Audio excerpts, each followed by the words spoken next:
October 2022, Houthi militias bombarded the oil exportation ports in the governorates of Hadramaut and Shabwa, thus depriving the Yemeni people from the needed revenues to pay salaries and basic services, which exacerbated the humanitarian plight and led to an unprecedented devaluation of our national currency. Recently, the government suspended its decision to transfer the headquarters of banks from Sana'a, which is under the control of the militias, to the temporary capital Aden, heeding the call of the UN and international community to de-escalate, provided that the Houthis engage in serious talks to address the economic crisis and to revive the peace efforts in line with the roadmap mediated by our brethren in the Kingdom of Saudi Arabia and the Sultanate of Oman. Despite all the above, the militias hijacked 3 planes owned by Yemeni airlines. They attacked the Safir oil facility in the governorate of Ma'rib with drones. They issued racist orders and laws to nominate their affiliates in specific public function positions, especially in the judiciary. This suggests that they will be taking more oppressive measures against public freedoms and civic work. This ongoing pattern of reckless escalation in response to de-escalation initiatives requires the international community to take firm policies and push these militias towards the choice of peace in line with international resolutions, particularly Resolution 2216, instead of their senseless escalation. Mr. President, ladies and gentlemen, 4 months ago, terrorist Houthi militias arrested dozens of UN personnel, to be added to the thousands of innocent men, women, children, elderly, who disappeared in their prisons years ago. Particularly activist Mohammed Qahtan included in a Security Council resolution. There is a widespread belief that the United Nations is responsible for giving these militias the opportunity to kidnap this unprecedented number of relief workers and NGO staff, as well as activists and civil society leaders, by not heeding the call of the Yemeni government to transfer their headquarters from Sana'a to the temporary capital Aden. By not taking seriously these militias and by keeping their headquarters in Sana'a, the United Nations unintentionally enabled these terrorists to take their personnel and assets as hostages and to use them as a bargaining chip to blackmail the international community and to achieve negotiation concessions that cannot be accepted under any circumstances. This ongoing situation cannot be defended nor justified. The presence of UN headquarters in Sana'a emboldens these militias that are designated on terrorist lists, and it endangers relief workers and human rights defenders. Hence, the need to reconsider these policies and measures immediately. Mr. President, ladies and gentlemen, Houthi militias, with their ongoing terrorist attacks on international maritime navigation in the Red Sea and the surrounding waterways, prove that they represent a growing threat not only to Yemen, as some used to believe, but also to the stability of the region as a whole, and to the secure flow of international trade, which exceeds trillions of dollars. Today, they are reinforcing their position as the first rebel group in history having used ballistic missiles and drones against civilian commercial vessels. Late last month, Houthi militias hit the Sonian tanker, which was carrying 1 million barrels of crude oil, causing fires which could have led to one of the worst oil spills in history before the vessel was salvaged by the international coalition. This is not the first such incident caused by these militias. These militias boasted having sunk 2 vessels previously. They also hindered for years the efforts to save the decaying Safir tanker, which was carrying similar amounts of crude oil. It proves that their terrorist activities will remain an ongoing threat to maritime navigation. Ladies and gentlemen, for years the Yemeni economy has been facing complex challenges, but the terrorist Houthi attacks on the oil facilities deepened the funding crisis and deprived the people and government of Yemen from necessary revenues to pay salaries and provide services. The economic war waged by these militias are part of a larger hostile strategy aiming at weakening the ability of the government to provide basic services and to pay public service salaries, thus aggravating the humanitarian crisis for more than 14 million Yemenis. Therefore, the international community should seriously consider the devastating effects of these terrorist acts and to provide the vital infrastructure to defend maritime transportation vessels in Yemeni ports, to support the right of the Yemenis and of the Yemeni government to benefit from their resources and improve their living conditions. Protecting the arteries of the Yemeni economy is necessary not only to recover and rebuild our future, but it is important also for the stability of the region and for the security of energy on the long term. Therefore, we reiterate our call to the international community to provide immediate, comprehensive support to address the devastating humanitarian conditions and to lay the foundations for a long-term economic recovery. This should include not only immediate humanitarian assistance to alleviate sufferings, but it should also include accountability mechanisms, especially in the regions under the Houthi control. It also requires greater investments in infrastructure, healthcare, education, and sustainable development. It requires building the national capacities to curb the impacts of climate change, which has left hundreds of victims and displaced thousands within the last 2 months. Yemen's recovery is not only a national matter, it is a regional and international need. The stability of Yemen is decisive to safeguard peace and stability in the region and trade routes in the Arabian and Red Seas, as well as surrounding waterways, including the Suez Canal. We have appreciated international support in the past, and we will keep thanking you for shouldering your moral responsibilities. We also thank the coalition to restore legitimacy led by the KSA and the UAE to meet the aspirations of the Yemeni people to stability, peace and prosperity and provide the resources we need to rebuild our institutions and our social fabric.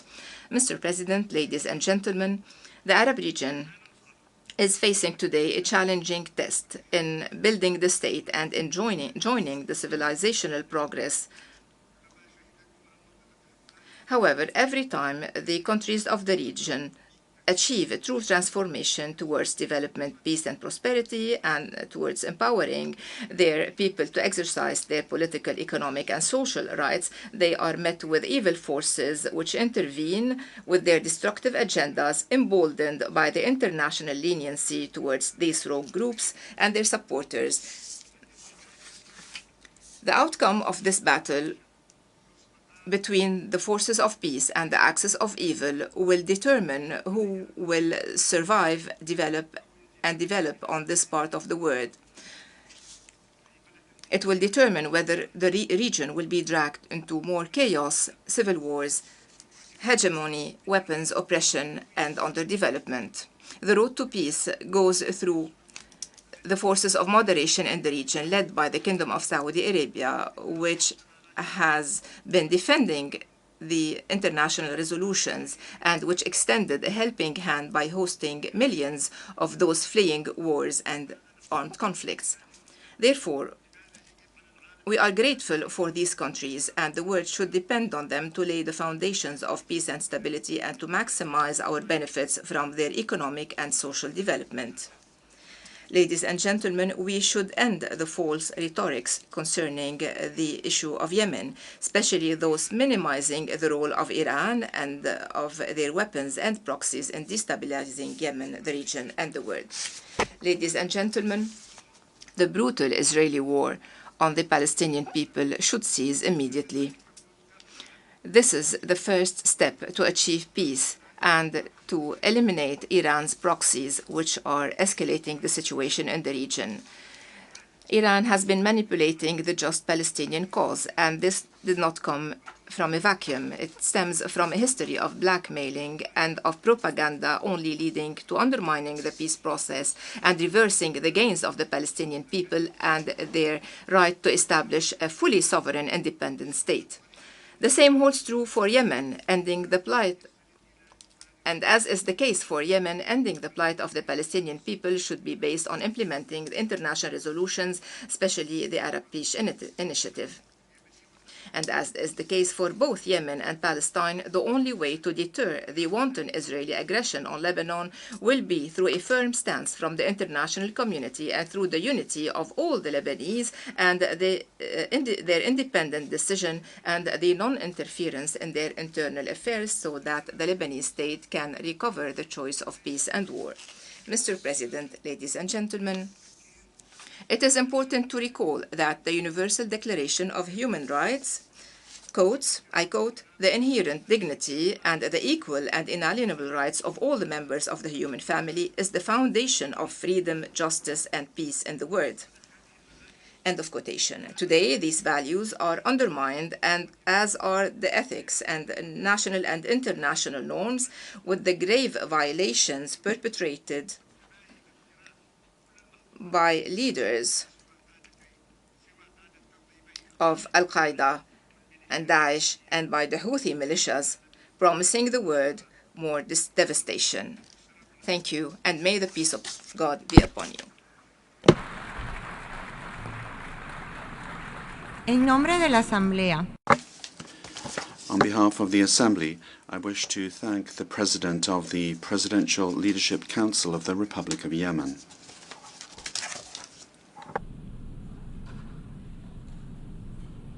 La Asamblea escuchará ahora. The Assembly will hear an address by His Excellency Brice Clotaire Oligui Nguema, President of the Transition and Head of State of the Gabonese Republic. I request protocol to escort His Excellency and invite him to address the Assembly.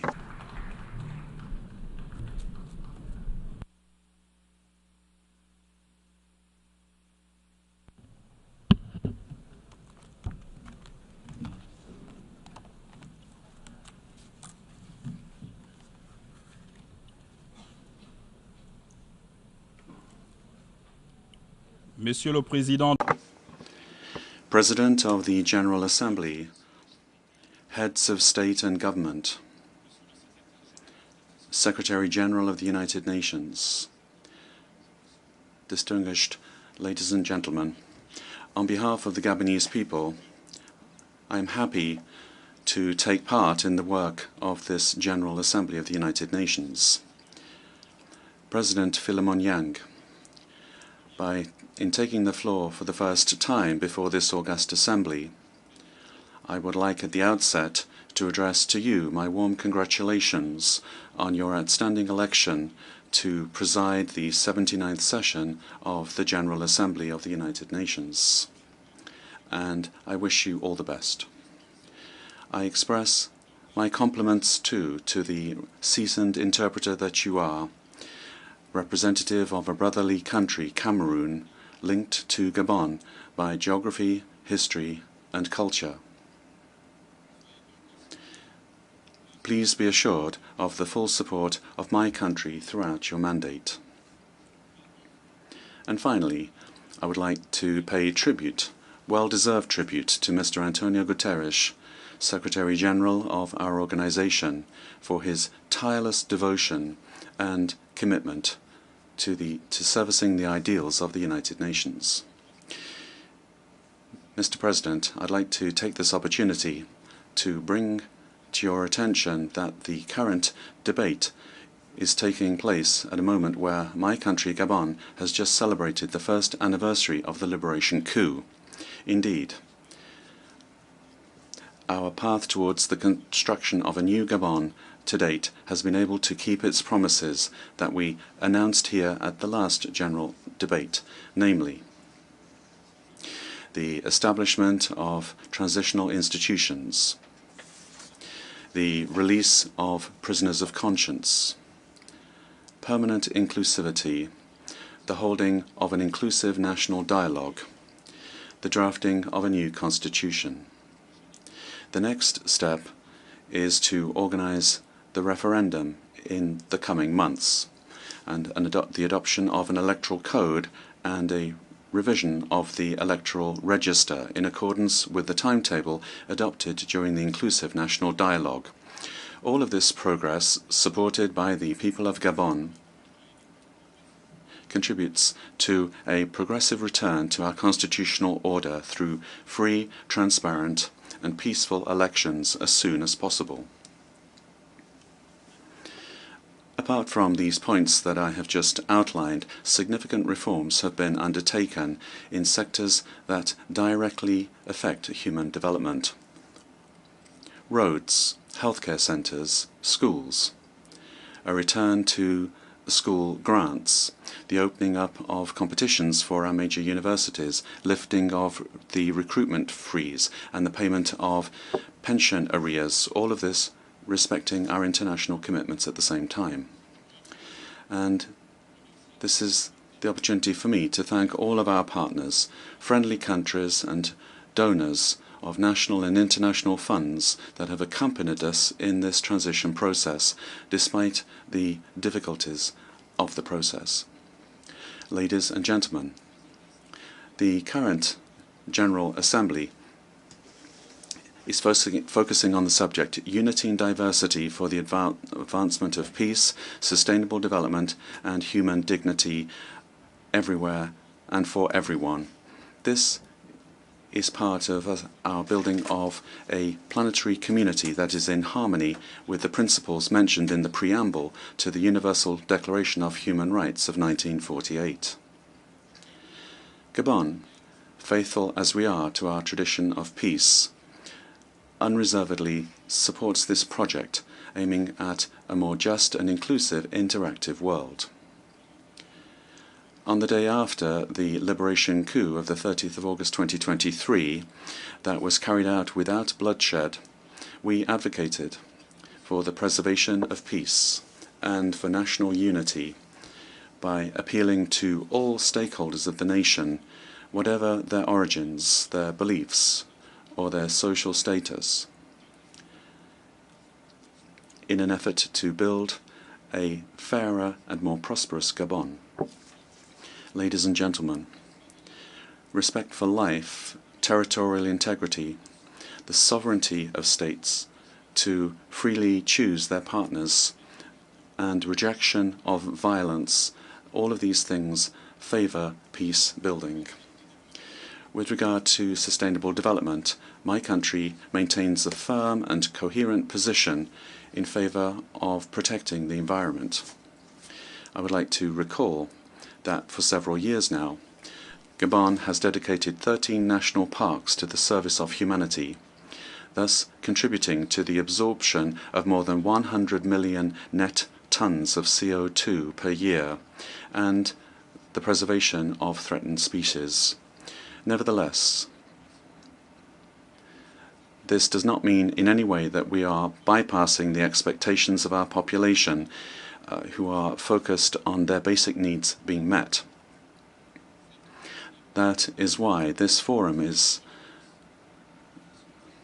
the occasion to once again recall to industrialized nations the need for them to respect their commitments by supporting the countries that host the greatest carbon sinks in the world. Mr. President, with regard to security, as many of us would believe, I feel that it is an urgent matter to provide appropriate responses to the numerous conflicts that we see in the world, and particularly in Africa.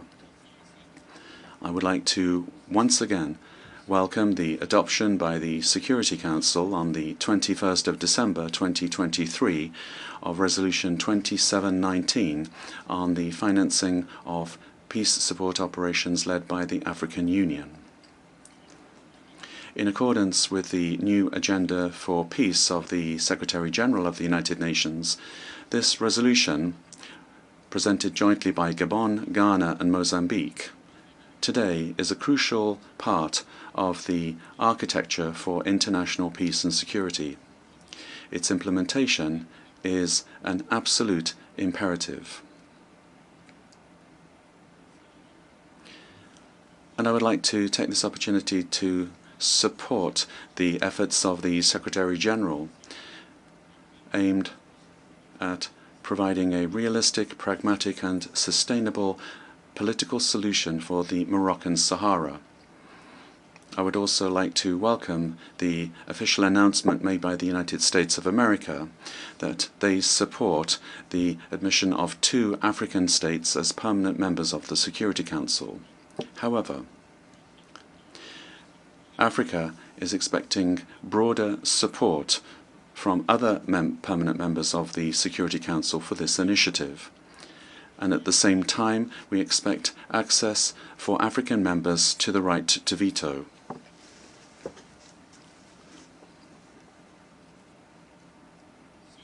The right of veto, this would simply be justice for our continent. Over and above the African continent, I would invite you to not avert your gaze from Gaza. It's time more than ever before for lasting peace with a view to the harmonious existence of 2 states, Palestinian and Israeli.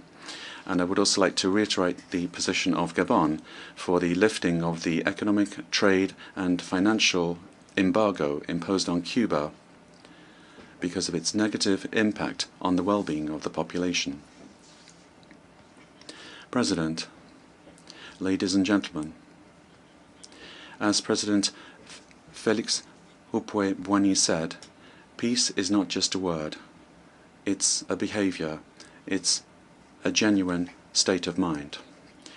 This legitimate aspiration of peoples is an ideal. It recommends that developed countries that have experience in resolving conflicts share with other states their know-how to build a more just and more balanced world. Unity in diversity for making progress in peace, sustainable development and human dignity everywhere and for everyone is, in my view, a genuine society of dialogue, tolerance and respect for others. This should help us to build a world where development will be adapted to everyone's needs, to the needs of all peoples. Mr. President, with regard to economic and financial matters, the 2024 report of the United Nations on Sustainable Development underscores once again the urgency for mobilizing massive funding in order to plug the financing gap in the economy aimed at several $billion. This is a reality. The international financial system, as it is at the moment, does not enable us to steer investment towards development and thus to ensure the dignity of our populations, which we are addressing in our debate this year. I also share with you the willingness of my peers to reform international financial institutions. This is crucial in order to produce financing for developing countries. Secretary-General of the United Nations, ladies and gentlemen, heads of state and government, excellencies, ladies and gentlemen. My country, Gabon, is resolutely committed to restore happiness, and we plan to fully play our role to ensure that we build a human community that is working together and which everyone desires. Together, let us pool our efforts in the hope of a better future by acting in a different way in order to preserve the human race. I thank you.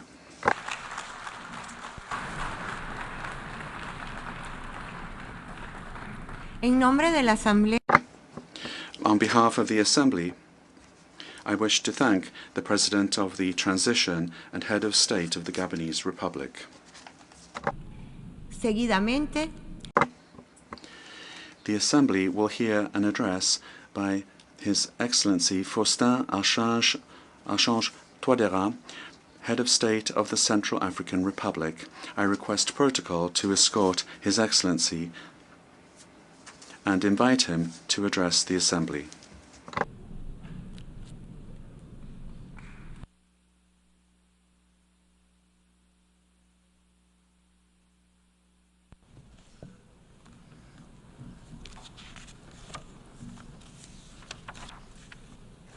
Monsieur le Président de l'Assemblée générale, President of the General Assembly, Excellencies, Heads of State and Government, distinguished delegates, ladies and gentlemen. It is a renewed honor for me to be taking the floor here before the entire world, speaking on behalf of my beautiful country, the Central African Republic. I am speaking with a view to contributing to the general debate on the theme of this 79th session of the United Nations General Assembly. Through its participation in the General Assembly, the Central African Republic is reaffirming its commitment to contributing to our joint pursuit of trust, peace, security, international solidarity, and mutual understanding, all of which are indispensable if we are to build a peaceful world that's conducive to sustainable development and the respect for human dignity, the human dignity of generations past and future, present and future. Before I proceed, I'd like to extend to His Excellency, Mr. Philemon Yang, our heartfelt congratulations. Congratulations on his shining and historic election to preside over the proceedings of the 79th session of the United Nations General Assembly. Your election is the symbol of an honor and well-deserved tribute that's been granted to our continent, Africa. Your election is also a source of great pride and inspiration for 51 million citizens of CEMAC, the Economic and Monetary Community of Central Africa, which I'm currently presiding over, steering the work of the Conference of the CEMAC Heads of State. It is also a source of pride and inspiration for your beautiful country, the Sister Republic of Cameroon. Your consummate knowledge of international affairs, as well as your far-ranging personal qualities, are a great advantage and a guarantee that our proceedings will be met with success. I stand convinced that you will do your best to serve the interests of the United Nations and all its member states, implementing the UN's vast reform program so that the organization becomes more effective, more inclusive, more representative, and better suited to our changing world, as well as to the resolution of the serious and pressing problems shaking all of humanity. Rest assured, you have the full support of the Central African Republic in your task. I'd also like to commend the high caliber of the work done and the accomplishments of President Denis Francis throughout the 78th session of the General Assembly. We extend to Mr. Denis Francis our gratitude and our satisfaction. United Nations Secretary General, His Excellency Antonio Guterres, I'd like to reiterate to you the gratitude of the Central African Republic and my country's full support, as well as the support of the government. We support your various initiatives which seek to make the United Nations a place where the efforts of nations come together. As you know, on the 30th of July of this year, the United Nations Security Council decided to lift in its entirety the unjust, illegitimate, and iniquitous arms embargo that had been imposed on the Central African Armed Forces for a decade. An embargo which caused us irreparable harm over those 10 years. Speaking from this rostrum, I'd like to extend to you the gratitude of the Central African people. We are grateful to the UN Security Council for its wise decision. A decision which, although belated, will allow my country to continue to act so as to rebuild international national peace and security, and to work together with other states in the pursuit of peace, sustainable development, and the human dignity of present and future generations. I'd like to seize this opportunity to reiterate to all of you, all those who held the Central African Republic in their hearts and supported our noble fight. You have the gratitude of our people. The Central African Republic has vast mining potential. Therefore, I'm convinced that we'll continue to receive your support for the lifting of the embargo on diamonds imposed by the Kimberley Process, an embargo which has circumscribed our ability to work for peace, sustainable development, and the human dignity of present and future generations. Mr. President, the theme of this 79th General Assembly session is leaving no one behind, acting together for the advancement of peace, sustainable development, and human dignity for present and future generations. The theme is tied up with particularly important, significant recommendations, which will be of import in our discussions on the reform of the global peace and security architecture, as well as our discussions geared towards achieving the SDGs. As we know, peace is inextricably linked to sustainable development. Regrettably, as we meet here at this great world forum, year in, year out, as we meet at other fora for that matter, the world continues grappling with serious existential threats, becoming more unstable and more vulnerable. This 79th session is taking place at a very turbulent time, a time marked by mounting geopolitical crises, the war between Russia and Ukraine, the war between Israel and Hamas, the war in Sudan and in the east of the Democratic Republic of the Congo, terrorism, deteriorating economic conditions which are strangling growth in Africa, as well as rising fuel prices. We stand convinced that only dialogue can help us to put an end to conflict in a lasting way.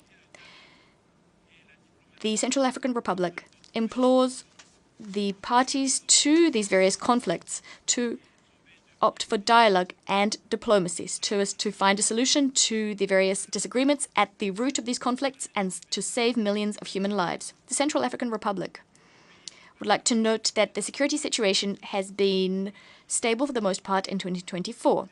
We are preparing to deepen our democratic roots by holding municipal and regional elections in the very near future, something that will be a first over the last 4 decades. With this in mind, special measures have been taken to apprehend remaining armed groups. These groups can no longer control various portions of our country's territory. As a result, they're engaging in organized crime, illegal exploitation, and fraudulent trafficking of natural resources, and they're doing this so as to be able to acquire military material and equipment.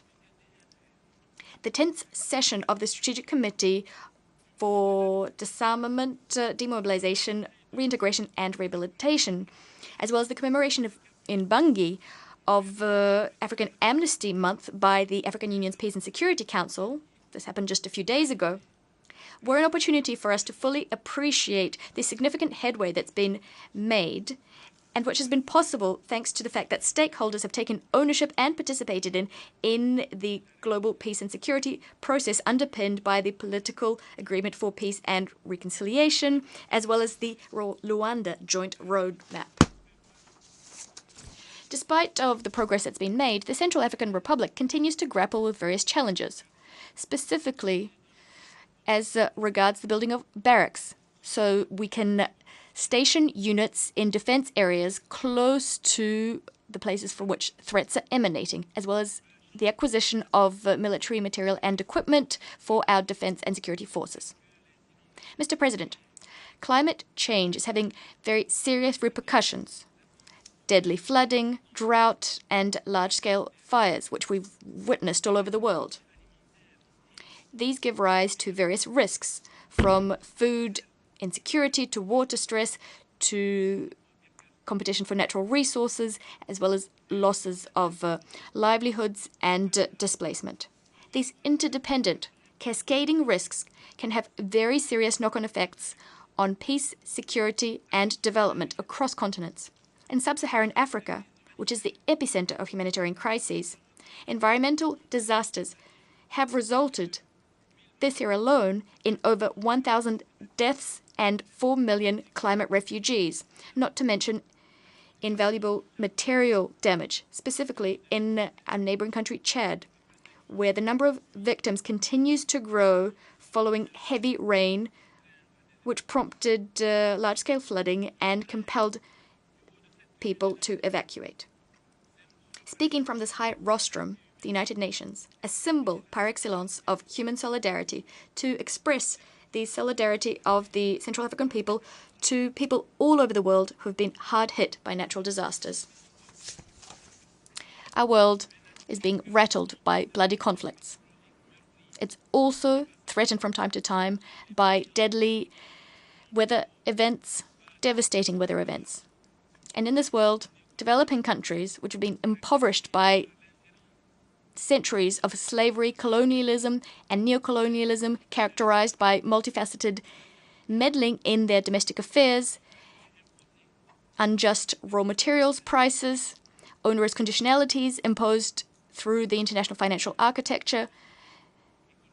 These developing countries are looking on powerlessly as new security, financial, economic, food-related, and environmental challenges mount. Funding promises for vulnerable countries are taking time to come to fruition. Adaptation measures promised at various COPs and rising temperatures, all of these are changing as often as the weather does, beholden to the political, geopolitical, and geostrategic whims of the great powers. We're well aware of just how dangerous climate phenomena are. Thus, my country has crafted sector-specific policies.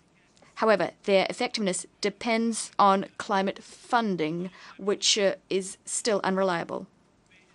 The Central African Republic would like to urge the United Nations to do more to implement the climate peace and development nexus, establishing synergies between climate adaptation and peace building, so as to holistically address the vulnerabilities linked to climate change, other vulnerabilities, and the risk of conflict. Mr. President, the world is teetering dangerously close to the brink. The UN peace and security architecture is being subjected to enormous pressure. The reasons Africa put forward in support of its request for legitimate Security Council reform and reform to the veto system are very compelling. A step forward has been taken by the United States of America. The US has endorsed the establishment of 2 permanent seats for Africa on the Security Council, as well as a rotating seat for small island developing states, SIDS. This proposal is praiseworthy, of course. But given changes afoot in our world, Africa, which has for a long time remained on the sidelines, cannot be fully satisfied with this proposal, which can only be viewed from the vantage point of a perpetual denial of the veto to Africa. It is time to speed up the reform of the international financial architecture so as to remedy inequality, to mobilize adequate funding for the achievement of the SDGs, to meet the financing needs of developing countries, to be able to reform the implementation of and compliance with multilateral environmental agreements, which will help us to make our common ambition of protecting the planet a reality. Mr. President, demographic estimates indicate that in 2050, half of the world's global youth will live in Africa. Also, half of Africa's 54 countries would have seen their populations almost double. I applaud the Pact for the Future, as well as the Global Digital Compact and the Declaration on Future Generations, annexed thereto, all of which were adopted at the Summit of the Future. It is high time that we speed up the implementation of the SDGs in the following areas: science, technology, innovation, and digital cooperation. We should do this whilst stressing equity, rights, and universality. Young people today are key agents of positive change. They can make an important contribution to sustainable development, respect for human rights, as well as global peace and security. And yet young people are vulnerable for a number of reasons. This is preventing young people from realizing their full potential and exercising their fundamental rights. It therefore behooves us to pledge to transform investment in young people, in women, girls, and persons with disability, so as to guarantee a better future for us all.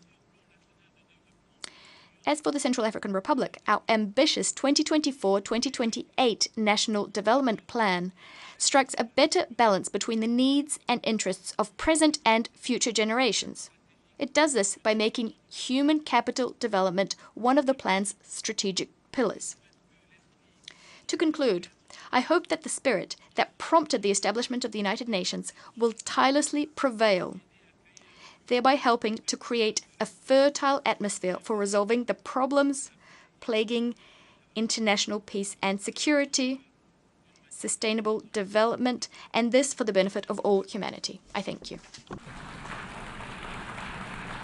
Au nom de l'Assemblée générale. On behalf of the Assembly, I wish to thank the head of the State of the Central African Republic.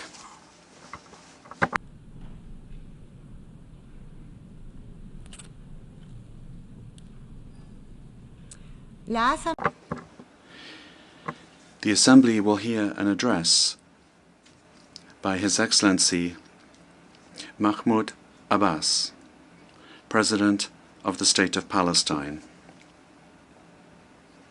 I request protocol to escort His Excellency and invite him to address the Assembly.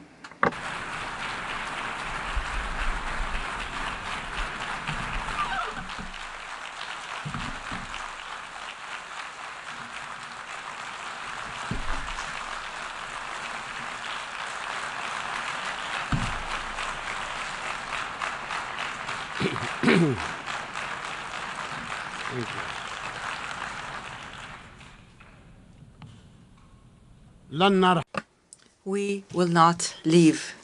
We will not leave. We will not leave. Palestine is our homeland. It is the land of our fathers, our grandfathers. It will remain ours. And if anyone were to leave, it would be the occupying usurpers. In the name of God, most gracious, most merciful. Mr. Philemon Yang, President of the General Assembly of the United Nations. Mr. Antonio Guterres, Secretary General of the United Nations. Ladies and gentlemen, heads and members of delegations, esteemed guests, peace and God's blessings be upon you all. I come to you today as my people, and for almost a year now, are subjected to one of the most heinous crimes of our era. It is a crime of a full-scale war, of genocide, that Israel is perpetrating. Israel, the occupying state. A crime that so far has killed more than 40,000 martyrs in Gaza alone, and thousands remain under the rubble. A crime that has injured more than 100,000 others to this day, and matters are getting worse. Hundreds of Palestinian families have been annihilated. Entire family names have been wiped out of the civil record. More than 100 families have been completely wiped out of the civil record. They no longer exist. Thousands have died because of the spread of disease and epidemics and the shortages in medicine and water. Moreover, more than 2 million Palestinians in Gaza have left their homes multiple times in search of safety and fleeing the systemic operations that the Israeli occupying army is perpetrating. And as this war of aggression continues, dozens are being killed every day, and double that amount is being injured amongst our bereft people in the Gaza Strip and in the West Bank and in Jerusalem.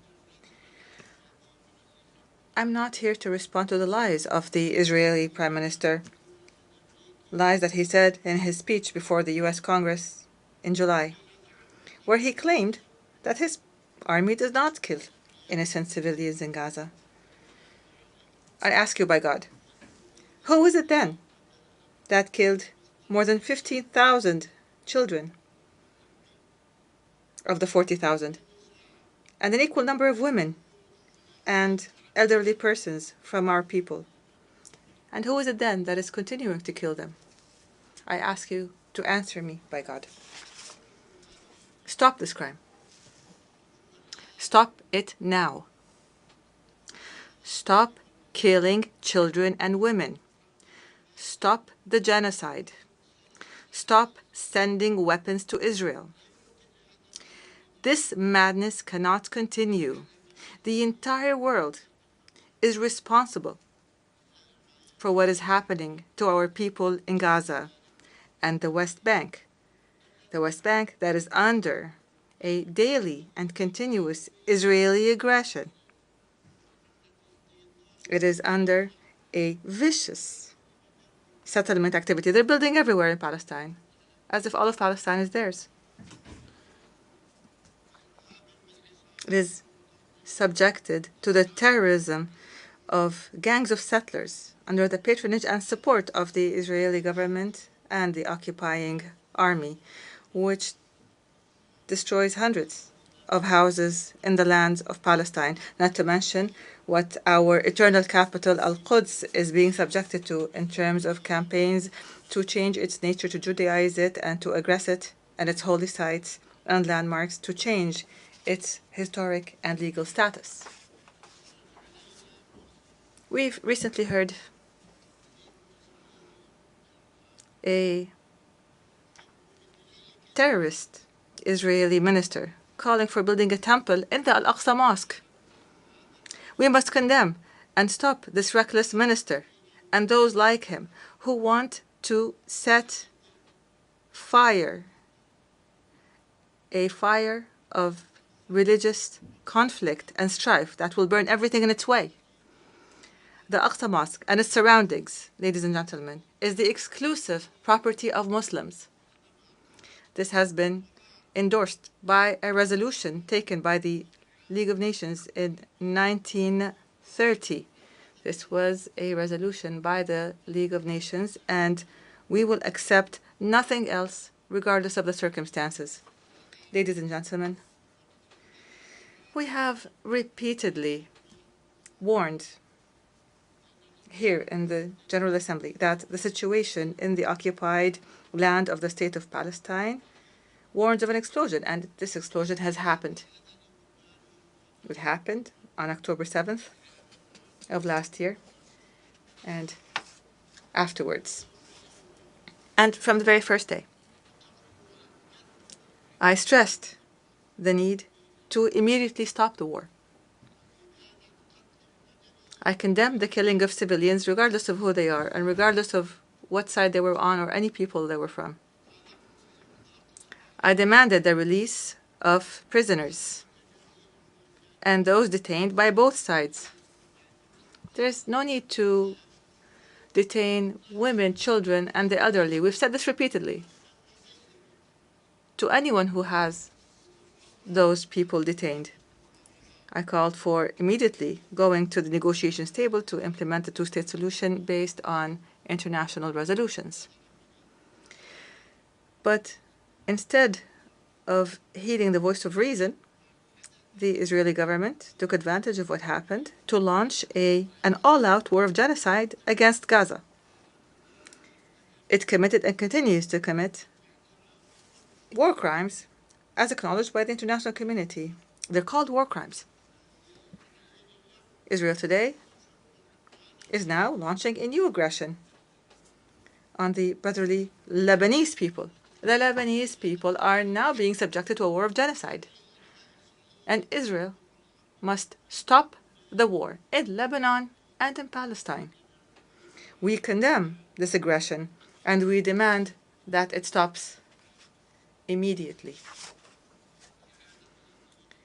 Israel has reoccupied the Gaza Strip in its entirety, and it has destroyed it almost entirely, so that Gaza is no longer fit for life.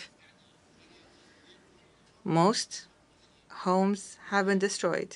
The same applies to most buildings, health facilities, educational facilities, economic buildings, roads, churches, mosques, water plants, electric plants, and sanitation plants. Anybody who goes to Gaza who'd known it before would not recognize it anymore. It's no longer there. 75% of everything in Gaza has been fully destroyed. If Israel thinks that it would get away from being held accountable and punished for these crimes, then it is delusional. The international community must immediately impose sanctions on Israel.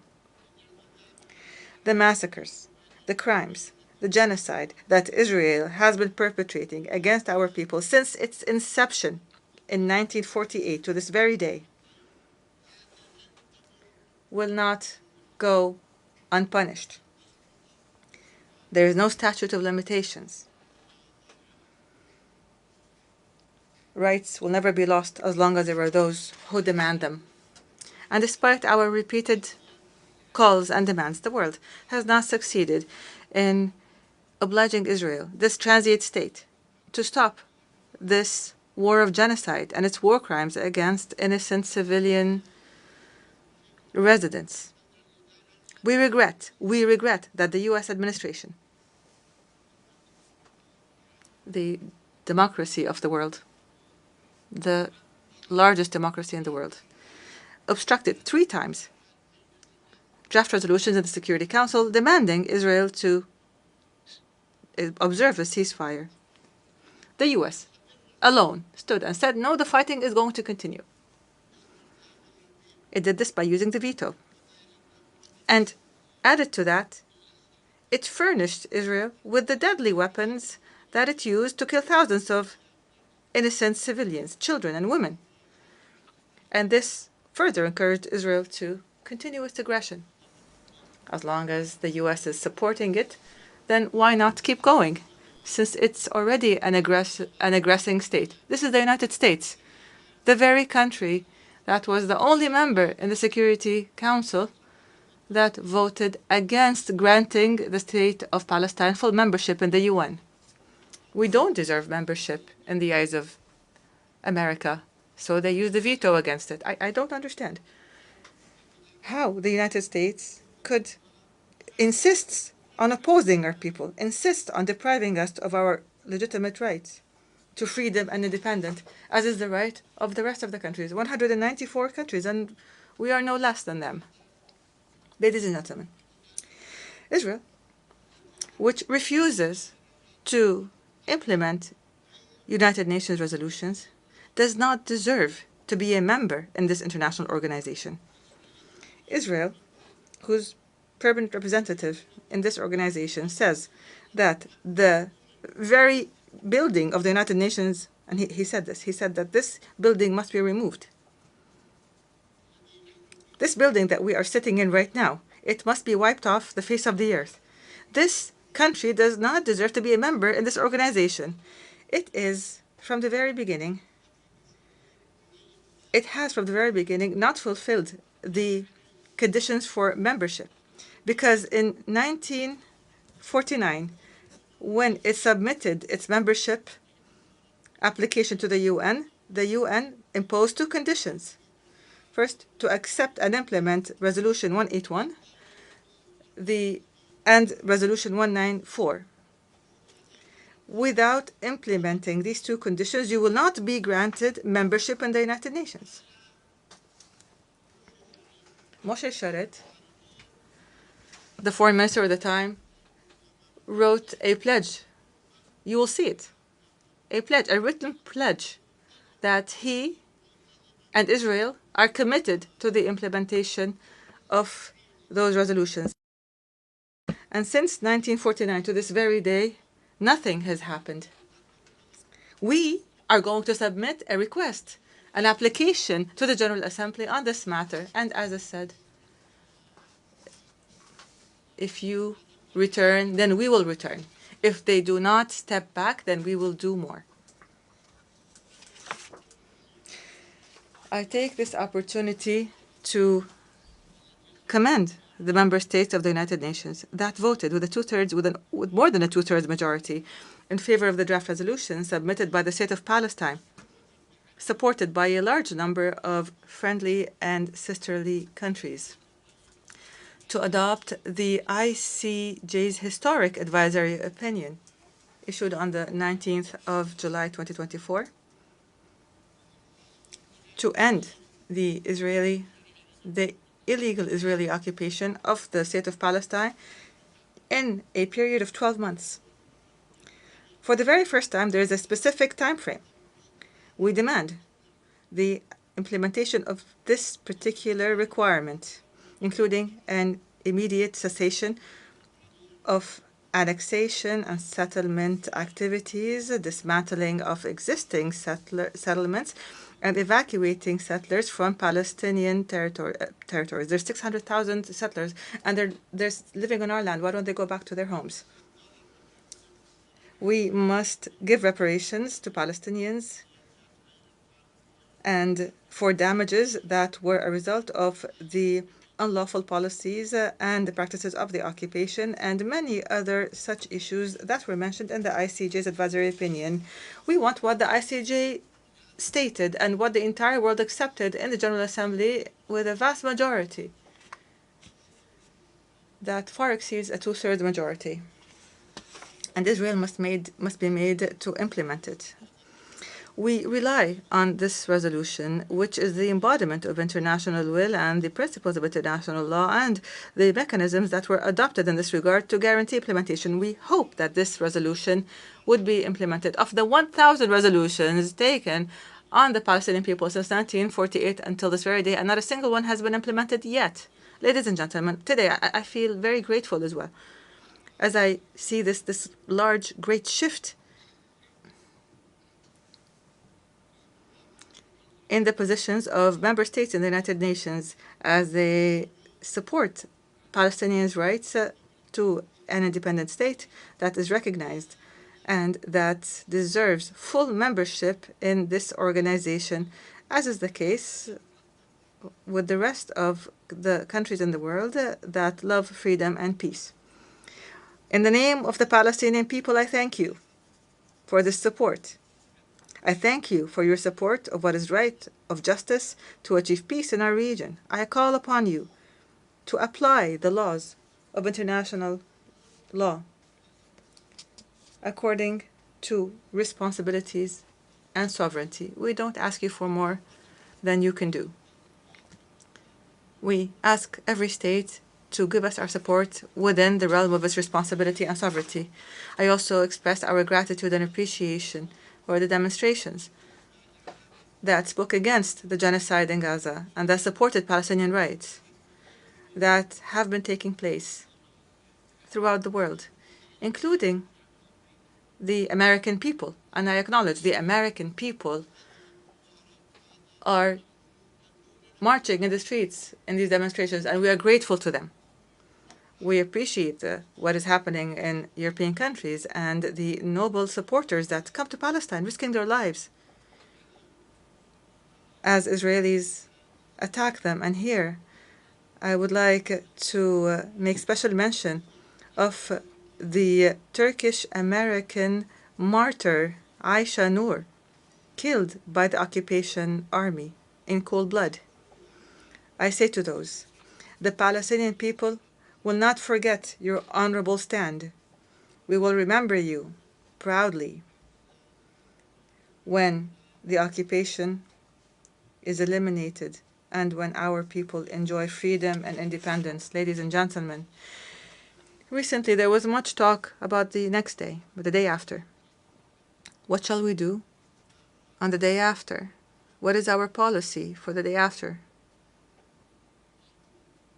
And I say to you, the day after the end of the war in the Gaza Strip, I take this opportunity today to give you our view of what is needed immediately and on the day after the war ends. This is our proposal. We propose it to you. You can accept it, you can change it, you can amend it. We are ready for all that. First of all,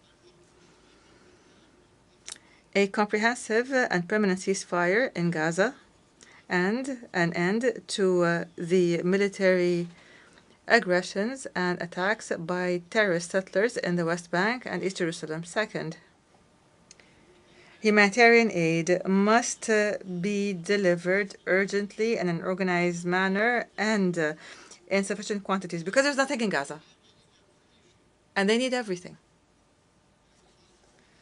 This humanitarian aid must be delivered throughout Gaza. Third, a full Israeli withdrawal from the Gaza Strip. We refuse the establishment of buffer zones or taking any part from Gaza.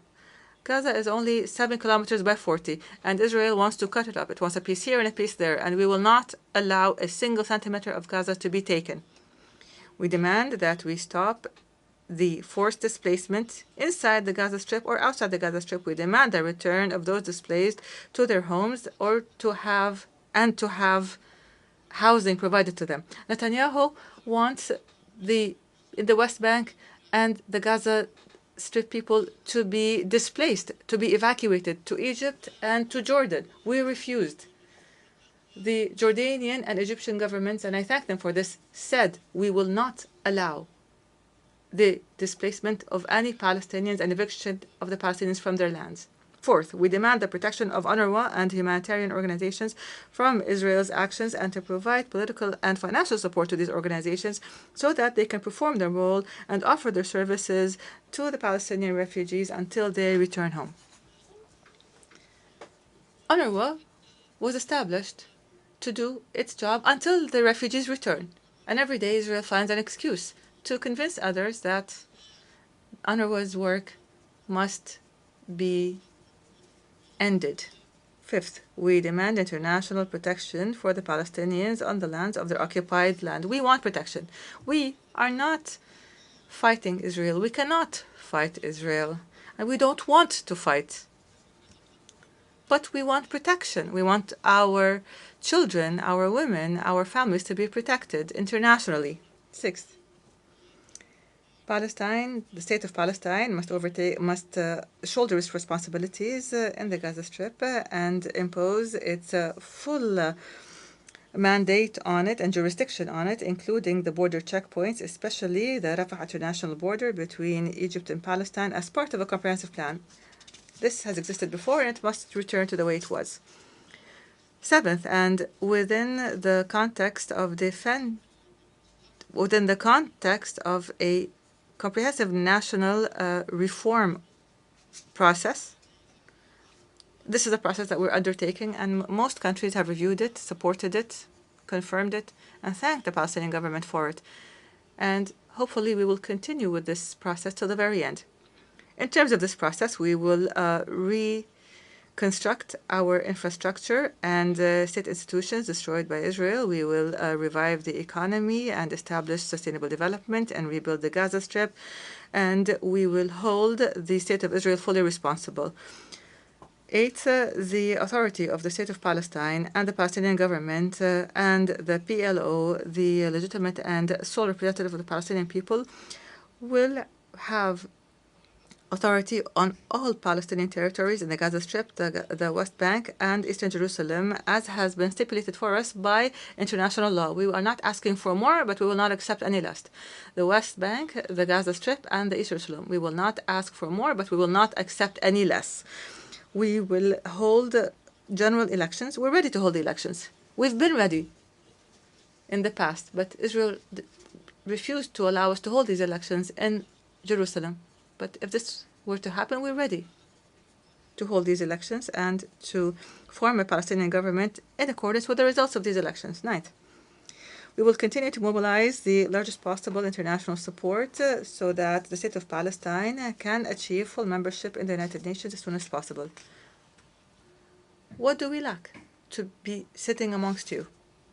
What do we lack to be on the same footing as 194 official member states in the United Nations? We have the land, we have the authority, we have the people, we have the culture, we have the knowledge, we have everything that we need. We ask you to help us.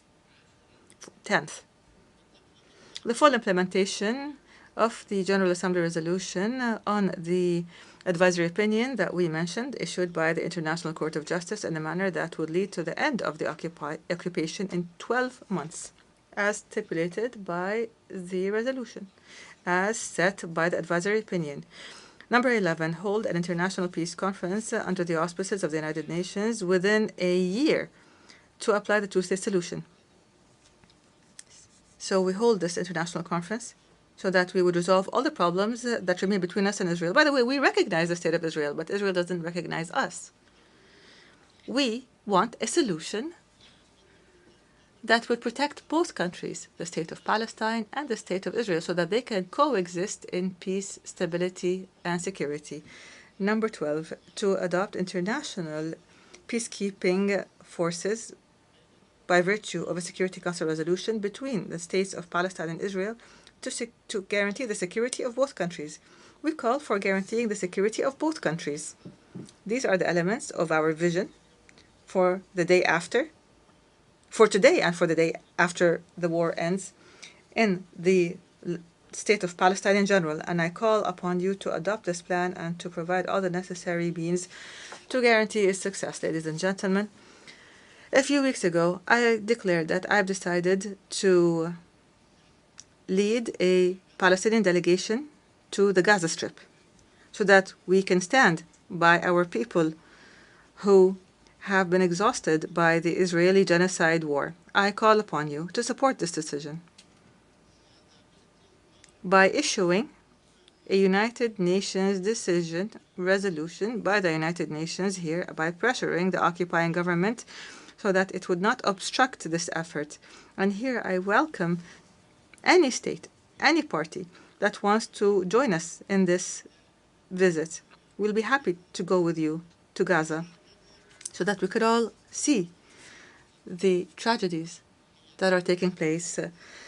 I salute our heroic people that are sacrificing all that is precious for Palestine in the Gaza of sacrifice, in the West Bank of solidarity, of Al-Quds, which is our crown jewel and our capital.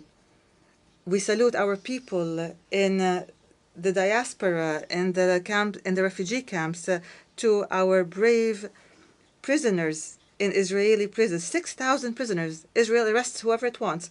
Those prisoners whose dignity is being violated every day. Palestine will be free.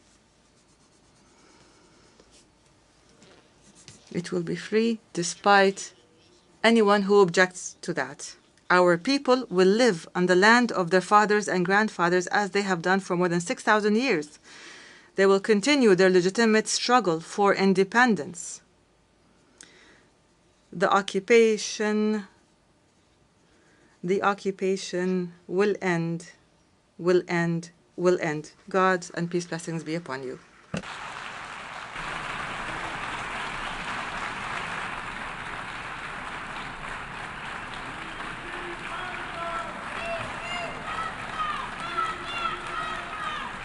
En nombre de la Asamblea. On behalf of the Assembly, I wish to thank the President of the State of Palestine. The Assembly will hear an address by His Excellency Mr. Adama Barrow, President of the Republic of the Gambia. I request protocol to escort His Excellency and invite him to address the Assembly.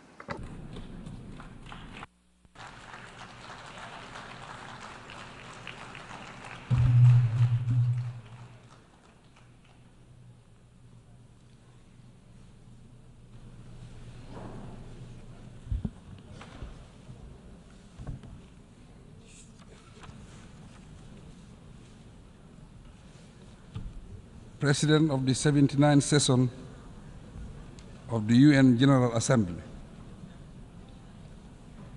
Secretary General, Mr. Antonio Guterres, Your Majesties and Excellencies, Heads of State and Government, Heads of Delegation, distinguished delegates, ladies and gentlemen.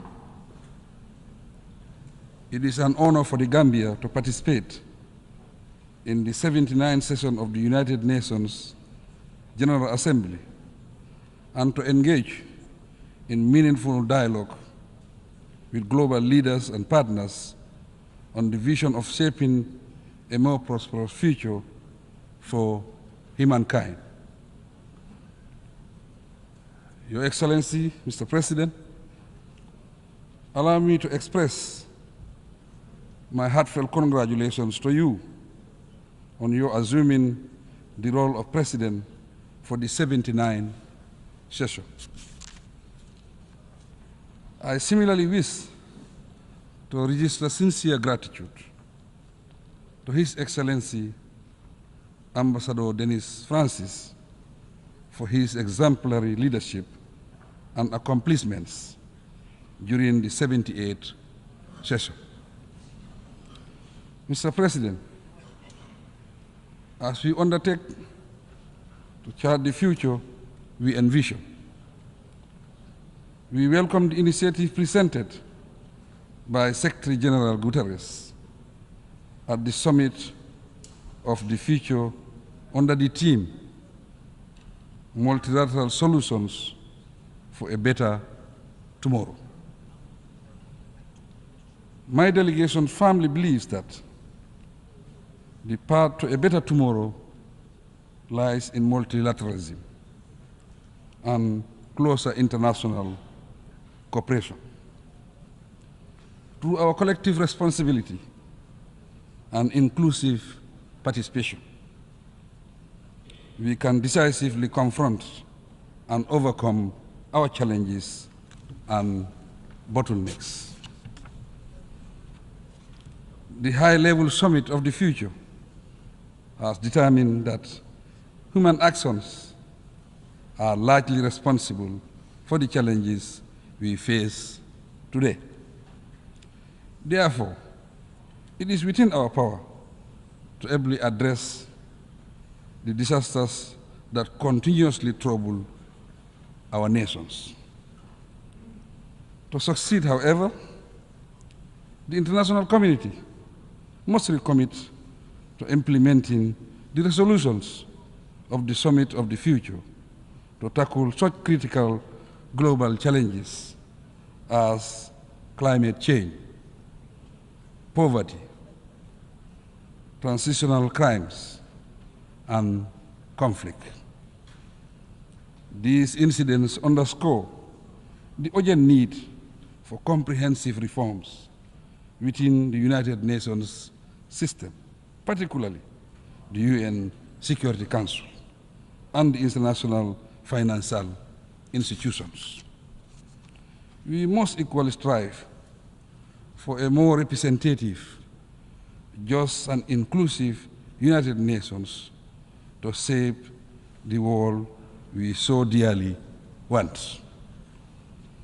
Mr. President, the Gambia's perspective on the theme leaving no one behind, acting together for the advancement of peace, sustainable development, and human dignity for present and future generations, aligns closely with the principles and aspirations of Agenda 2030 for sustainable development.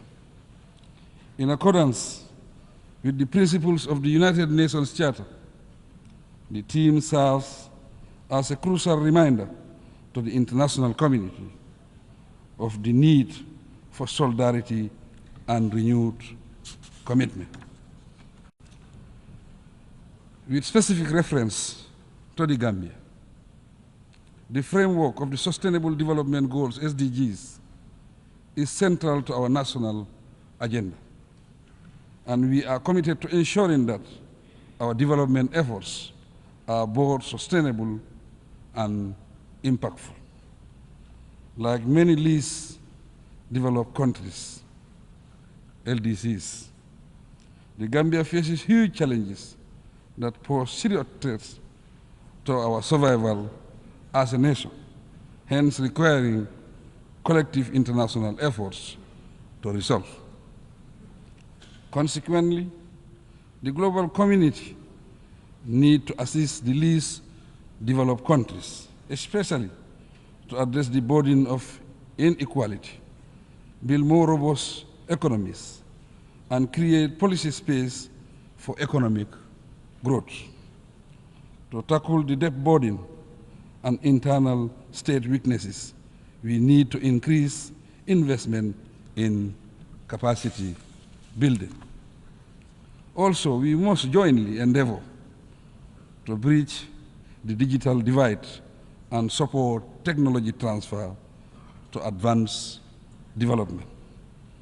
Mr. President, we live in a world with widening inequalities, thus suppressing the weak and making the conditions of the poor worse, grossly violates the expressed ideals and spirit of the Summit of the Future.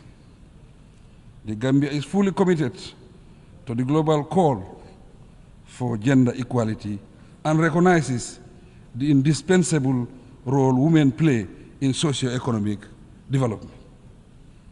We firmly believe that empowering women translates into community empowerment and ultimately inclusive development. For these reasons, my government places great emphasis on women's rights, and we are dedicated to protecting and empowering women. As President, I will continue to ensure that women and girls are protected and given the necessary space to contribute meaningfully to our national development agenda.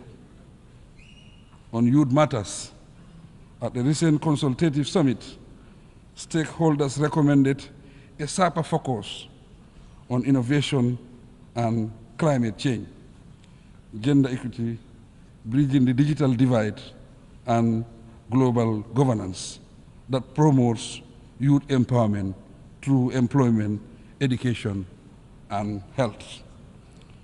The summit's recommendations will inform endeavors to fill policy gaps and expand funding opportunities for better youth engagement. Furthermore, my government commits to aligning our national priorities with global benchmarks and in partnership with youth-led organizations and other stakeholders. We also resolve to use transformative solutions to create greater opportunities for all. Mr. President, the Gambia believes in collective international efforts to combat global challenges. Based on this, last year, the Gambia joined the international community by co-sponsoring UN General Assembly Consensus Resolution 77/276, which sought to engage the International Court of Justice, ICJ, on the obligations of states regarding climate change.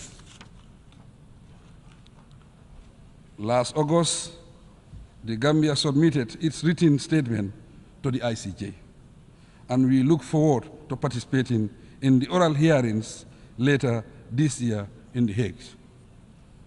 At the national level, the Gambia remains steadfast in its commitment to promoting human rights and establishing a vibrant democratic environment.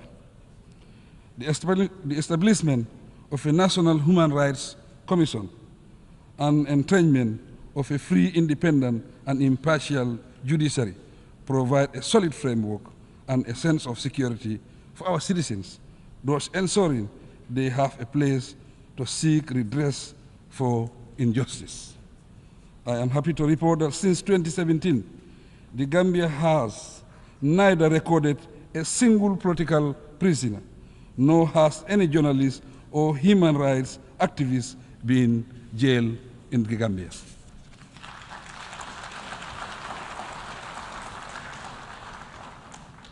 Proudly too, in August 2024, the Gambia was recognized as one of Africa's leading defenders of freedom of expression and ranked third in Article 19's Global Expression Report 2024.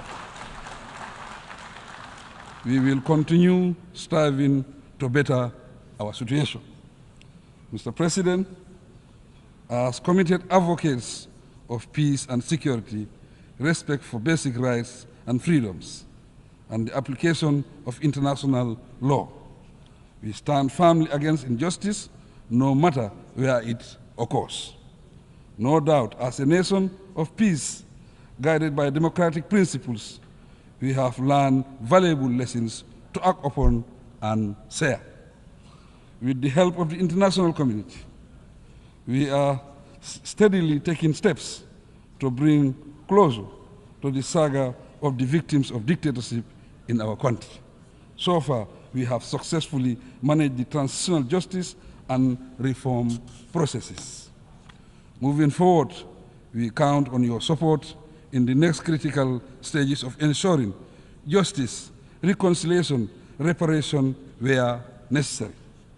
The Gambia will continue advocating preventive approaches to peace building to avert future conflicts. Once again, I take this opportunity to express our appreciation of all the support the UN Peace Building Commission has been extending to us.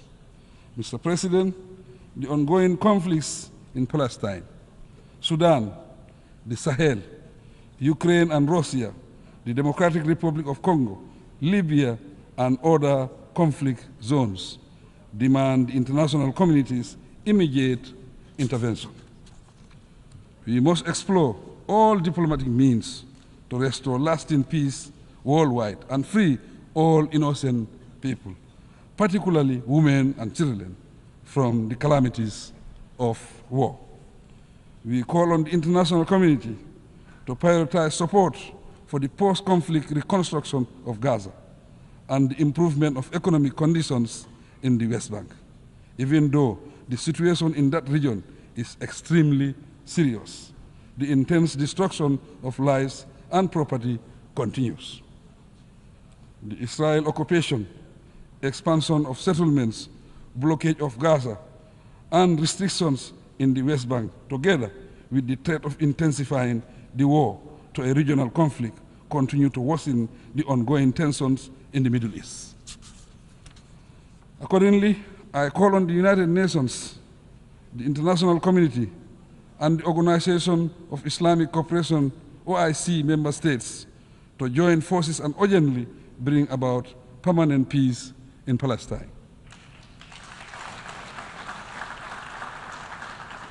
Through recognized structures, I am, as chair of the OIC, committed to stepping up efforts and exploring every possible diplomatic and peaceful channel to resolve the Middle East crisis.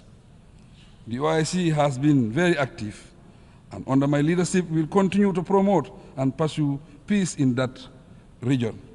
Our common objective is to create a situation wherein Israel and Palestine coexist in peace and security under a two-state arrangement and within the recognized pre-1967 borders.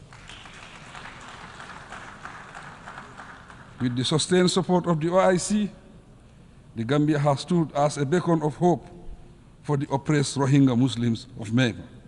Despite relentless efforts over the past 5 years, the oppressive regime of Myanmar has intensified its oppressive campaign through forced exile and unspeakable acts of violence.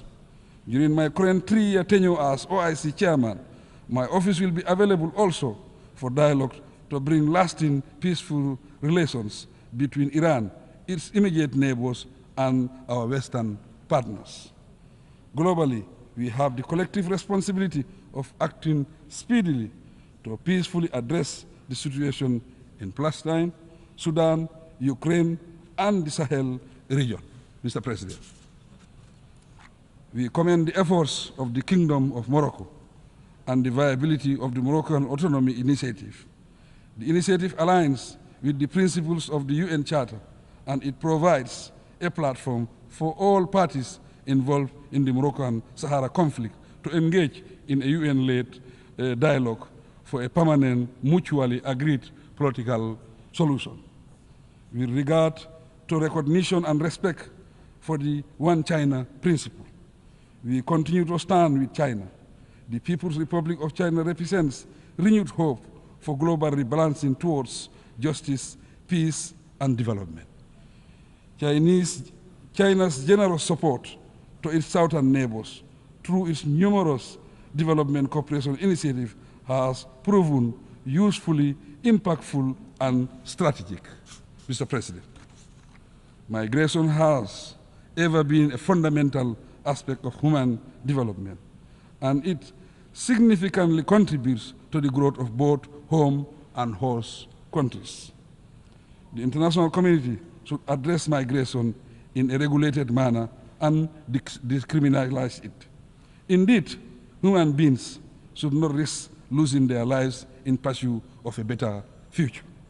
In this regard, the Gambia is collaborating with relevant countries to improve the plight of migrants, although we must discourage irregular migration. We are duty-bound to respect the rights of migrants and ensure they are treated with dignity, Mr. President. We recognize that dictatorship, conflict, climate change, poverty, and lack of opportunities are part of the root causes of migration. Economic sanctions imposed on states also contribute to forced migration. The long-standing U.S. embargo against Cuba is an example. My view is that these embargoes should give way to renewed good neighborliness and cooperative relations between the two nations. The international community should address inequality and compassion and fulfill the commitment to the official development assistance pledge made by donor countries. As regards the original countries of migrants, we must uphold the ideals and principles of democracy, good governance, and wise resource management approaches, Mr. President. In conclusion, the international community must prioritize diplomacy, dialogue, and mutual understanding as we confront challenges of global concern. I also urge the private sector to collaborate with our governments in taking concrete actions towards our common goals. Simple yet impactful steps, such as supporting local initiatives, promoting inclusive policies, and engaging in global partnerships, can make a significant difference in the world order. Despite the challenges we face, there is immense potential for positive change through collective endeavors. Let us embrace a message of hope, resilience, and optimism for the future. Together, we can create a world where peace, sustainable development, and human dignity are not mere dreams, but a reality for all. I thank you for your kind attention.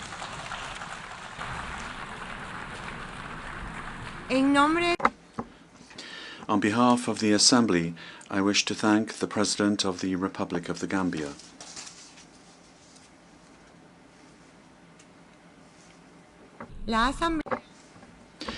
The Assembly will hear an address by His Excellency Edgar Leblanc Fils, President of the Presidential Council of the Transition of the Republic of Haiti. I request protocol to escort His Excellency and invite him to address the Assembly.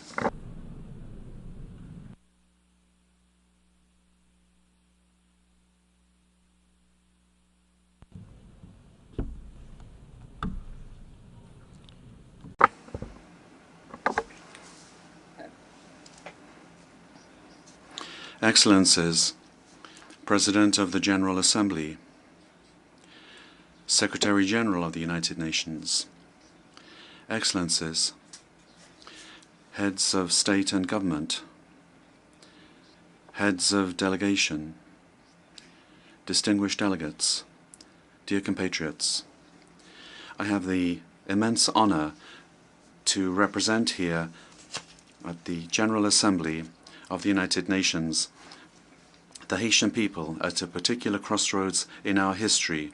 We are a proud people. Despite all of the difficulties, we've always been able to lift ourselves up. The first black republic in the world, Haiti is proud of its heroic fight for freedom and human dignity. Today, we find ourselves at a decisive crossroads. It is with the weight of this history on our shoulders that we have a hope for a better future. This is how I address you today, calling for solidarity on the part of the international community. Allow me, firstly, to address my warm congratulations to you, Excellency Philemon Yang, former Prime Minister of Cameroon, and congratulate you on your election as President of the 79th session of the General Assembly. Haiti stands firmly by your side, and we assure you of our full support throughout your mandate in order to ensure that this session will be a success for the entire international community.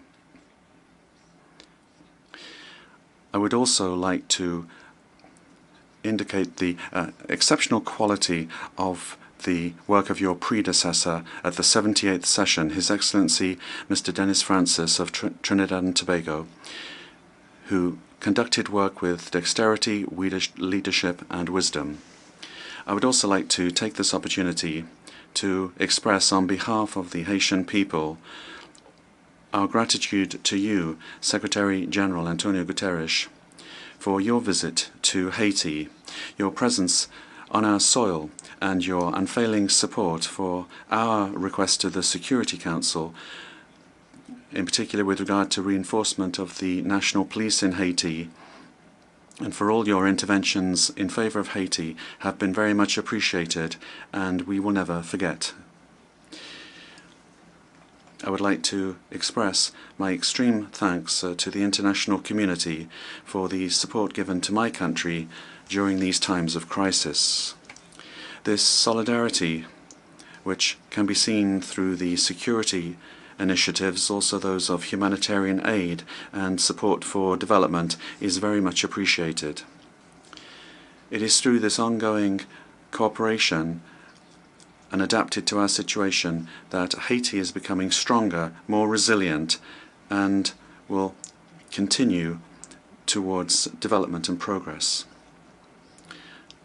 I would like to greet here all Haitian compatriots throughout the world who, whilst being attached to their country of birth, are forced to seek out more favorable skies in order to make a living. Everyone recognizes that they're very hard workers, and I want to tell them, wherever they are, that the Presidential Council of Transition and the government is thinking of them whilst we await an improvement of conditions so that they can come back into the fold. I would also like to take this opportunity to greet Amnesty International and other organizations closely following up on the defense of human rights of Haitians and violations of these rights throughout the world. On behalf of the entire Haitian people, I would like to extend a brotherly greeting to all friends of Haiti that have shown solidarity towards the migrants from our country, and in particular those living in Springfield, Ohio in the United States. The long history of friendship and reciprocal solidarity between our two nations since our participation in the Battle of Savannah of 1779 have enabled us to say with confidence that the American people reject any incitement to hate against our community. The active participation of Haitian immigrants at various levels of life in the United States is tangible and significant.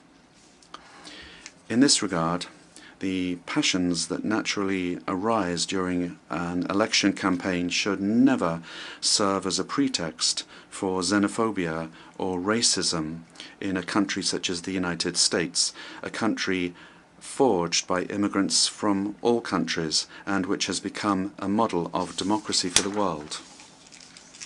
Mr. President, Excellencies, ladies and gentlemen, the theme of this 79th General Assembly is leaving no one behind, acting together for the advancement of peace, sustainable development and human dignity for present and future generations. This very much resounds with the major challenges that we are facing today.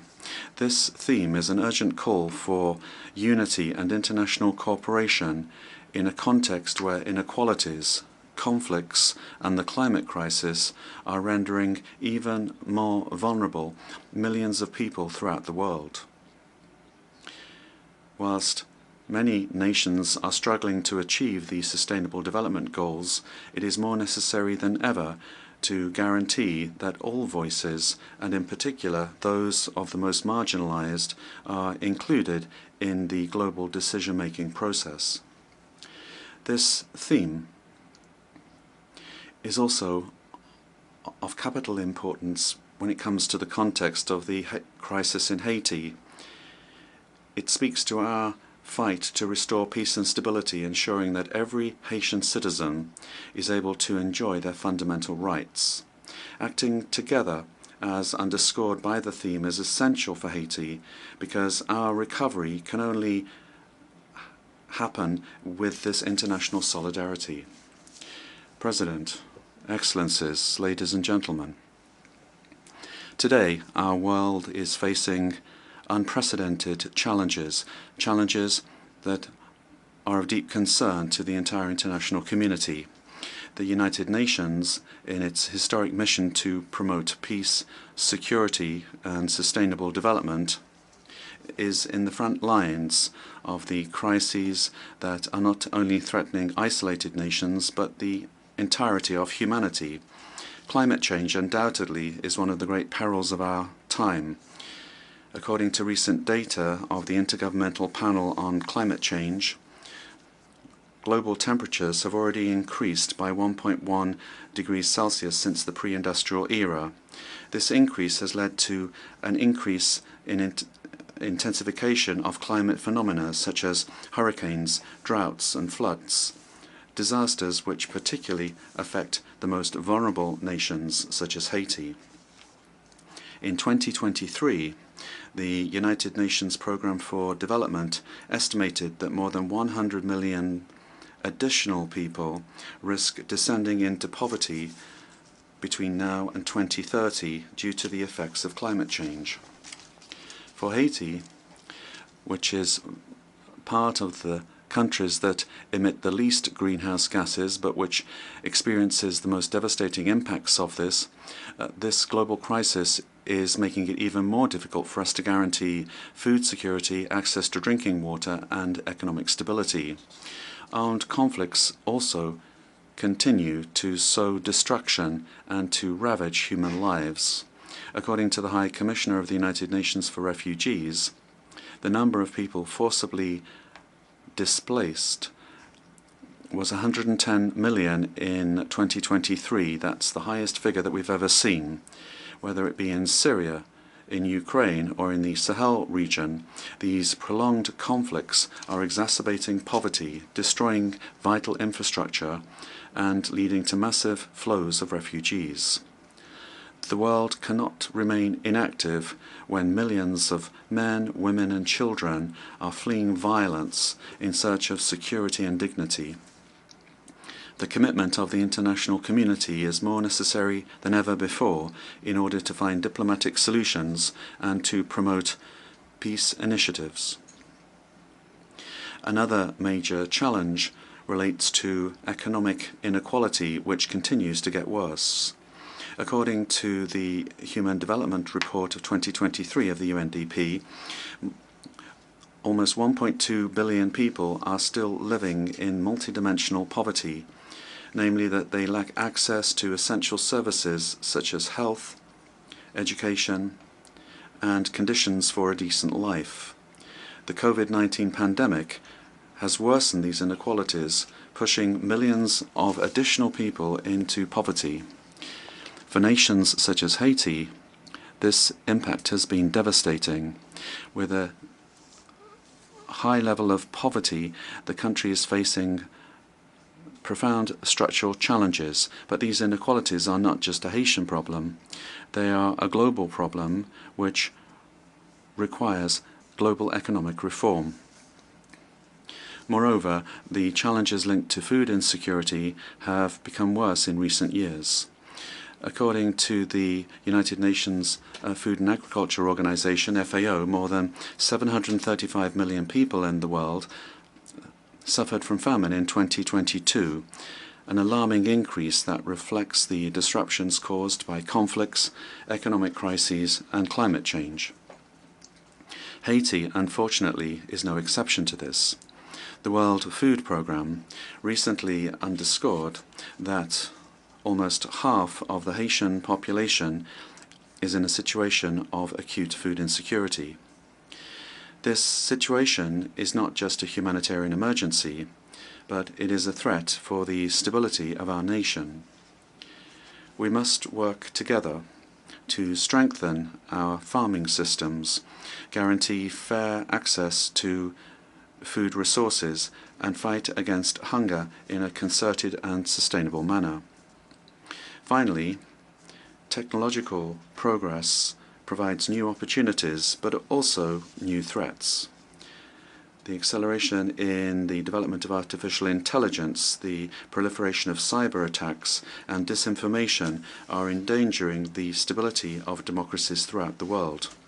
The report of the International Telecommunications Union demonstrates that the digital divide remains a major challenge, with almost 2.7 billion people still not having access to the Internet in 2023. Haiti is one of the least connected countries, and we urgently need support in order to fill in this digital divide so that we can fully participate in the global economy of the 21st century. This year, Haiti reaffirms its commitment in favor of the preservation of our common heritage, the oceans. That's why today I announced proudly that Haiti will sign the agreement on marine biodiversity of areas beyond national jurisdiction adopted on the 19th of June 2023 and open for ratification since the 20th of September 2023. This agreement is a crucial tool to guarantee the protection of marine biodiversity, to promote sustainable use of marine resources and strengthen the resilience of island states such as our own in the face of climate challenges. Haiti has decided to cooperate with the international community to ensure that this agreement is a benefit to all of humanity while making our contribution to the protection of marine ecosystems on which we all depend.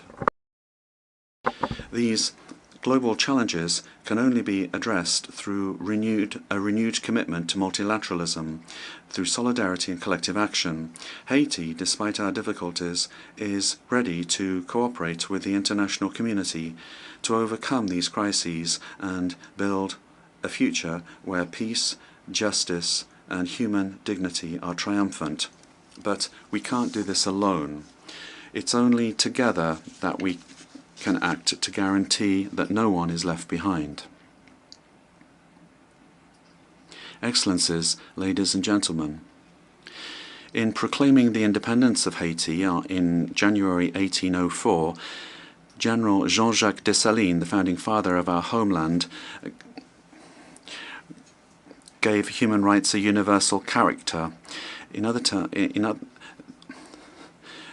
He began the dismantling of the colonial and slave order, and then human rights ceased just being white man's human rights and became human rights for all men and all women, namely the rights of all humankind. In this regard, and as representative of the Republic of Haiti, and as an official spokesperson for the Haitian people, I must draw the attention of the leaders of the major powers to the danger of a nuclear war threatening the existence of peoples on all continents. In this regard, on behalf of the Republic of Haiti, I launch an urgent call to all heads of state of the United Nations to prevent humanity experiencing this peril of the end of civilization on Earth. President, Excellencies, ladies and gentlemen, I am speaking today with the experience of several years dedicated in the service of my country. My political career is very much anchored in the history of Haiti, and it's led me through various trials, always with the same goal in mind: the progress of my country, the pride, the restored dignity and the well-being of the Haitian people that are so downtrodden. Having presided the Senate of the Republic from 1995 to 2000, and having been a witness to critical moments in our political history, I have seen the challenges that our country has been facing. My political commitment goes back to a time when the fight for stability and democracy were everywhere.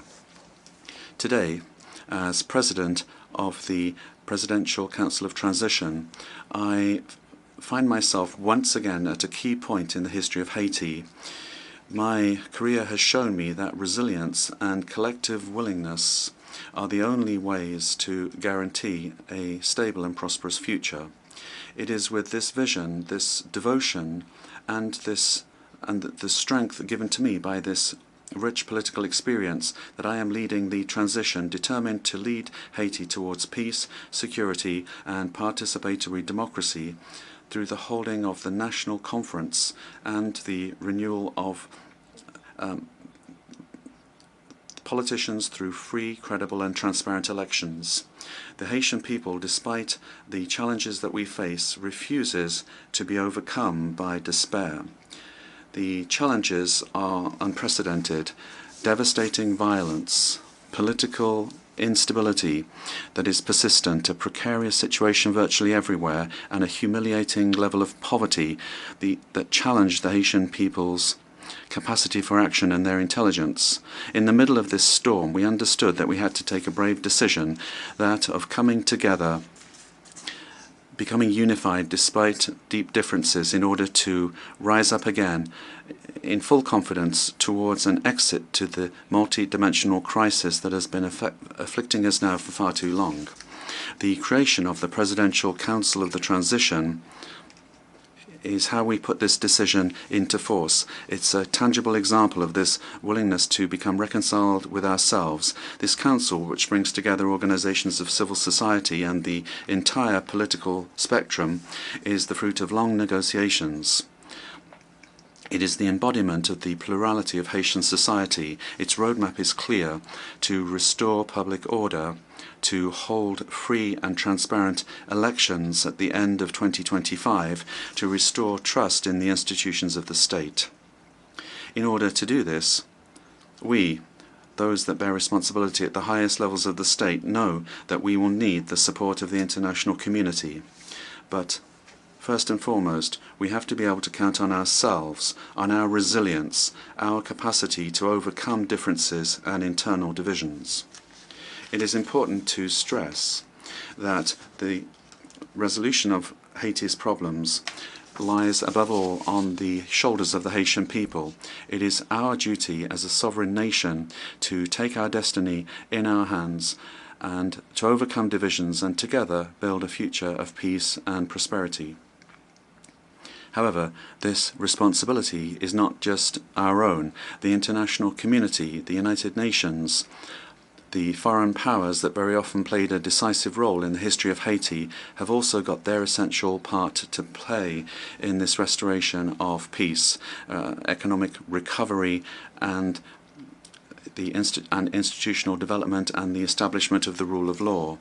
In this sense, the failure of Haiti to recover is not that of just one nation. It is a collective failure, a global inability to fully respect the principles of solidarity, justice, and international cooperation. It is together with a shared sense of responsibility and renewed commitment that we will be able to transform this crisis into an opportunity to embark upon a sustainable path to peace. Today, Haiti is facing an unprecedented security crisis. The increase of armed gangs, generalized violence, and political instability have plunged the nation into a state of extreme vulnerability. Citizens live in fear, unable to move around freely throughout the country, to go and work or send their children to school without risk, particularly in the capital Port-au-Prince. This situation is affecting all aspects of Haitian society. It's weakening institutions, paralyzing the economy, and it's undermining hope in a better tomorrow. The future of the country is under threat. 50% of gang members from the capital region are made up of children and young people, girls and boys. They very often serve as cannon fodder during operations against the police. They are subject to serious violations of all kinds, including sexual violence. This abuse and violence exercised against children and young people, teenagers, must be considered as a crime against humanity, given the consequences that this has on future generations. The restoration of national security is an absolute priority for the Haitian authorities. They are fully committed to putting an end to this spiral of violence and to restoring order in order to guarantee every citizen the fundamental right that they have to security. They are aware that peace and stability are the indispensable foundations that will enable Haiti to rebuild and restore trust in its institutions and to ensure the socio-economic development of its people. With this in mind, the decision of the Security Council to authorize the deployment of the Multinational Security Support Mission through Resolution 2699 was a direct response to the calls of the Haitian people. This mission, although it is not a classic UN force, embodies the commitment of the international community to support Haiti in its fight against insecurity.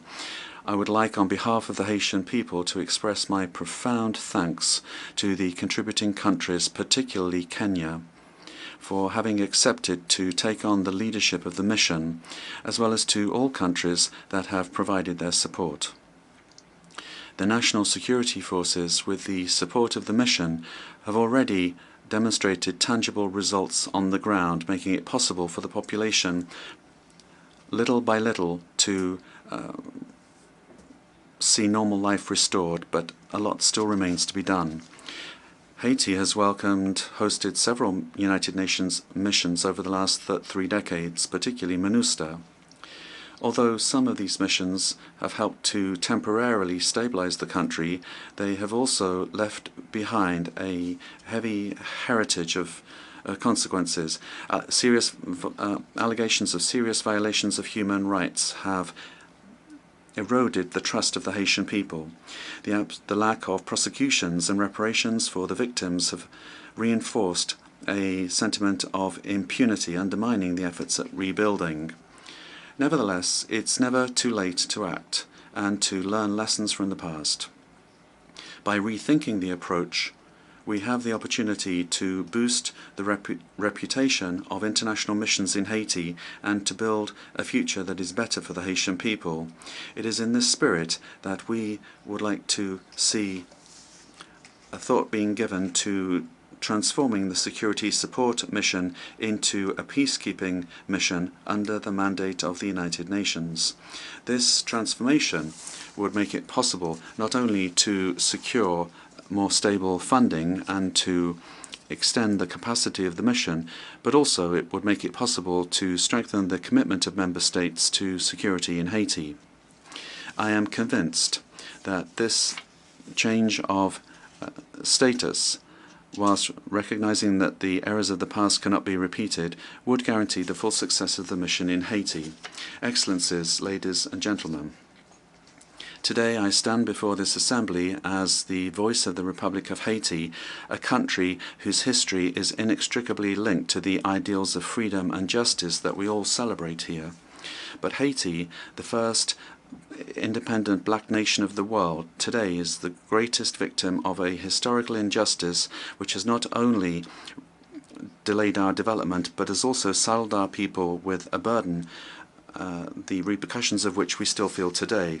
In 1825, just 21 years after having won its freedom at the cost of a heroic fight, Haiti was forced to pay a colossal debt to France, the colonizing country, in exchange for recognizing its independence. This ransom, imposed under threat, siphoned off resources of the young nation, plunging it into an infernal cycle of impoverishment, which it still struggles to overcome. This debt was a form of punishment for our audacity in throwing off the chains of slavery and raising up Haitians to claim their human dignity. It was an unjust penalty which asphyxiated the economic and social potential of the black people of Haiti for generations. In today's context, where more than ever attention is being paid to efforts to restore without delay security and respond to the immense humanitarian needs in Haiti, I think it is important to draw the attention of this Assembly to the after effects of our colonial past and the ransom paid to certain powers that have largely mortgaged the development of Haiti. It is worth recalling that Haiti was the only country to have paid for its independence, obtained, however, through the fire and the sword. On the eve of the 200th anniversary of this unprecedented event in history, hasn't the time come for these amounts paid to be returned? In this regard, my country welcomes the proposals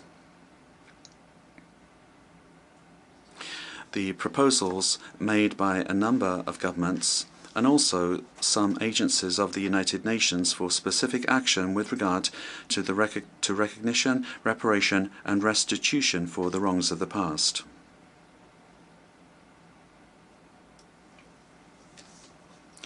Haiti has absolute confidence in the United Nations organization,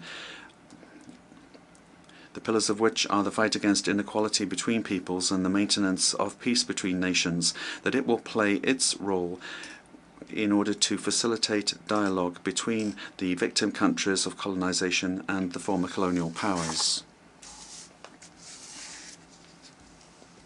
Here, at the 79th session of the General Assembly, Haiti, and through my person, Haiti is not only here to request reparations, but to ask a question of principle, that of imminent justice.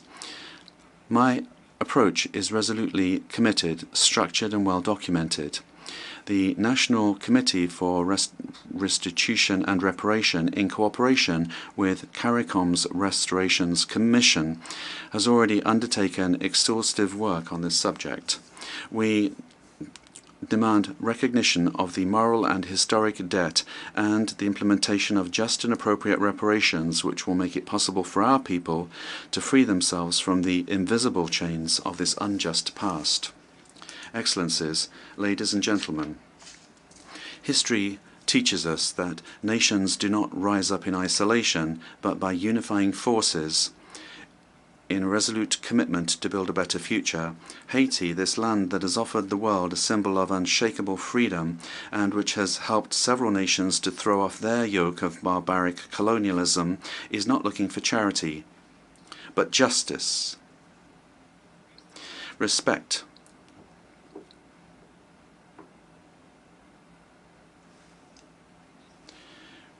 respect for its dignity and its right to a dignified and prosperous existence. The challenges that we face today are certainly huge, but they are not insurmountable. They require of us all a shared vision, a profound sense of our common humanity and determination to turn crises into opportunities for renewal. Each nation, be they small or large, rich or vulnerable, has part of our collective future in their hands. It is in this interdependence that resides the genuine strength of multilateralism. May this general debate be the moment where we reaffirm our unfailing commitment towards peace, human dignity, and sustainable development, because what we do today will resound for centuries to come. History will judge the way that we have been able to respond to the challenges of our times, together in a spirit of solidarity and cooperation. We can and we must build a future where no people, no nation is left behind. Long live Haiti. Long live international cooperation. Tomorrow, another country. Tomorrow, another world. I thank you for your attention.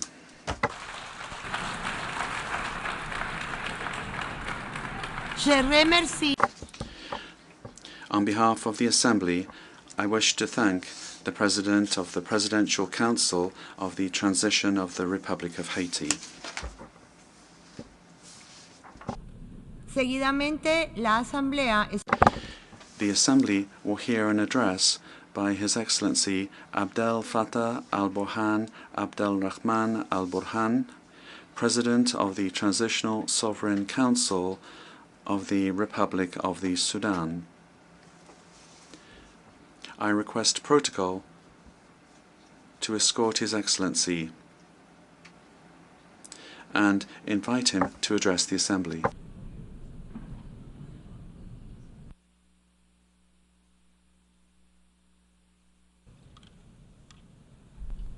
In the name of God, most merciful, most compassionate. Mr. President, Secretary General of the United Nations, Your Majesties, Your Highnesses, Your Excellencies, ladies and gentlemen, may the peace and blessings of God be upon you. I speak before you today on behalf of the people and the government of Sudan. I would like to congratulate the President of this 79th session of the General Assembly and his team. We wish you every success, especially in the face of various threats to peace and security, threats which endanger our organization and which undermine freedom, peace, and justice, leading to the violation of the law. Sudan stands convinced of the important role played by the United Nations. We support all initiatives geared towards reforming the organization and its bodies, specifically the Security Council, with a view to enshrining pluralism, collective security, and upholding human rights, all the while tackling the challenges of climate change and ethnically and ideologically motivated terrorism. Ladies and gentlemen, Sudan commends the choice of theme for this topic, for this session, Unity and Diversity for the Advancement of Peace, Sustainable Development and Human Dignity. We welcome the priorities set by the President of this 79th session. Furthermore, it's important to implement the outcomes of the Summit of the Future, especially as regards United Nations reform and Security Council reform, so that these bodies can put an end to the protracted crises threatening international peace, as well as to achieve consensus and harmony in the relations between states and peoples. Unilateral measures taken outside the United Nations framework, in complete violation of the UN Charter and international law, political and economic restrictions, these are the main drivers of instability, especially as regards security, the economy, and also on the political front. All of this fuels war. However, I must also add that double standards and selectiveness are currently prevailing in international affairs. There can be no doubt about it. Sudan is facing very serious challenges. And in fact, a war is being waged. There's a conspiracy. A war is being waged by a group that has rebelled against the state for many years. It's receiving political and logistical support at the local and regional levels. You've all witnessed the crimes, the violations, and the atrocities committed by these rebels, targeting the Sudanese people and the Sudanese state. The war began with an attempt to seize power through force. With time, it's transformed into a total war against the Sudanese state and the Sudanese people. countless crimes have been committed: ethnic cleansing, forced displacement, and genocide. All of this has been committed by the Rapid Support Forces, the RSF, which should be considered a terrorist group. This militia is continuing to perpetrate crimes, and it is most unfortunate that it is receiving the support of some states in the region. States which are providing funding and mercenaries for their own political and economic benefit, in flagrant violation of law and international will. Mr. President, these terrorist groups have also hit diplomatic missions, other organizations, and property. They have not spared the UN. And in fact, UN headquarters, the UN office in Sudan, has been targeted. The Dagalo family has been violating all laws and all international obligations with impunity. The family refuses to comply with the Jeddah Declaration and rejects UN Security Council resolutions regarding the arms embargo imposed on Darfur. Thus, ethnic cleansing crimes are continuing. Most recently, we also recorded a violation of the resolution on El Fasher, the capital of North Darfur State.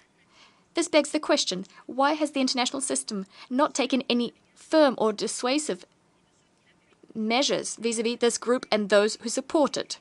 Despite everything that's been done, all the crimes we witnessed, crimes against humanity, war crimes, despite their refusal to implement Security Council resolutions and decisions adopted by regional organizations, all the more reason to call for Security Council reform to avoid this policy of impunity and double standards becoming key characteristics of this organization. Ladies and gentlemen, this devastating aggression being waged by the RSF with the support of states in the region providing funding and mercenaries as well as weapons to the RSF have resulted in deaths of dozens of thousands of Sudanese and the displacement of many millions more. Sudanese people have been forced to leave their lands, their motherland, to evade these armed groups. They've taken refuge in various regions. Millions more Sudanese are living in peace today in other parts of the country. Systematic attacks committed by the militia are contributing to the suffering of our compatriots. As a result, we've been seeking a peaceful solution to the situation, and the Jeddah Declaration, dated May 2023, should have been enough to put an end to this war. And yet, regional political players who are in favor of the war have a different take on the situation. This has resulted in the situation we have on our hands today. As a result, and so as to alleviate the suffering of our fellow Sudanese and to facilitate the delivery of humanitarian assistance, we've opened our borders and airports. We've lifted all impediments to this aid being delivered. Mr. President, ladies and gentlemen, the Sudanese government is steadfastly committed to facilitating humanitarian assistance, protecting humanitarian convoys and personnel as well as medical personnel. We fully uphold international humanitarian law and measures geared towards the protection of civilians. The protection of civilians is our responsibility, especially when women and children are being hit the hardest by violations committed in areas controlled by the militias. Some women and children have even been sold in marketplaces. The humanitarian crisis affecting a large majority of our population, owing to the aggression being waged by the Dagala militia, require us to act in concert with one another. It's necessary to provide assistance to millions of displaced persons and refugees. On our side, we're doing everything within our power so as to ensure that aid is delivered to those who need it most. We would like to thank all neighboring states who've welcomed displaced persons and refugees. We thank organizations providing assistance to the Sudanese people as well. President, we face a very tall challenge. This organization must shoulder its responsibility, specifically so as to protect developing countries in the face of the avarice of some other states who would like to control our people's riches through the use of force and specifically through the use of money. We hope that the will of our people will prevail. Numerous crises, including the one underway in Sudan, are the product of a policy of double standards, as well as political approaches based on exerting power, economic blackmail, and the fact that the organization has not managed to deter those who defy the will of their people and of nations, threatening international peace and security. Mr. President, today we have a marketplace of initiatives. Some of these initiatives serve narrow interests, and the corrosive effects of this are patently obvious. In our countries, artificial conflicts are growing in number. For this reason, we need national ownership, this particular principle, and that's why since the start of the crisis, we've done everything we could to put an end to this war and to spare our country from the destruction being waged by the Dagalo militia, attacking the Sudanese people. Thus, we contributed to various constructive initiatives, and we still harbor hopes of ending this conflict so as to guarantee the dignity of the Sudanese people and the sovereignty of our state. We are hoping to ensure that the conflict will not be resumed and conflicts will end. The path towards an end to this conflict is clear in our view. First and foremost, we need to put an end to the hostilities. The militias must withdraw from all of the areas they currently occupy and from which people have been displaced. They must lay down their weapons so that people can go back to their homes and so that assistance can be delivered. This will also facilitate the reopening of roads, airports, and the resumption of production. Second, this end to hostilities must be accompanied with a comprehensive political process so that we can see through the political transition, avoiding the resumption of war and potential coups d'etats. Mr. President, the Sudanese Armed Forces, the SAF, is one of the state's oldest institutions. It's non-politicized. It's very much in favor of a democratic transition, and it's committed to the right of the Sudanese people to pick its leadership. This is why the SAF is upholding the commitments undertaken as part of the glorious 2019 revolution, so that a consensus government, an elected government, can accede to power. We will never accept a return to the previous regime, which was rejected by the Sudanese people. Thus, we are very much committed to facilitating the transition process, moving towards a civilian government. We will continue pursuing peace, working with all groups who have laid down their weapons, as well as with groups who still carry weapons but who are willing to respect the Juba Peace Agreement signed in 2020. Throughout this war, the Sudanese Armed Forces have done everything they possibly could, continuing to uphold international humanitarian law as well as the Geneva Conventions and Protocols thereto, working to protect civilians and to facilitate the delivery of humanitarian assistance. We stand ready to partake in all initiatives that can help to put an end to this war. As soon as we have an initiative that would respect the principle of national ownership and will put an end to the control and occupation of our territory by this rebel militia. We are also in favor of all initiatives which will protect civilians and guarantee the dignity of our people. These are the prerequisites for a return to democracy. It's unacceptable for a government as well as for the Sudanese people to partake in these, to see organizations who've supported the war, states who've supported the war and massacres of Sudanese partaking in such initiatives. Some of these organizations and states have allowed weapons to be funneled through their territory to the militias, and they've also provided political support to these rebel groups. We must therefore continue acting to convince the aggressors that they shouldn't be receiving this assistance. Mr. President, I'd like to thank all of the states as well as the organizations and various human rights defense groups, as well as civil society organizations, all those who've tried to paint a true, accurate picture of what is happening in Sudan. I welcome the outcome of the Summit, the Great Lakes Summit in Rwanda, and the meeting that took place in Yaoundé. There, At all of these meetings, the RSF were described as a rebel group working against the state. We've managed to circumscribe the activities of this group and deter them. Hopefully, we'll be able to deter them from acting in a similar fashion in other countries. The RSF should be called should be called out for what they are. They've rebelled against the state. They're committing terrorist crimes and should be considered as such here at the United Nations.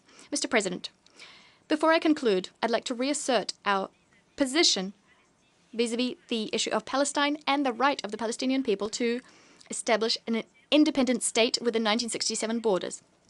It's necessary to put an immediate end to the aggression being waged in Gaza and in Lebanon. We also call for Palestine to become a fully fledged member of the United Nations. By way of conclusion, we'd like to extend our gratitude to all those who've supported us through these testing times. Millions of Sudanese still need your help.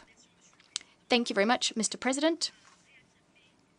I'd like to reiterate that the will of the Sudanese people will prevail. May the peace and blessings of God be upon you all. I thank you. On behalf of the Assembly, I wish to thank the President of the Transitional Sovereign Council of the Republic of the Sudan. The Assembly will now hear an address by His Excellency Carlos Manuel Villanova, President of the Democratic Republic of São Tomé and Príncipe. I request protocol to escort His Excellency, and I invite him to address the Assembly.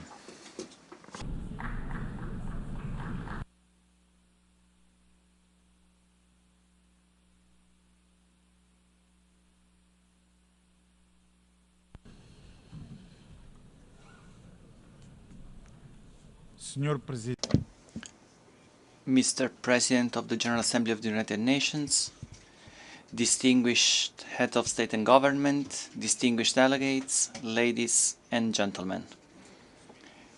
It is with great honor that I address this honorable assembly, representing São Tomé and Príncipe, a small island state which, like so many others, face the complex challenges of our time. On behalf of the people of São Tomé and Príncipe, I would like to congratulate you, Mr. President, and I would also like to extend to the Secretary General, Antonio Guterres, our warmest congratulations. Excellencies,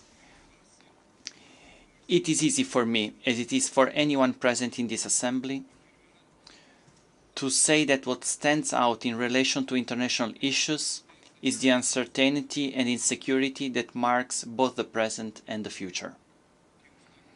As a small island state, my country is on the front line of the consequences of climate change, and the climate crisis represents the greatest existential threat to our populations. Although we are responsible for a tiny fraction of global greenhouse gas emissions, we are among those who suffer most from its impacts. Sea level rise, more frequent and intense storms, coastal erosion and loss of biodiversity threaten not only our livelihoods, but also our very existence.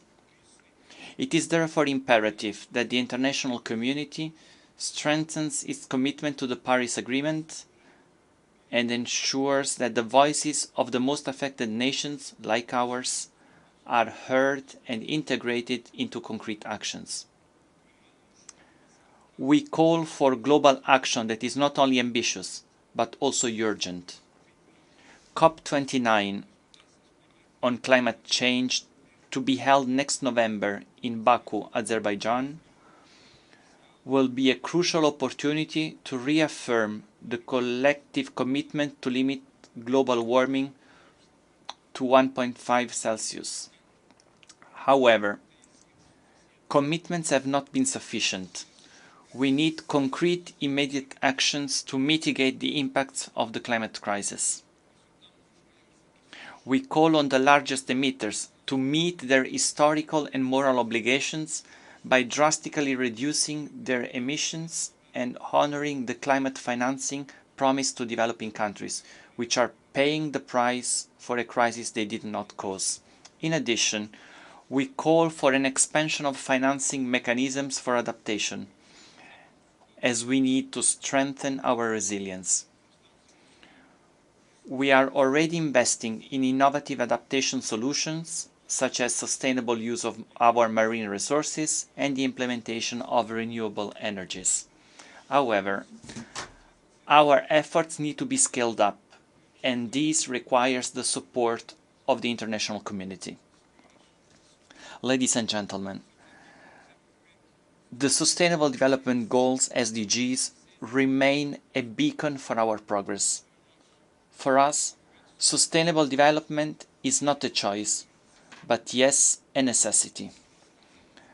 Our vision of the future is based on the Sustainable Development Goals, and it is in this sense that we strive for a balance between economic growth, environmental protection, and social justice. However, the deadline for achieving them is fast approaching, and for many of us, there is still a long way to go. Support for development must be renewed, and new models of partnership between nations must be explored. We reaffirm our commitment to the SDGs, but without an international environment that promotes fair trade, accessible financing, and peace, our efforts will be limited. We ask for the support of the international community so that our transition to a green economy can be accelerated, and so that together we can be examples of how sustainable development can transform societies and ensure prosperity for future generations. On the other hand, we cannot fail to mention the importance of strengthening multilateral institutions and ensuring that all states, regardless of their size or economic power, have a voice in global decisions.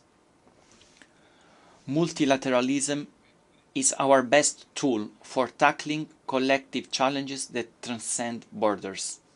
Ladies and gentlemen, global peace and security face growing threats, from armed conflicts to the proliferation of weapons of mass destruction.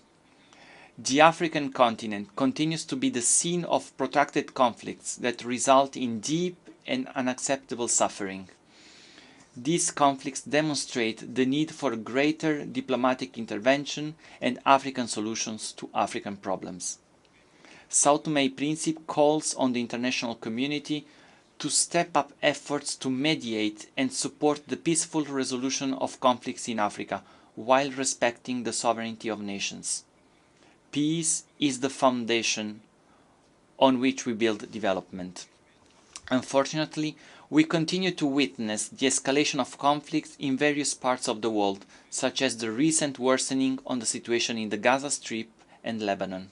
Sao Tome and Principe reaffirms its firm commitment to the principles of peace and human rights and calls for respect for sovereignty of states and intensification of diplomatic efforts for the peaceful resolution of conflicts. There can be no development without peace, and peace is only possible with justice. Excellencies, the future we want must be built on the foundations of cooperation, solidarity, and mutual understanding. The COVID-19 pandemic has demonstrated the interdependence of nations and the need for joint responses to global challenges. We need to continue strengthening multilateralism, promoting the sharing of knowledge, resources, and innovative solutions. Sao Tome and Principe reaffirms its unwavering commitment to the principles that govern this organization. We believe that, through dialogue and cooperation, we will be able to tackle the greatest challenges of our time, from climate change to poverty, to the promotion of human rights and equity. Ladies and gentlemen, the United Nations celebrate this year 79 years of existence. This is a lifetime that gives the UN a special status. Indeed, This observation cannot be taken lightly. In fact, it has been almost 8 decades of intense work and unrepeatable experiences like no other organization has achieved in the efforts to obtain and maintain peace and achieve other global public goods.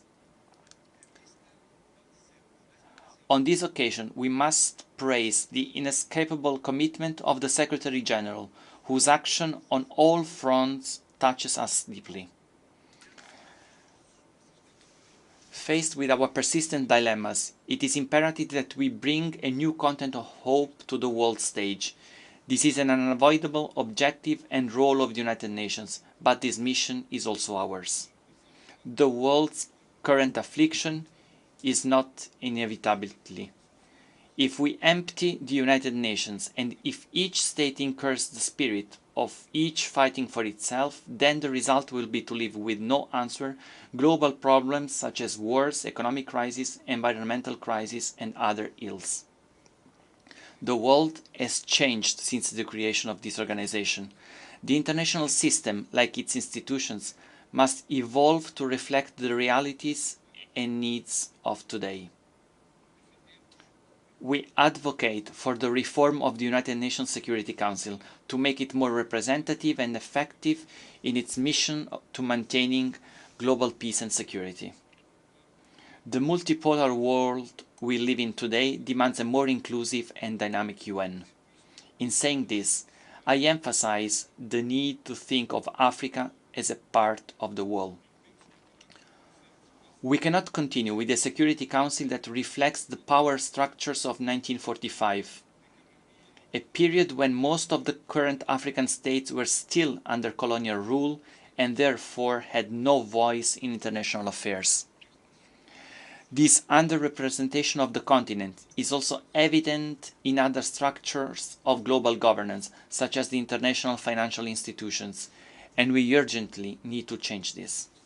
Excellencies, I would also like to take this opportunity to echo a call that has resounded here in this assembly for decades: the need to put an end to the economic, commercial and financial blockade imposed against the Republic of Cuba. This blockade is outdated and contrary to the principles of peaceful coexistence and solidarity between nations. The Cuban people have shown resilience, but it is time for the international community, in particular the United Nations, to intensify its efforts to correct this injustice in the name of peace and human dignity. We also reaffirm our support for Morocco's sovereignty and congratulate the political initiatives developed in the search for a peaceful and credible solution to the dispute. We also welcome the strategic projects launched by the Kingdom of Morocco, such as the Morocco-Nigeria gas pipeline and the Atlantic Africa Initiative, which reflect the vision of regional integration and sustainable growth. Excellencies, in conclusion, we would like to reaffirm that our presence here is a testimony to our faith in the United Nations and its ideals. Despite our limited resources, we bring to the global table our tireless will to contribute to a fairer, safer and more sustainable world. São Tomé and Príncipe is ready to do its part and continues to work hand in hand with all the nations present to build a better future for all. Thank you very much.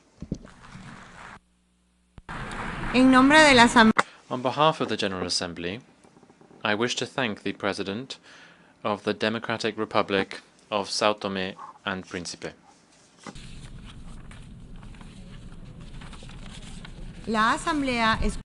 The Assembly will now hear an address by His Majesty King Letsie III, King of the Kingdom of Lesotho.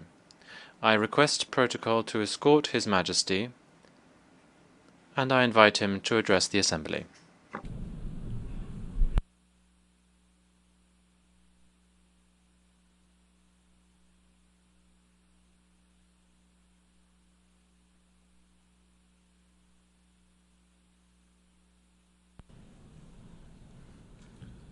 Your Excellency, the President of the 79th session of the General Assembly, Your Excellencies, Heads of State and Government, Your Excellency, Mr. Antonio Guterres, the Secretary General of the United Nations, distinguished delegates, ladies and gentlemen.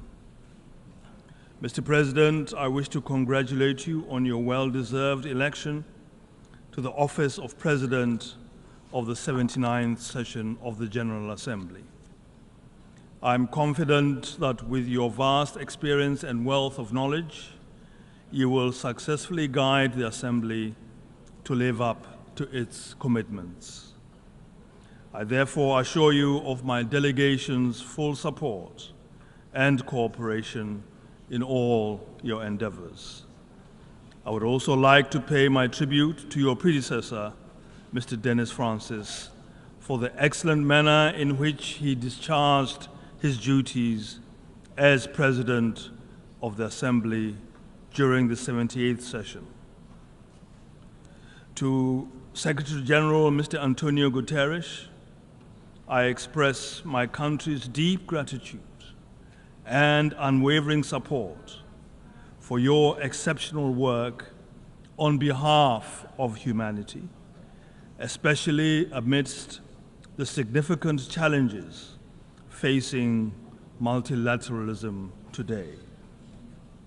Under your leadership, the United Nations has navigated numerous obstacles, including the COVID-19 pandemic, escalating debt crises, and the impacts of climate change.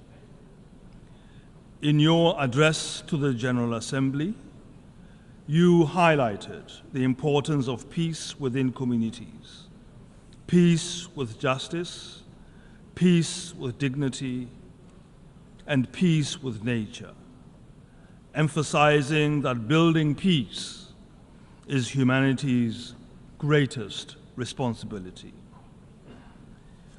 The UN was founded on the belief that nations can and should live together in peace and work with each other to resolve conflicts peacefully for the betterment of our lives.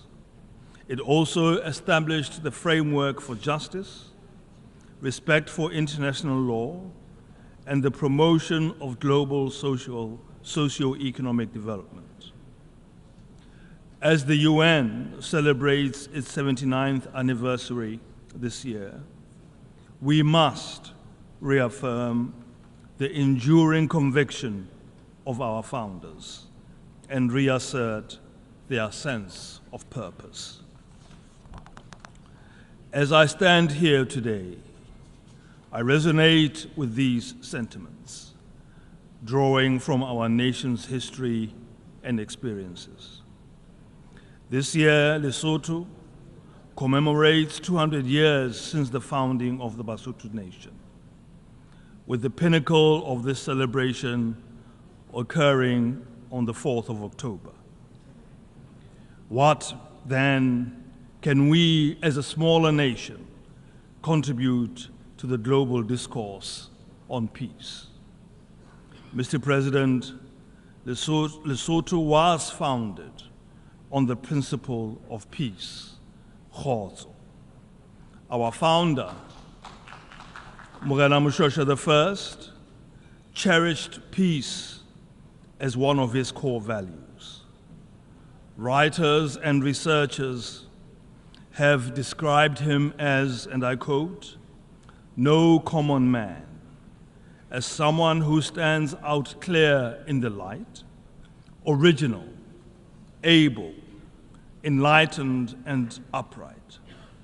His humanity, his mildness, his love of peace and justice, for his horror of war, his forbearance under extreme provocation are conspicuous upon every occasion. End of quote. These are qualities that have inspired us as Basotho. Morena Moshoeshoe I was able to bring together different tribal groups, avert conflicts, and negotiate lasting peace that to this day we strive to maintain. Basotho are a nation built on tolerance, inclusion, and unity, which are also the key principles enshrined in the Secretary General's new agenda for peace. It is in this context that we hail as most appropriate the theme chosen for our general debate this year, namely, leaving no one behind, acting together for the advancement of peace, sustainable development, and human dignity for present and future generations. The relevance of this theme at the present juncture in international relations is beyond doubt. Through collective action, we can conquer the challenges facing humanity and realize a sustainable future for all. However, this will require leaders with humanity, mildness, a love of peace and justice, horror of war, and forbearance under extreme provocation. These are ideals that can be achieved. My ancestor, as testified by many, was the embodiment of these traits which built a nation that stands to this day. Business as usual will not preserve our world as we know it. The enjoyment and exercise of human rights and attainment of sustainable peace and development require a deliberate, fundamental shift and commitment by the world's leadership. In the words of another of my ancestors, and I quote, "Always be slow to take arms at all times. I beseech you, lean upon this rod of peace. Always keep it clear in your mind that it is far more profitable to harvest food in the grain fields than to kill men in the battlefields." End of quote. In today's rapidly changing world, the UN has continued to forge peace in conflict-ridden areas around the world, promoting human rights and lifting thousands out of poverty. Lesotho reaffirms its commitment to advance this collective vision of an effective United Nations to ensure a prosperous and a lasting future for all our people. Mr. President, the world faces significant challenges as the deadline for achieving the Sustainable Development Goals approaches. The 2024 SDG report indicates that only 16% of the targets are on track to be met by 2030, while 84% show limited or reversed progress. The UNCTAD 2024 report highlights a troubling trend where 48 developing countries spend more on loan interest payments to developed nations than on essential services like education and health. This economic inequality drives migration, and as refugees seek better opportunities, often leading to xenophobia and conflict in host countries. Addressing this inequality is crucial for fostering inclusive development and ensuring global peace and stability. To enhance the implementation of the 2030 Agenda, my government plans to present its third voluntary national review on sustainable development in 2025. Achieving this goal requires stronger partnerships and increased financial support, particularly for vulnerable countries that are both least developed and landlocked. The current crises of hunger, poverty, disease, and climate change threaten to reverse the progress made over the last century. In Lesotho, climate change exacerbates environmental degradation, impacting agriculture, water resources, and energy supplies, leading to food shortages, which have compelled our government to declare a state of emergency in food security. However, we are committed to responding to these challenges by pursuing opportunities that will enable greater self-sufficiency for the country. Lesotho's stock in trade is a high-quality suite of renewable energy resources of sun, wind, and a plentiful supply of the purest mountain water. We are therefore in a position to establish a sustainable renewable energy and water economy. Our priority is to satisfy the deficit in our domestic energy demand and to export clean energy and high-quality water to the region. Our goal to fully meet commitments of the Paris Accord well in advance of 2050 will be attained, with the potential of Lesotho being among the first countries in Africa to be a fully carbon-neutral electricity generator. We seek our own opportunity to navigate our own way in this complex world.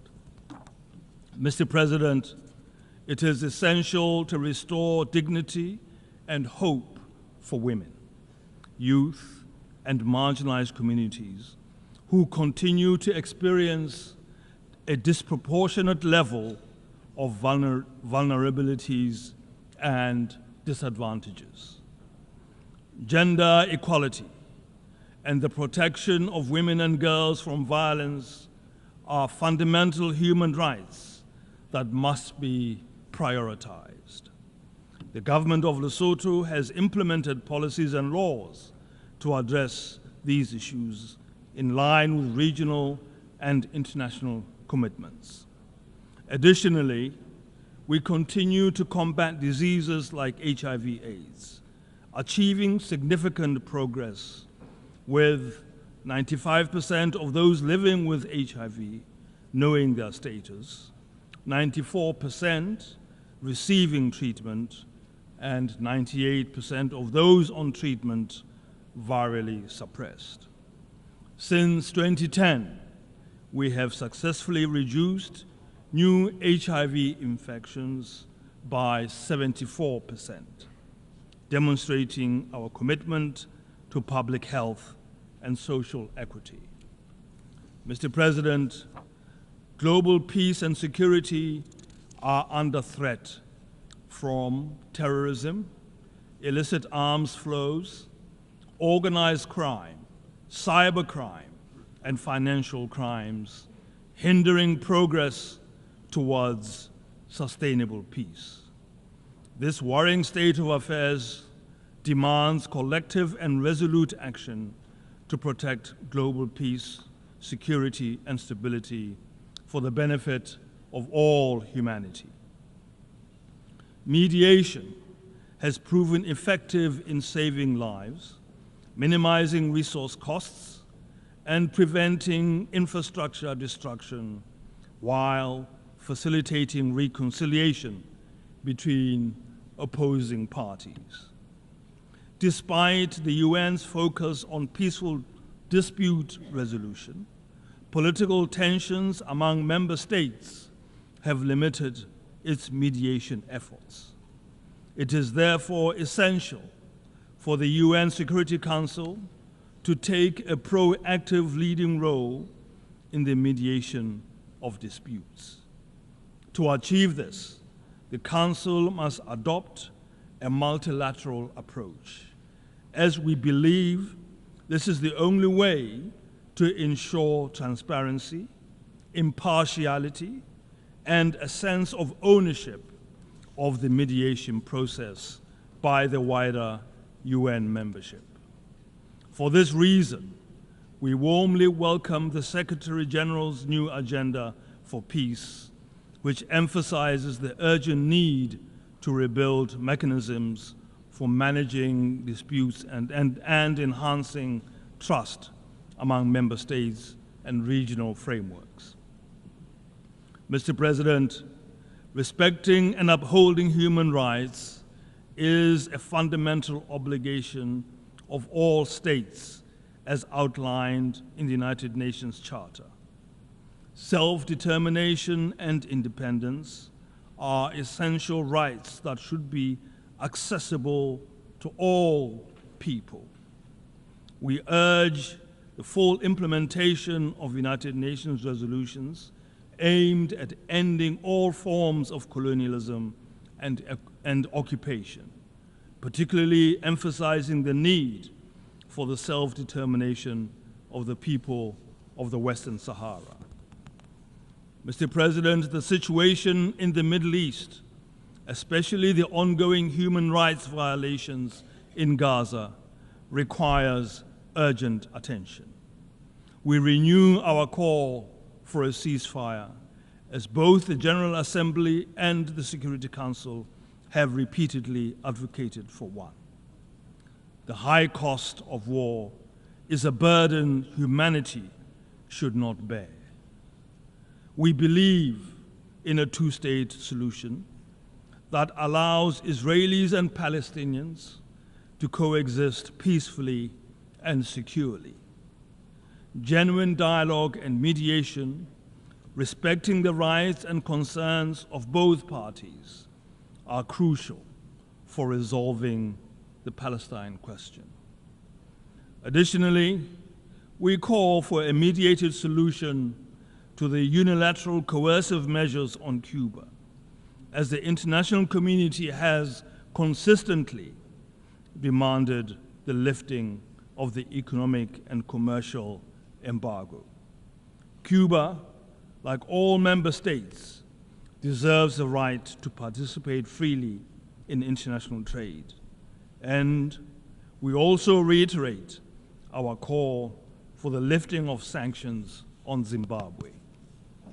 Mr. President, to conclude, we would like to reiterate our belief in the principle of subsidiarity, recognizing the Security Council's primary responsibility for maintaining international peace and security. We, therefore, call for greater and more effective cooperation between the Council and regional organizations as outlined in Chapter 8 of the UN Charter. The strengthening of this cooperation is crucial for the swift resolution of regional conflicts. We believe that the Security Council should be more representative of UN membership to ensure its decisions enjoy greater legitimacy. Therefore, we advocate for a comprehensive reform of the Security Council, supporting the common African position known as the Izulini Consensus. We also believe that the UN should continue to be a place where all our aspirations for a better and secure life for humanity must be championed. Let us work together to build a United Nations that reflects a broad consensus among member states, reinforcing its central role in global governance and fostering collaboration with regional organizations while ensuring that all members respect its charter. I thank you.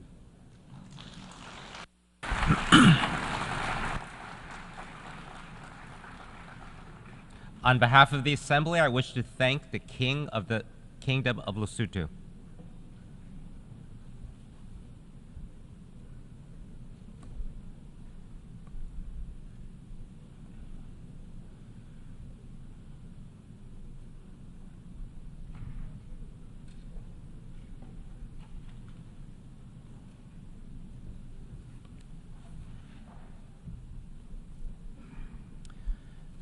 The Assembly will hear an address by Her Excellency Gordana Silyanovska-Davgova, President of the Republic of North Macedonia. I request protocol to escort Her Excellency and invite her to address the Assembly.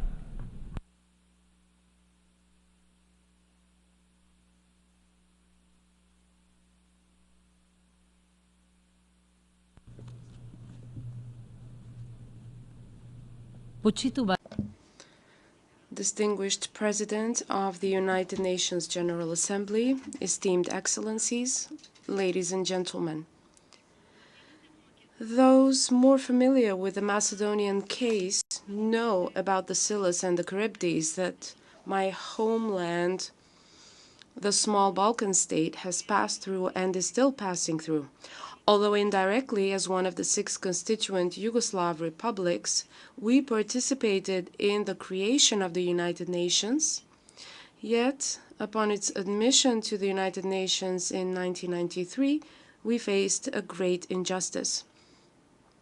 Namely, the country was admitted under the temporary reference, the former Yugoslav Republic of Macedonia, along with the additional condition, I quote, to negotiate until a final solution to the name issue is found, end of quote.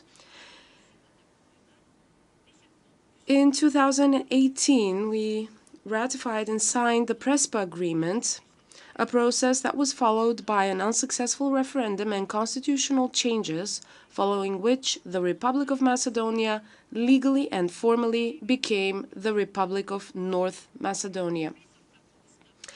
As a professor of constitutional law and as a former member of the Venice Commission, I do know that what is legal is not always just and legitimate, because in the case of my country, it was not acted in accordance with international and national law, namely, the right to self-determination of every nation guaranteed by the UN Charter and the Constitution of the then Federal Yugoslavia from 1974 was forgotten. The line that divides what is legal from what is just is sometimes merely a crack, but other times it is a profound gap and even an abyss. That gap, that abyss, most often and most severely affects the small nations and states, which are the first victims of the clash between force and justice, because this can be an insurmountable obstacle to realizing the right to progress. Of course, the new name is indeed a formal and legal reality, and my country, the Republic of North Macedonia, as a responsible member state of the United Nations and of NATO, is fulfilling its international obligations. Still, the EU membership for which all of this was done not only did not come true, but the Macedonian citizens are now facing a repeated final condition for another constitutional amendment, but now not for membership, but for the start of negotiations, and this for the second time. To us, membership in the European Union after 20 years of negotiations and 16 positive European Commission reports resembles Mr. Godot, because we have been waiting for him since 2005, always encouraged by international representatives with the refrain, just this one condition more, just this one concession more, just this one constitutional amendment more. Thus, we became a sui generis state with 36 constitutional amendments in 30 years, anchored in the geopolitical region called the Western Balkans. As a peace-loving country, committed to good neighborliness and regional cooperation, we expect understanding and cooperation from our neighbors without the threat of a veto. Because if there is a veto, there is often no justice. The veto has turned into an instrument for bilateralization of European integration, or in other words, its stagnation. In conditions of conflict on the European soil, the stagnation of the European integration not only demotivates Macedonian citizens and slows down reforms, but it also destabilizes the region of Southeast Europe, leaving room for penetration of malignant imperial and great power influences. Enlargement must be tied to the meritocratic Copenhagen criteria, and it must be freed from the veto linked to the attempt to revise history and to disrespect national and cultural identity. From our European and strategic partners, we expect understanding and fair and just unblocking of the process of negotiations for membership in the European Union, rejecting double standards and respecting our own principles and values embedded in the fundamental constitutional documents. The European reunification is like an unfinished symphony without us. The European Union is not only a political system, it is also a political philosophy in which the largest number of Macedonian and Balkan political actors and citizens do believe. Integration is a powerful motive and a key driving force for democratic development. The full integration of the Balkans into the EU will put an end to the endless redrawing of borders and so-called Balkanization as a phenomenon. However, and of course, the Balkan states must behave in compliance with the European standards by regionally connecting and cooperating. The experience is valuable, and the help of the countries of the region that have become part of the EU already is precious. Same goes for those that are on the European path. We must learn to support each other, as was the case with the COVID pandemics, floods, and fires, instead of blocking each other on our European journey. Homo Balkanicus can become Homo Europicus whenever he wants. Esteemed Excellencies, the line that divides the legal from the just is not only intertwined in the Macedonian case, but also in almost all issues that are on the United Nations agenda, including those covered by the topic of this year's general debate, leaving no one behind and acting together for the advancement of peace, sustainable development, and human dignity for present and future generations. We are faced with some big questions. Let me start with the most important one: peace. Is a just peace possible when we are faced with more and more wars and flagrant violations of the Charter of the United Nations? Is a just peace possible with the deepening militarization of politics and the new arms race? Is human dignity possible in an environment of double standards, when human life is not equally valued and when the sufferings of innocent victims in conflicts are not treated equally?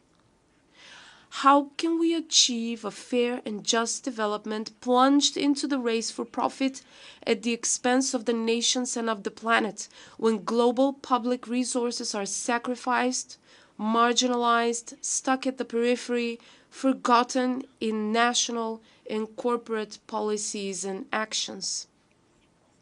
How can we achieve social justice in conditions of growing economic, educational, gender, and digital disparity between states and within the states themselves, with less and less winners and more losers from globalization and digitalization, the former sinking into decadence and the latter into pauperization?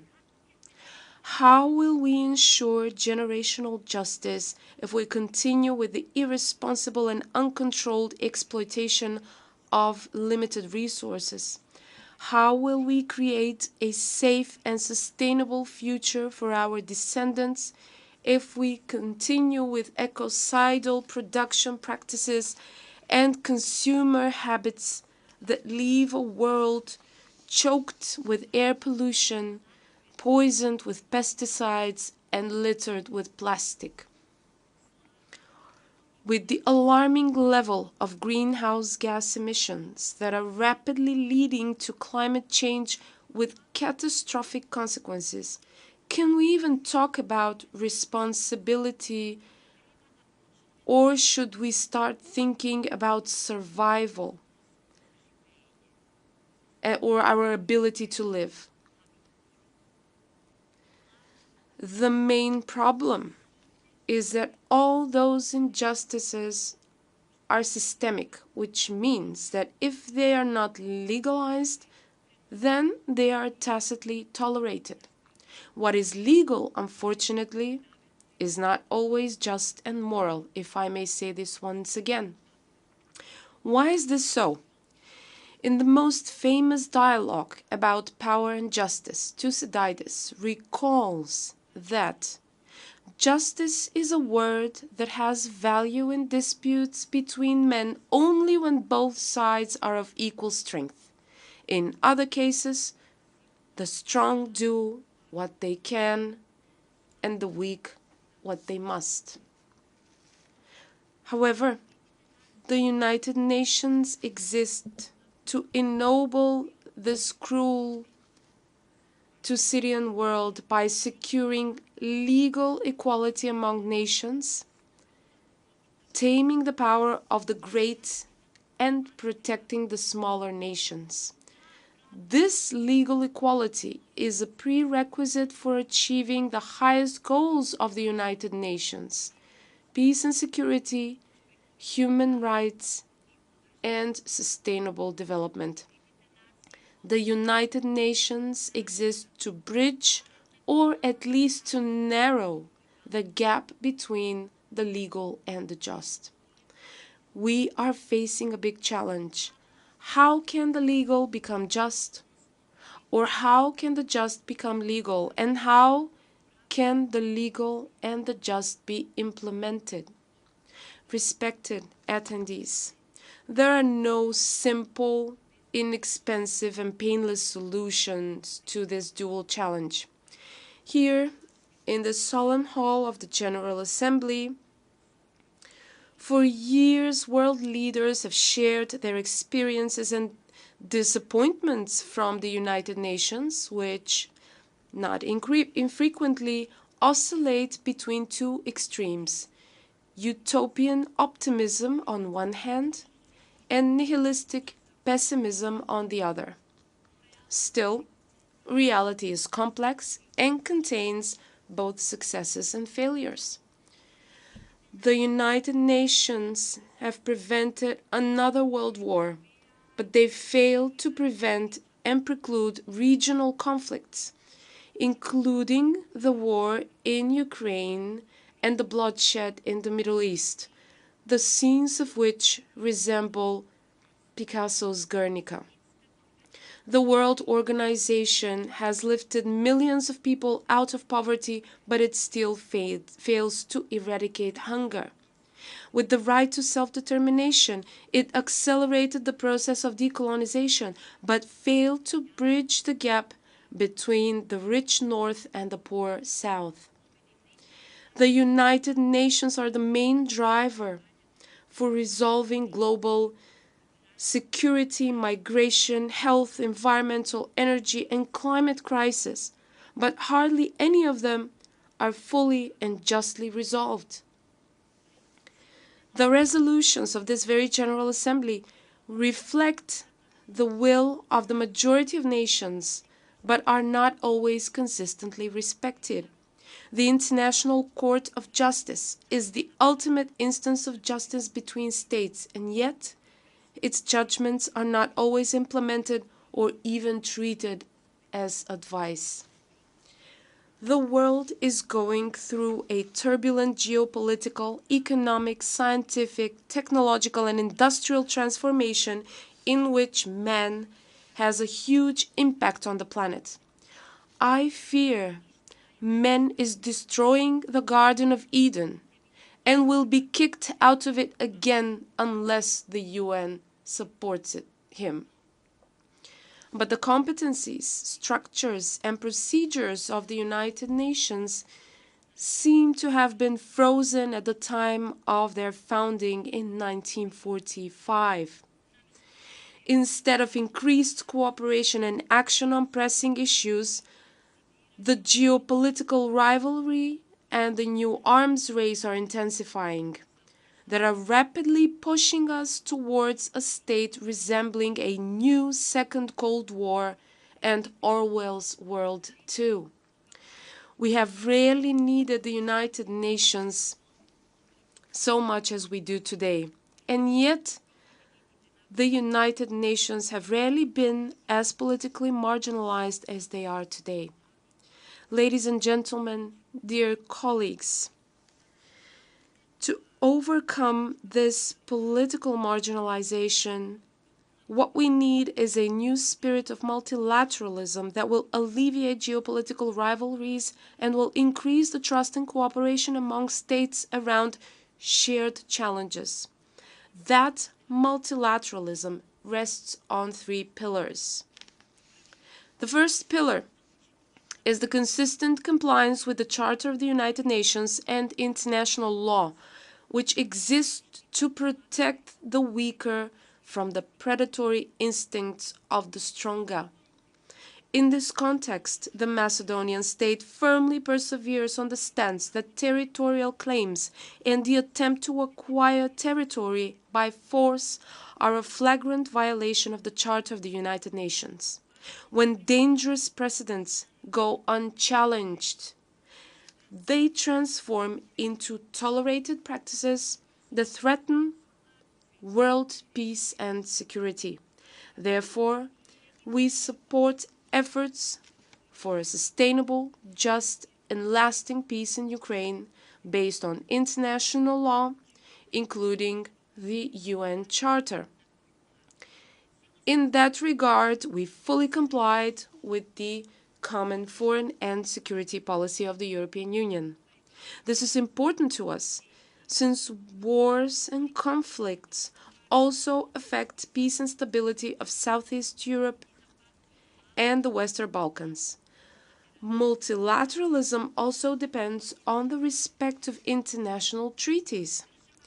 As a country committed to good neighborliness and regional cooperation, we respect bilateral agreements with our neighbors and expect our neighbors to respect the agreements without abusing the right to a veto.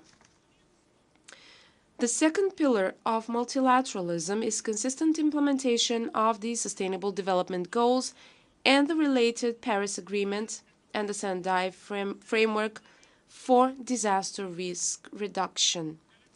At national level, with the support of the United Nations and its agencies, we are incorporating the 2030 Agenda into our long-term development strategies, policies, and laws.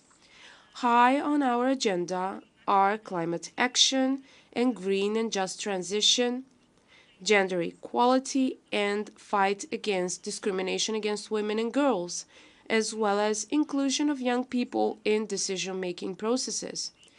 2/3 of the Sustainable Development Goals are directly related to the European legislation, and so the United Nations are helping us implement European reforms as well. For this, we are indeed grateful. I see the third pillar of the new multilateralism in a greater commitment to the reform of the United Nations, which will be substantive, not cosmetic and corrective, a reform that will unlock the potential of the United Nations and enable the voice of every state, large or small, to be equally heard and valued. The first set of reforms should help align the United Nations with the new challenges and new development priorities.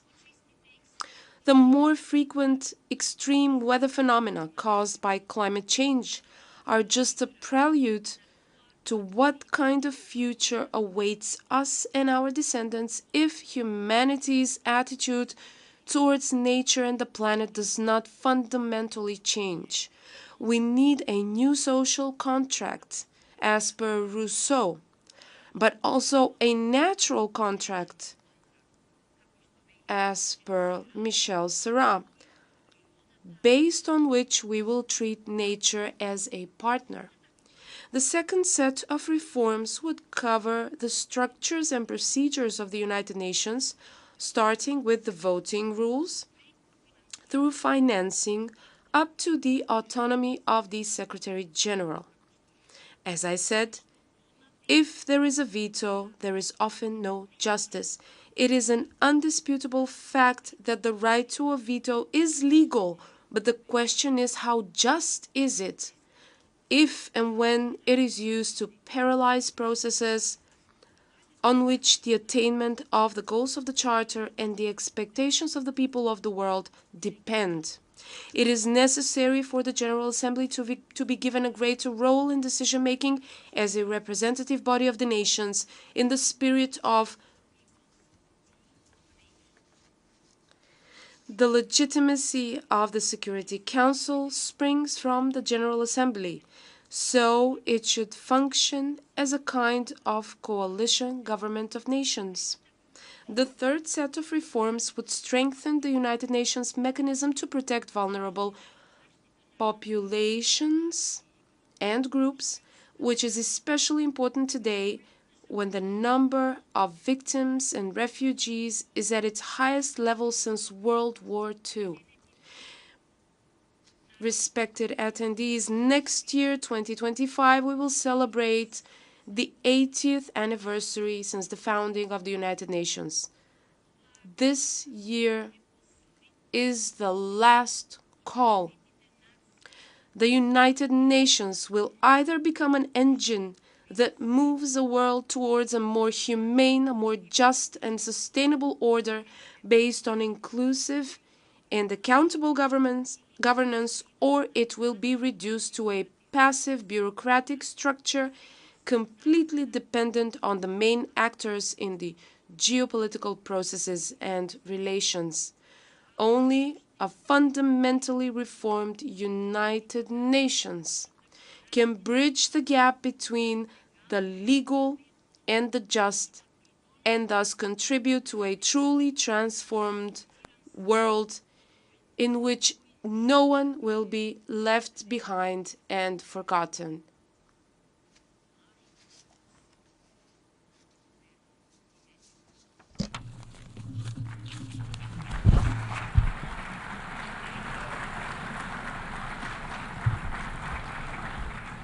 On behalf of the Assembly, I wish to thank the President of the Republic of North Macedonia.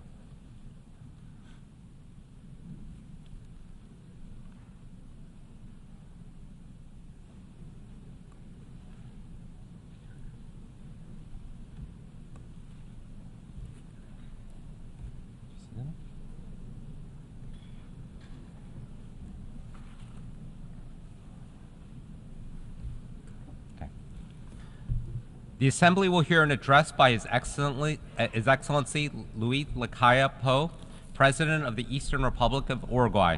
I request protocol to escort His Excellency and invite him to address the Assembly.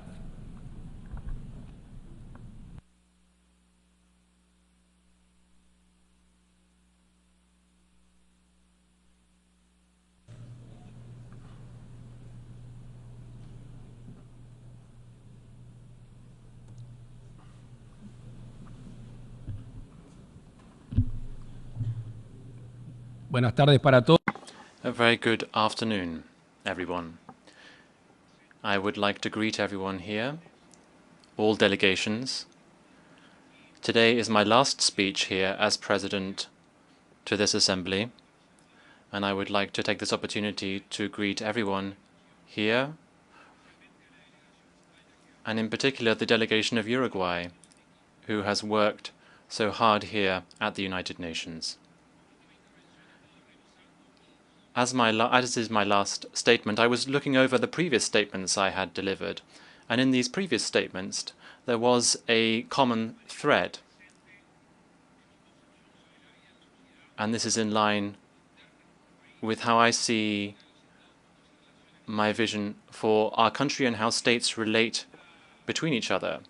This is the concept of freedom with responsibility. Responsible freedom. I would venture to say that the first can't exist without the second. The life in society is about the development of the individual and at the same time the common good. That is what our Constitution said since our country became independent. And of course this has evolved over time with the changes in social customs. It is impossible to understand humanity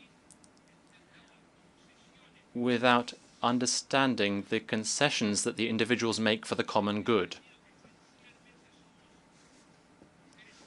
Essentially, we are social beings, and this ultimately impacts everyone, or at least that should be the case. And that is what inspired me as president of my country and in the spirit that I have come with to this assembly.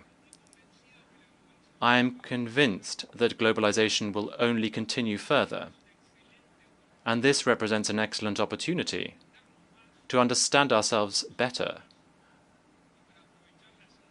and to take advantage of the synergies that can be taken advantage of when different cultures meet. This can be the case provided that we are tolerant and respectful of those who may think differently from us.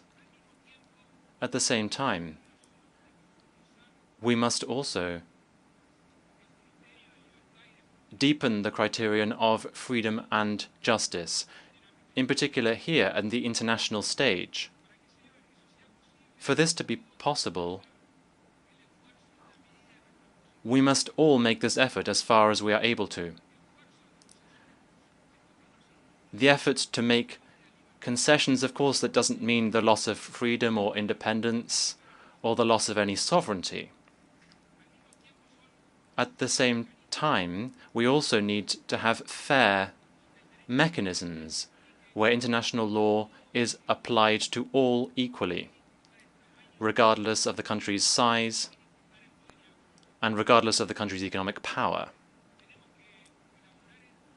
We must work together to build international law, which is credible and robust. Agreements, treaties, conventions, documents that are signed and are not implemented only leads to weakening international law. Of course, no country was obliged to participate in these organizations. That means that we can be, and we are, critical of how the organizations work in some ways. But what's the other option? It would be to isolate oneself in this interconnected world. Well, that wouldn't make any sense. So, a large part of the freedom within our countries and the international stage, and to uphold justice, a large part of this falls on those who govern and leaders. And in this modern world, where speeches lead to actions, an important leader, just with what they say, can lead to positive or negative repercussions in their country or indeed beyond. That means that we must be much more careful when we try to stimulate unity and not division within and beyond nations.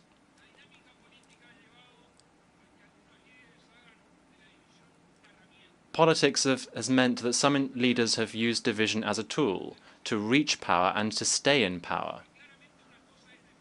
But of course, there's one thing to defend one's own beliefs or those shared by some individuals, and is quite another thing to attack others' beliefs and others' way of life.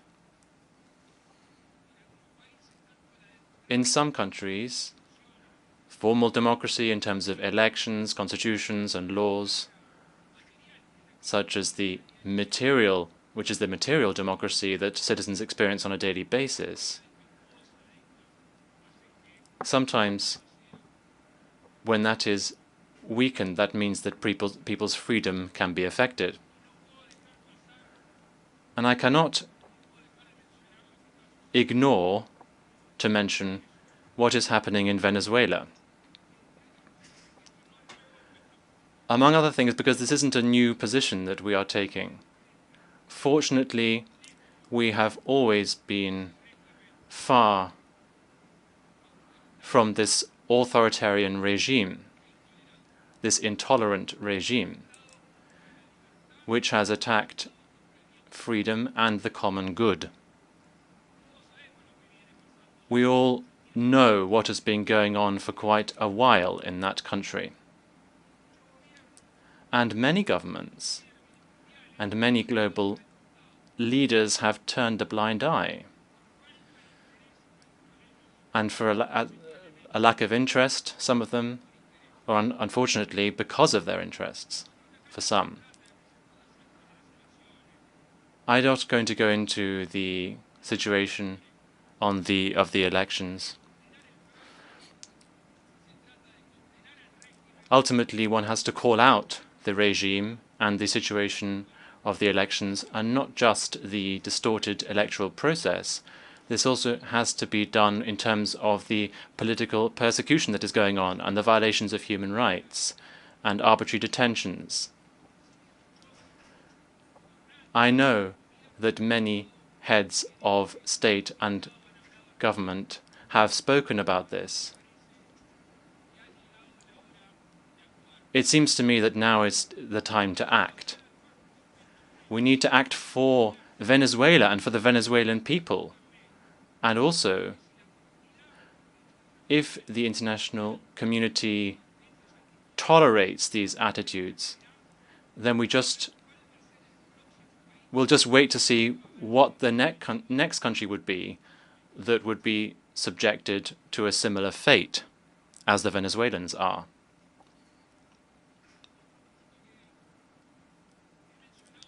Another matter that I touched upon in my previous statements here pertains to the environment and the economy. What we have as a vocation in terms of caring for the environment, there's always this separation that we see between the economy and the environment. And the first time that I came to this assembly and I heard speeches from heads of state on this matter, since then I am pleased to see that there has been something of an evolution, quite a quick evolution on this matter. Now we are seeing how the economy and the environment are interlinked, and this is excellent news for humanity. Sustainable financing, for instance. My country has been a pioneer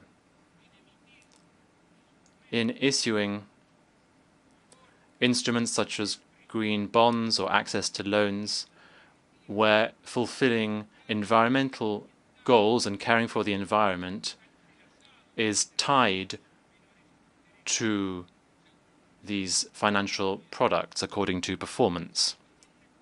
And this has a very important and interesting domino effect because it helps states to access financing and also to care for the environment.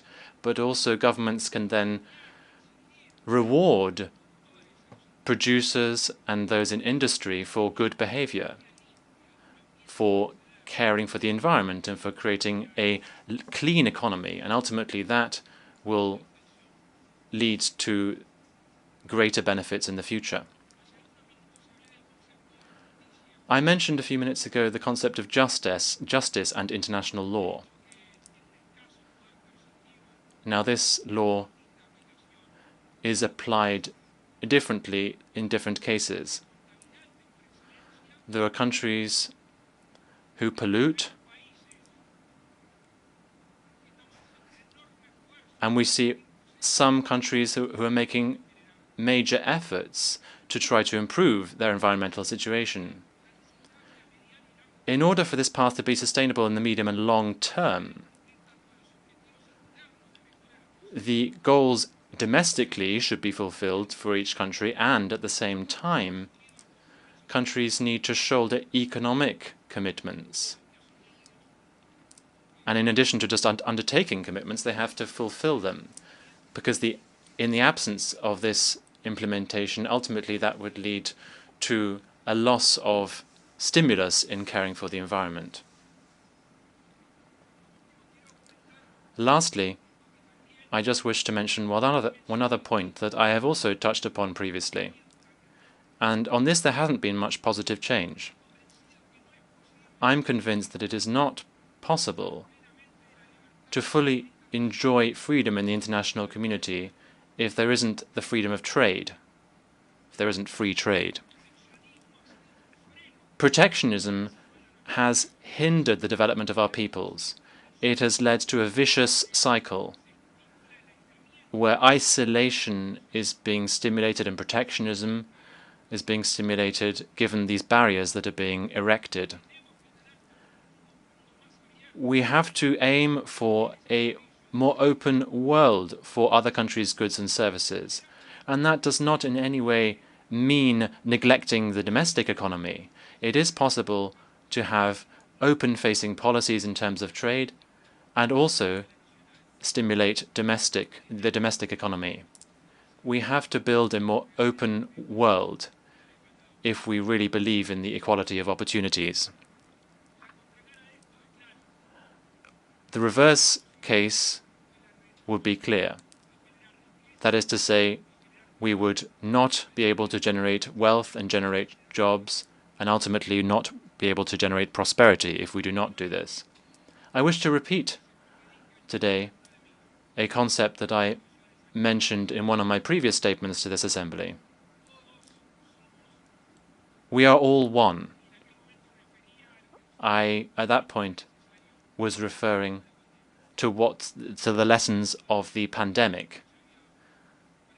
If some people hadn't noticed that at the time. Ultimately, this is an affirmation of common sense. And I think it should also be a compass for us in our daily work as we exercise power, both domestically and also in our bilateral relations and in the multilateral domain as well. Believe me, I am convinced that we will progress much more quickly and much more united if we do this. Thank you.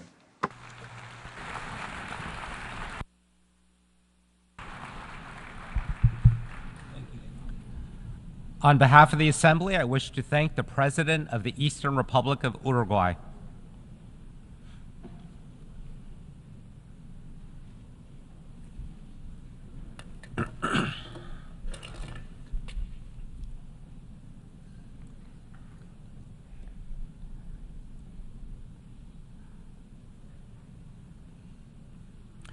The Assembly will hear an address by His Excellency Ratu Williame Mavalili Katunavere, President of the Republic of Fiji. I request protocol to escort His Excellency and invite him to address the Assembly.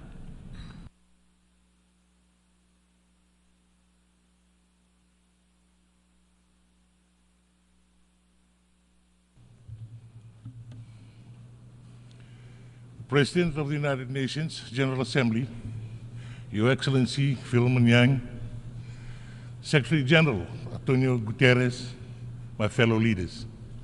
I bring you greetings from the people of Fiji. I would also like to offer sincere congratulations to you, Mr. President, on your election to your high office, and we wish you well in the discharge of your important duties. As this is my first United Nations General Assembly, I begin by reiterating the words of the first Prime Minister of Fiji, the late Ratu Sir Kamisesemara, in his inaugural address to this Assembly in 1970, And may I quote, "We do not live by bread alone, and it is only from the firm base of sound moral and spiritual standards that we can go on to meaningful economic progress. Quality should not take second place to quantity, especially when we are estimating society, its life and accepted values. Quality is measured by standards, and these standards must be observed by larger nations as well as by smaller. But it is for the United Nations to set the standards and to disseminate them widely," unquote. This statement was made when the United Nations was celebrating its 25th anniversary with the theme, Peace, Justice, and Progress. In this assembly, 54 years later, the theme of the 79th session, Unity in Diversity for the Advancement of Peace, Sustainable Development, and Human Dignity for Everyone and Everywhere, echoes similar sentiments. It resonates with us in its importance, its relevance, from when Fiji first joined the United Nations in its urgency in today's precarious global context. Climate change, sea level rise, pandemics, poverty, unsustainable development, conflicts, inequalities, injustice everywhere. The challenges are daunting. From Gaza to Sudan, Ukraine, Afghanistan, and beyond. Conflicts rage on as humanitarian needs escalate. These are the challenges we have been fighting since time immemorial. It is the background against which the United Nations was established in 1945. Today, the rapid evolution of technology has made us more connected than ever before in history. However, the more connected we are, the wider gaps between the rich and the poor, the developed and the developing world. Small island developed states who are on the forefront lines of climate change and sea level rise continue to grapple with the impacts of climate-induced disasters with devastating consequences for the ecosystem and vulnerable communities. Fellow leaders, this year, at least 72 countries whose population combined comprises almost half the world's total population have already or will soon select their own leaders at the polls. The world is in need of courageous leaders who are willing to garner the political will and mobilize the resources to bridge the divide and seek solutions that benefit humankind. We have two choices before us: to give up and go home, or to stay the course, renew, redouble our efforts, rethink, and reform together. The choice we make will be our legacy. We choose the latter, not for ourselves, but for those coming after us. Strong international cooperation, diplomacy, and a commitment to upholding the principles of the United Nations are not only important, but dispensable. It is time to go back to the basics, the foundation and purpose of the United Nations Charter. We must invest in the empowerment of humankind and the protection of human rights. Fellow leaders, next year, the United Nations turns 80. The United Nations is only as strong as its member states. For 79 years, the global community has placed in trust in multilateralism and in the United Nations to foster cooperation, uphold human rights, and promote stability. We now live in an age of distrust, fueled by the increasing disconnect between people's expectations and inadequate responses to the multilateral system. It is our collective responsibility to counter misinformation and disinformation. Trust is a prerequisite for effective multilateralism. The continued success of multilateralism is critical. There is more to be done to ensure the voices of our countries are heard. An inclusive and responsive multilateral system must be able to respond and adapt to the challenges of today. The stakes are high for developing countries, including small island developing states and least developed countries that can continue to be left behind in the development race as we grapple with multiple crises.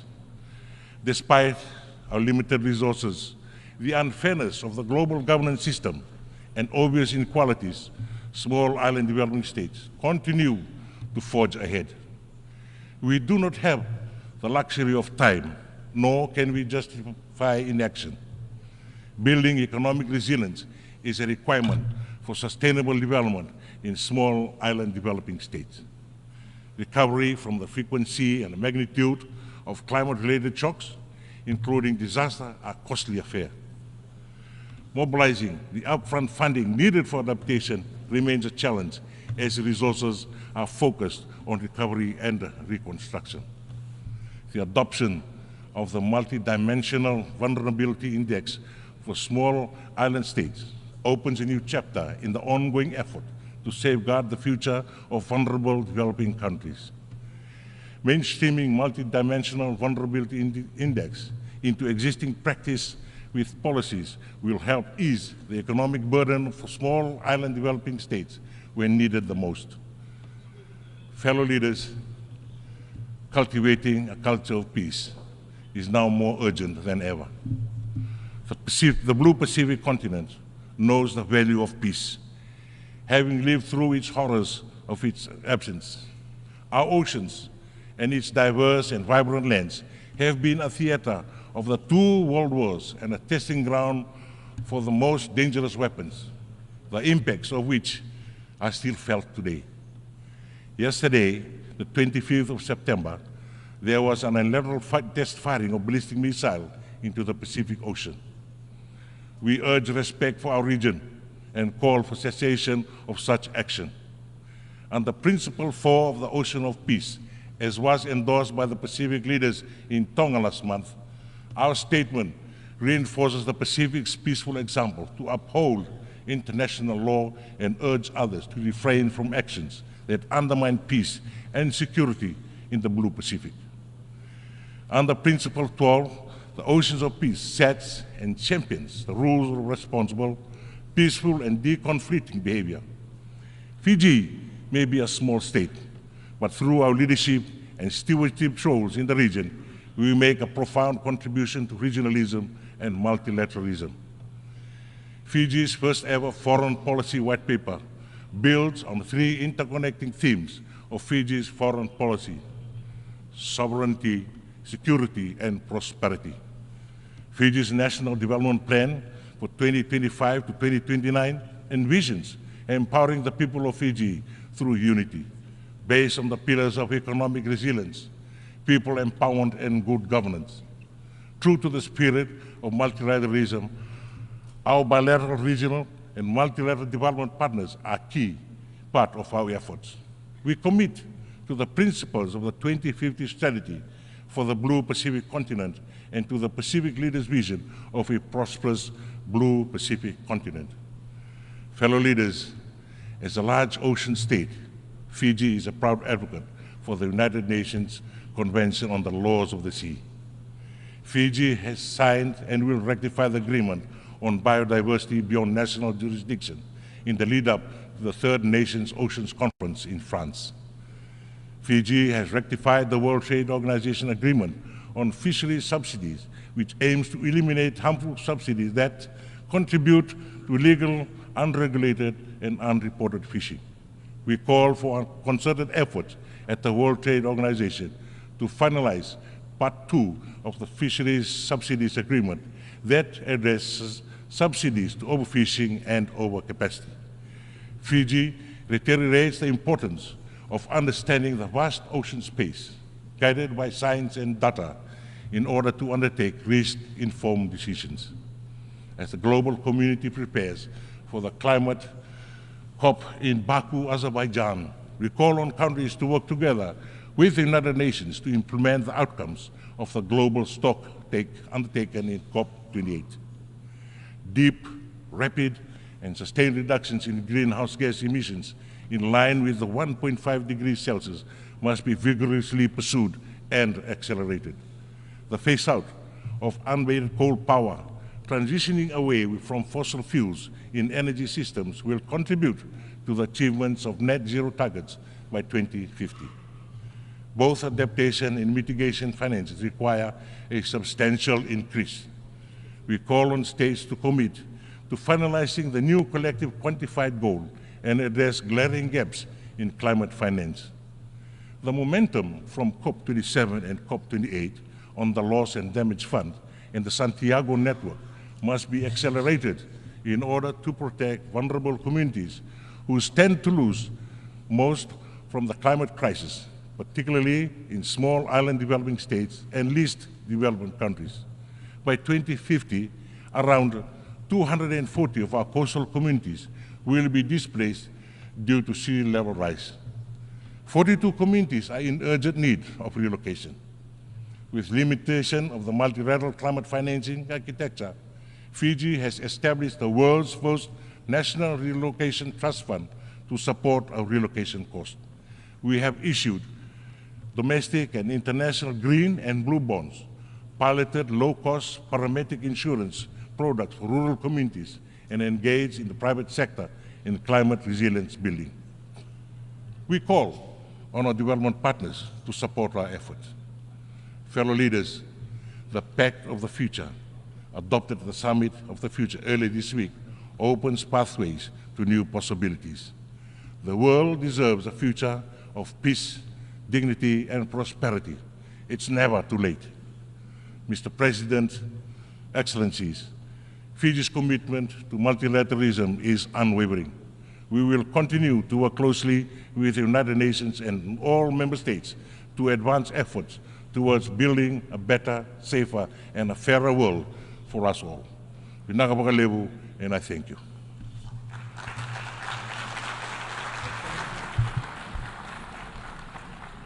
On behalf of the Assembly, I wish to thank the President of the Republic of Fiji. The Assembly will continue its consideration of Agenda Item 8, entitled General Debate. The Assembly will hear an address by His Excellency Teodoro Ngema Obiang Mangwe, Vice President in charge of National Defense and State Security of the Republic of Equatorial Guinea. I request protocol to escort His Excellency and invite him to address the Assembly.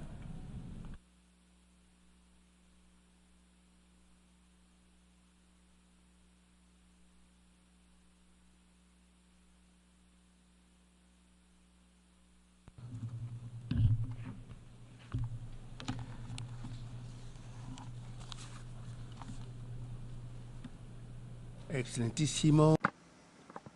Your Excellency, President of the 79th session of the United Nations General Assembly, Heads of State and Government, Heads of Delegations, Your Excellency, United Nations Secretary General, distinguished delegates, ladies and gentlemen,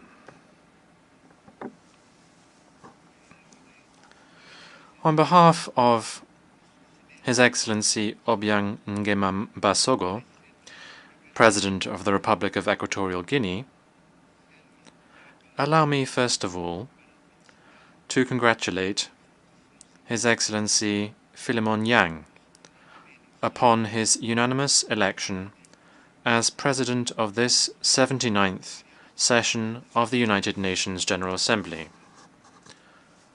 And I wish also to congratulate the other members of the Bureau.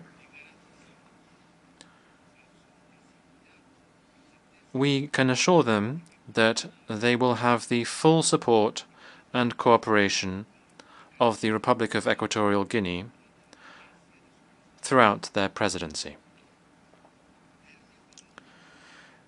In the same vein, we would like to commend His Excellency Mr. Dennis Francis, the outgoing President, whose presidency saw the achievement of many important resolutions that bear witness to his brilliant leadership and also his decisive dynamism that he was able to show during his term in office. President, the topic for this 79th session of the General Assembly states as follows: leaving no one behind, acting together for the advancement of peace, sustainable development, and human dignity for present and future generations. That is a theme that is very pertinent given the current state of affairs around the world, including major global challenges such as wars, the existence of armed groups, terrorism, crises brought about by the effects of climate change,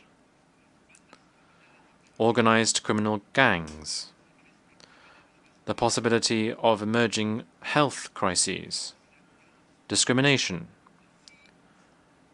and the food crisis as a result of armed conflicts that trigger it or may lead to hunger in different countries. Indeed, this backdrop requires us all to recall the need and importance of giving greater emphasis to multilateralism and international cooperation. These are crucial if we are able to overcome these global challenges that humanity is currently facing. We also must promote sustained economic growth and sustainable development. This pursuant to the relevant resolutions of the General Assembly, as well as recent conferences and summits held under the aegis of the United Nations. Equatorial Guinea has an unwavering stance vis-à-vis the conflicts that are currently raging throughout the world. We are clear about the need to prioritize the quest through all means to ensure the prevalence of peace throughout the world by using preventive diplomacy, negotiation, and inclusive dialogue at all times to put an end to these conflicts. We call upon those countries that are immersed in the current conflicts and all governments who directly or indirectly are involved in said conflicts as a result of geostrategic, economic, neocolonial, or other interests. We call on all of these countries to prioritize dialogue and inclusive negotiations in a realistic and pragmatic manner so as to resolve these conflicts.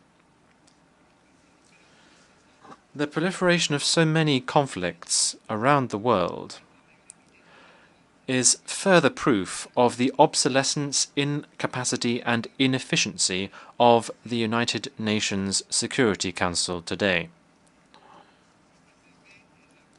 What we are currently seeing in terms of what this decision-making body is able to do is ultimately the struggle as a result of geostrategic interests that make it even more difficult for unanimous decisions to be taken by this body to resolve these conflicts and to alleviate the suffering of people and the loss of innocent lives.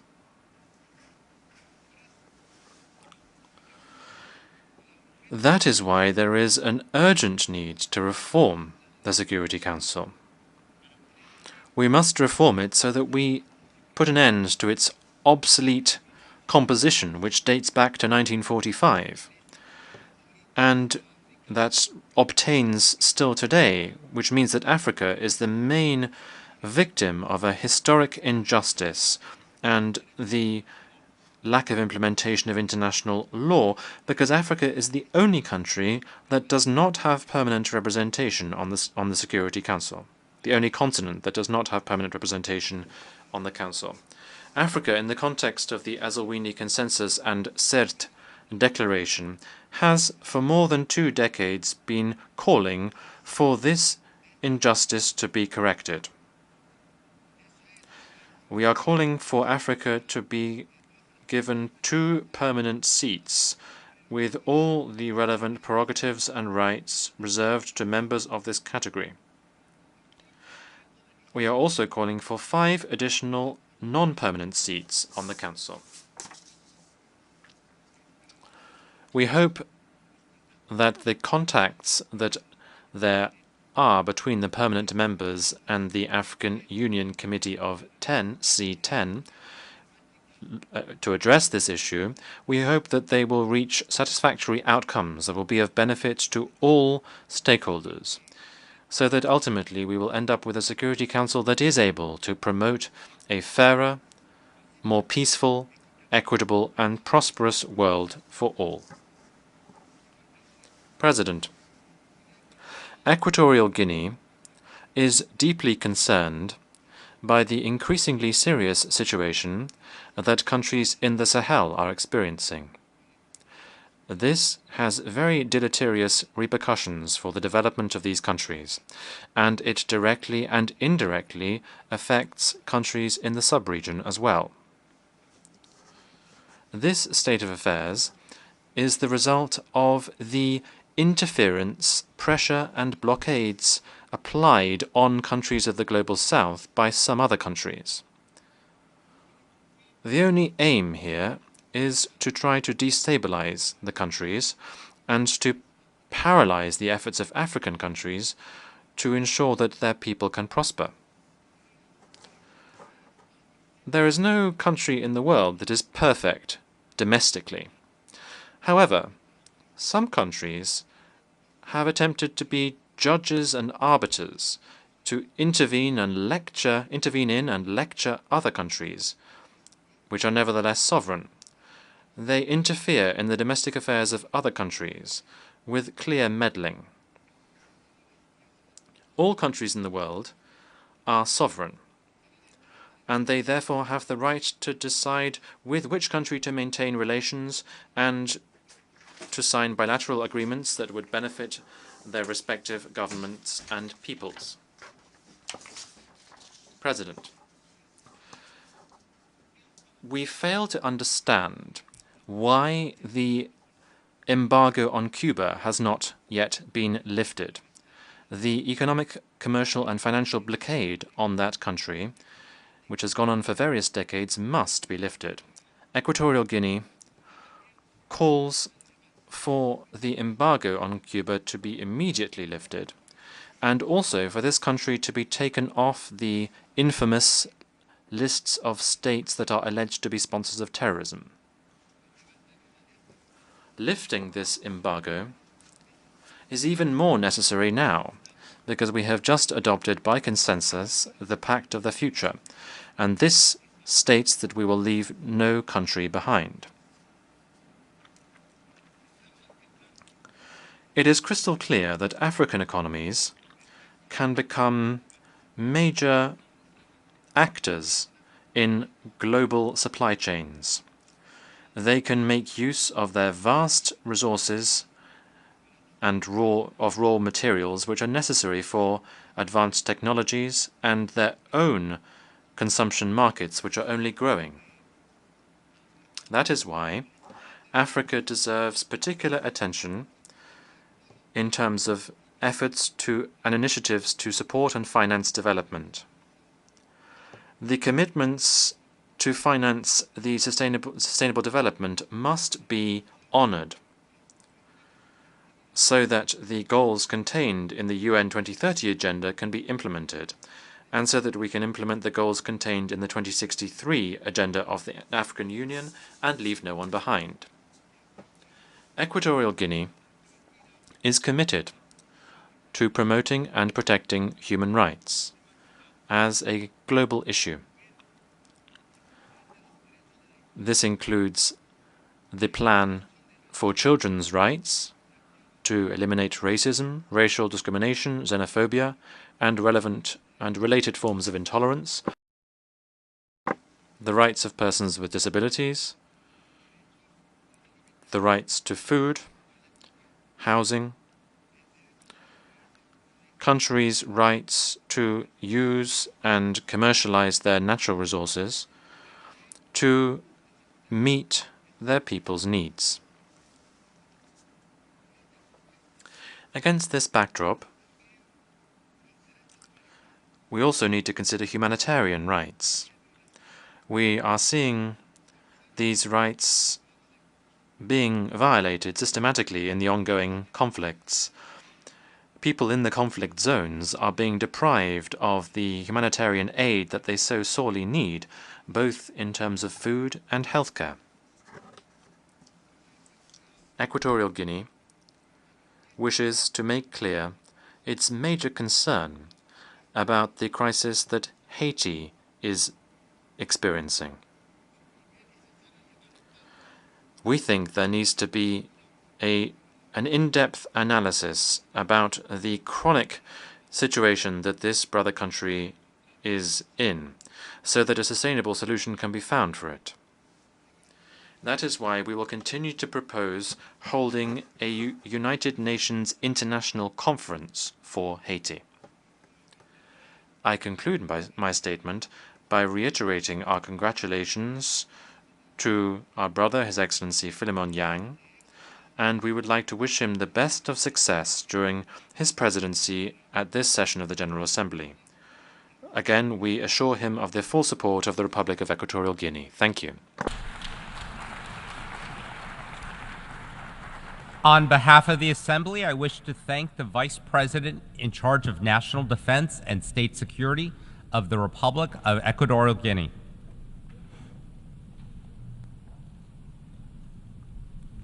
The Assembly will hear an address by Her Excellency Uduch Sengabao Senyor, Vice President and Minister of Justice of Palau. I request protocol to escort Her Excellency and invite her to address the Assembly.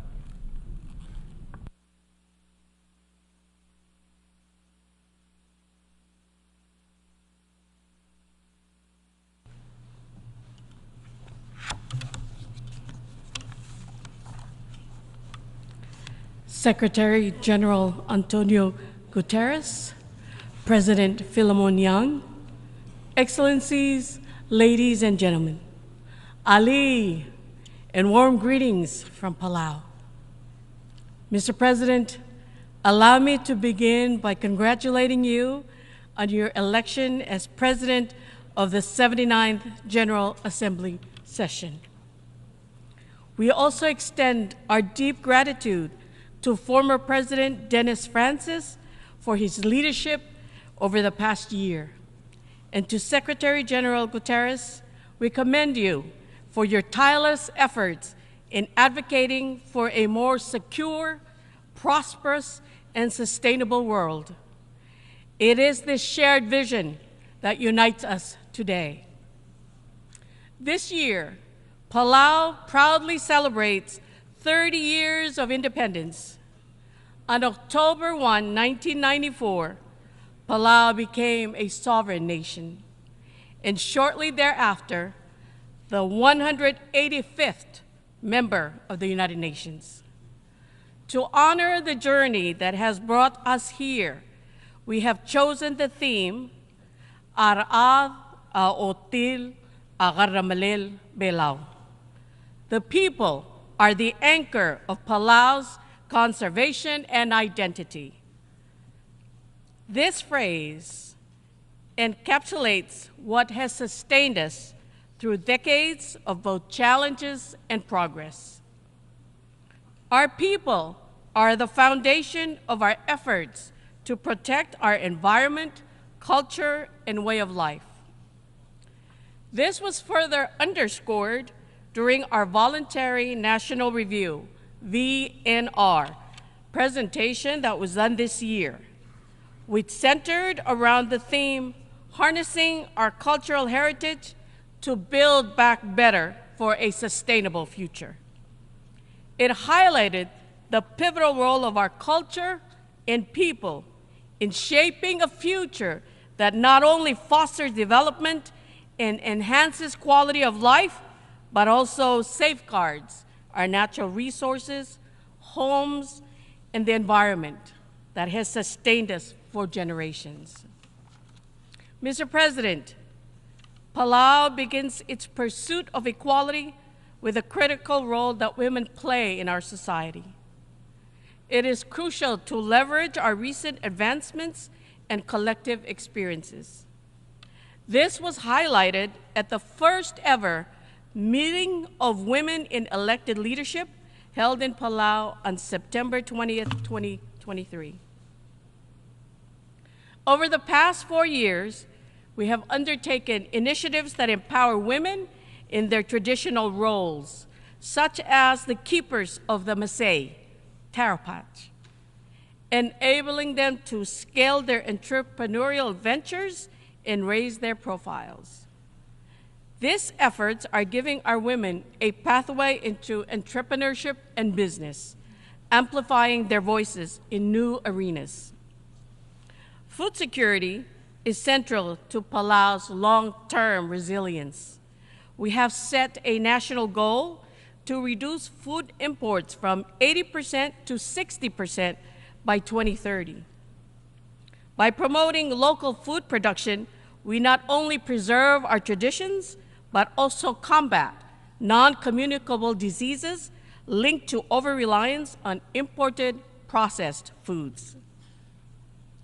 As a small island developing state, SIDS, Palau, like many others, confronts unique challenges that threaten our economic development, environment, and survival. While SIDS contribute less than 1% of global greenhouse gas emissions, we bear the brunt of the climate crisis. Palau has experienced the unmistakable signs of climate change firsthand. More intense storms, landslides, and prolonged droughts are becoming the new normal. The ripple effect of climate disasters globally have caused the cost of imported foods to skyrocket, further jeopardizing our food security and economic stability. The global response to climate change is a matter of life and death. Through the Paris Agreement and other international frameworks, we have underscored the vulnerabilities of island nations like ours. One of the most urgent challenges for SIDS is sea level rise. Many of our islands sit just a few meters above sea level, leaving us vulnerable to coastal erosion, flooding, and storm surges. This is not only a present threat, but an existential crisis for future generations. In Palau, we are taking steps to relocate critical infrastructure, including our national hospital and schools, to protect our people from rising waters and climate-related disasters. Adaptation is vital for our survival. Our National Adaptation Plan, NAP, prioritizes both immediate and long-term actions to build resilience. We focus on protecting our Masay, vital ecosystems, and sustainable development, guided by our traditional conservation practice, Bul, which has sustained us for generations. Mitigation is equally important. Palau is committed to reducing carbon emissions and transitioning to renewable energy.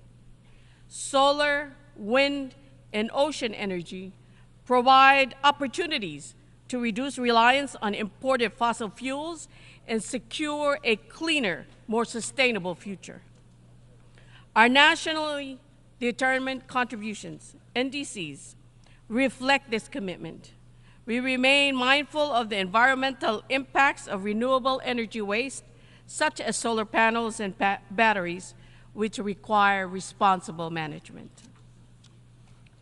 As co-chair of the Ocean Panel, alongside Norway, Palau plays a vital role in shaping global ocean governance. The high-level panel for a sustainable ocean economy, now composed of 19 nations with the addition of the UAE, remains committed to advancing the sustainable use of oceans through science-driven policies. We expect the 2025 UN Ocean Conference in Nice, France, to be a pivotal moment for accelerating ocean action, and we encourage more nations to join us in this mission. As the first to ratify the Biodiversity Beyond National Jurisdiction BBNJ agreement, Palau remains steadfast in conserving and sustainably using marine biodiversity in areas beyond the national jurisdiction. This treaty symbolizes unity in safeguarding our oceans, and we urge international solidarity to ratify the BBNJ treaty swiftly so it can enter into force. Palau has also declared a national moratorium on deep-sea mining, reaffirming our unwavering commitment to preserving marine ecosystems. We call on the global community to exercise vigilance in protecting marine resources until we have a thorough understanding of the impacts of deep-sea mining. Our commitment to a sustainable blue economy is reflected in the Unlocking Blue Pacific Prosperity, UBPP initiative, launched at COP28. The UBPP unites Pacific Island nations in addressing the dual challenges of climate change and ocean health. Supported by the Bezos Earth Fund and other partners, we aim to achieve 100% effective ocean management and protect 30% of the Blue Pacific continent, covering over 1 billion hectares. Mr. President, Palau is set to assume the chair of the Alliance of Small Islands Developing States, AOSIS, from 2025 to 2026. We are committed to leading the group of 39 member states in advancing the Antigua and Barbuda Agenda for SIDS, ABAS, ensuring that our voices remain central in global discussions. Our priorities will include expanding access to climate finance, strengthening resilience, and promoting a sustainable future for all island nations. Mr. President, Palau highlights the importance of the Multidimensional Vulnerability Index, MVI, in assessing the challenges faced by SIDS. Traditional metrics like GDP do not capture the economic and environmental shocks that disproportionately affect our nations. The MVI offers a comprehensive assessment to help us advocate for the support we need from financial institutions and global partners. Mr. President, we must address the urgent need for Security Council reform. The world has changed dramatically since the United Nations was founded, and the Security Council must evolve to meet today's realities. Equitable representation, including permanent and non-permanent members, is essential. We support Japan's bid for a permanent seat and believe that SIDS should also be represented on the Council to provide a voice for those on the front lines of global challenges. Finally, we continue to strengthen our national security through partnerships with allies, including the United States, Australia, Japan, and Taiwan. As Vice President and Minister of Justice, I emphasize the need for robust law enforcement and maritime cooperation frameworks. With Interpol membership and enhanced cyber defense capabilities, we are better equipped to protect our borders and our people. Palau reaffirms its strong and enduring relationship with Taiwan and calls for its meaningful participation in international organizations. Taiwan's exclusion undermines the principles of inclusivity and cooperation that the United Nations represents. UN General Assembly Resolution 2758 does not preclude Taiwan's involvement in efforts related to the Sustainable Development Goals, and we urge this Assembly to support Taiwan's rightful inclusion. Today, I stand before you with a call to action. We must unite to confront the existential threat of climate change, protect our oceans, and ensure that no nation, no matter how small, is left behind. We must prioritize science, conservation, and the well-being of our people. As President Whipps said earlier this year, the road ahead requires unity, resilience, and collective action. Palau cannot mitigate the climate crisis alone. We need global cooperation to reduce emissions and safeguard our planet for future generations. Komsulang, I thank you.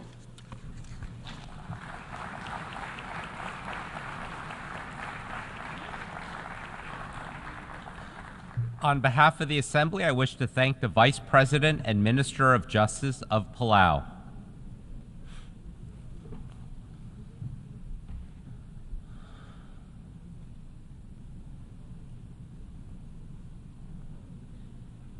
The Assembly will hear an address by His Highness Sabah Al-Khaled Al-Sabah, Crown Prince of the State of Kuwait. I request protocol to escort His Highness and invite him to address the Assembly.